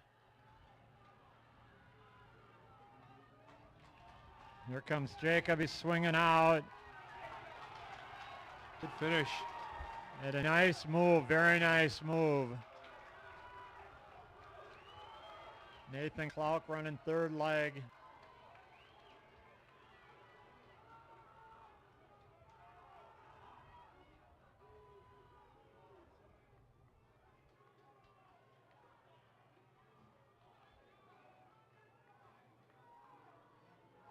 Arrowhead with about a 12-meter lead. It doesn't seem to be. It looks like it's closing though. Yeah. I think they're going to hand off about equal. Oh, it looks like Nathan just shifted a gear now.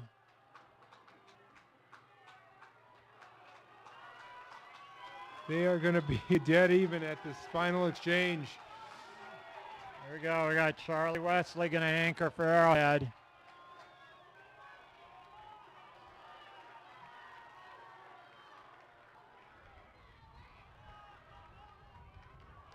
Alex Rolstad listed as the anchor. I believe that's Alex. Yeah. And they are going at it. Want to hunt or be hunted, Coach? Knowing Charlie's personality, I think he likes being where he's at, though. Yeah. And it does look like he's opening a bit of a gap. Yeah, he's inching away. He's inching away. Here he comes. Oh, Starting to pull away now. True to Classic 8 form, this 4x4 is always an awesome time. 3:23. Wow. It's lead time in the state. CMH fourth.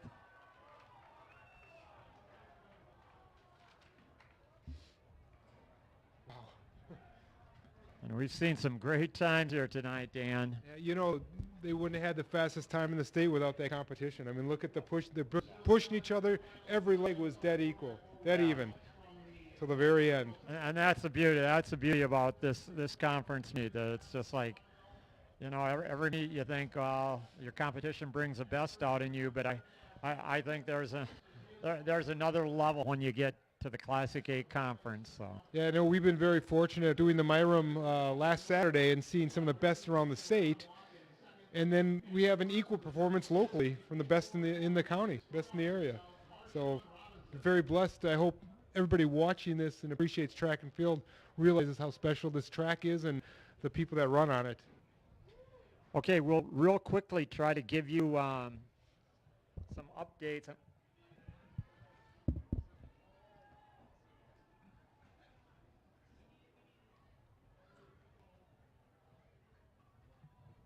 They finally have the triple jump completed and scored. So the girls triple jump, first place, Haley Wine of Mukwonago, 35 feet, 2 3/4. Second place, Navinia Levenhagen of Waukesha West, 34 9 1/4. Third, Avery Adams of Mukwonago, 34 feet, 1/2 inch. Fourth, Abigail Bauer of Kettle Moraine, 34 feet. Fifth, Ashley Davies, Waukesha North, 33 10 3/4. Sixth, Julia Stillman, Waukesha South, 33 10 1/4.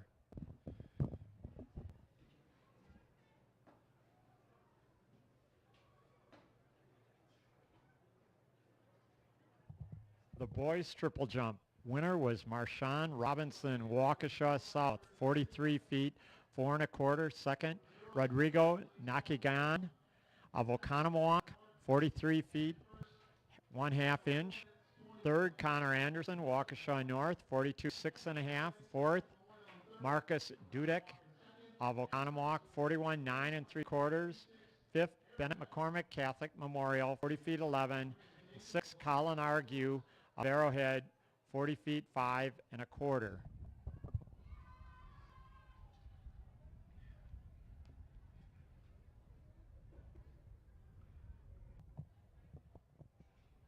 And the final results on the girls 4x4 relay.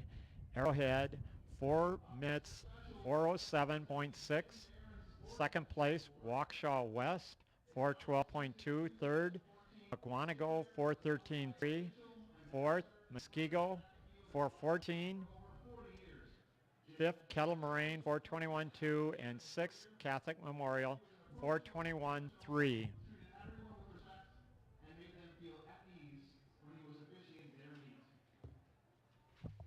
And here are the final team scores. Mukwonago wins this meet, 186 points. Second, Arrowhead, 119.5. Third, Waukesha West, 98. Fourth, Muskego, 92.5. Fifth, Oconomowoc, 72. Sixth, Kettle Moraine, 56. Seventh, Waukesha South, 39. Eighth, Catholic Memorial, 22. And ninth, Waukesha North.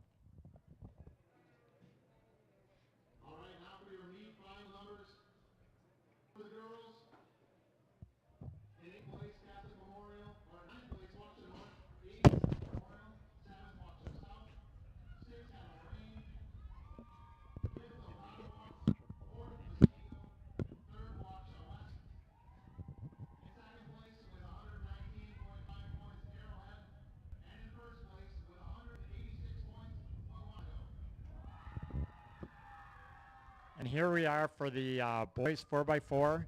Arrowhead wins the race 3:23.36. That's the fastest time in the state according to the honor roll. Second, Oconomowoc 3:25.1. Third, Catholic Memorial 3:31.9.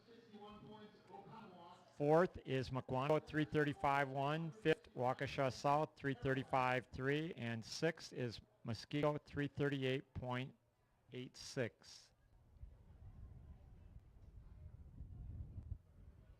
And the team scores. Arrowhead wins the meet conference championship 165. Second, Oconomowoc 161. Third, Catholic Memorial 89.5. Fourth, Waukesha South 68. Fifth, Mukwonago 63. Sixth, Muskego 61. Seventh, Waukesha North 40. Eighth, Waukesha West 37. And ninth, Kettle Moraine 12.5. Dan, this has been a great meet. Yeah, we've been blessed 2 weeks, 2 meets in a row now, Coach. And for those listening in, our next gig is sectionals May 26th. On the text line, Kyle O'Rourke from Pewaukee High School texted. He enjoyed our broadcast tonight. So you're going to see even faster times and probably some of the best competition you're going to see at sectionals in about a week and a half.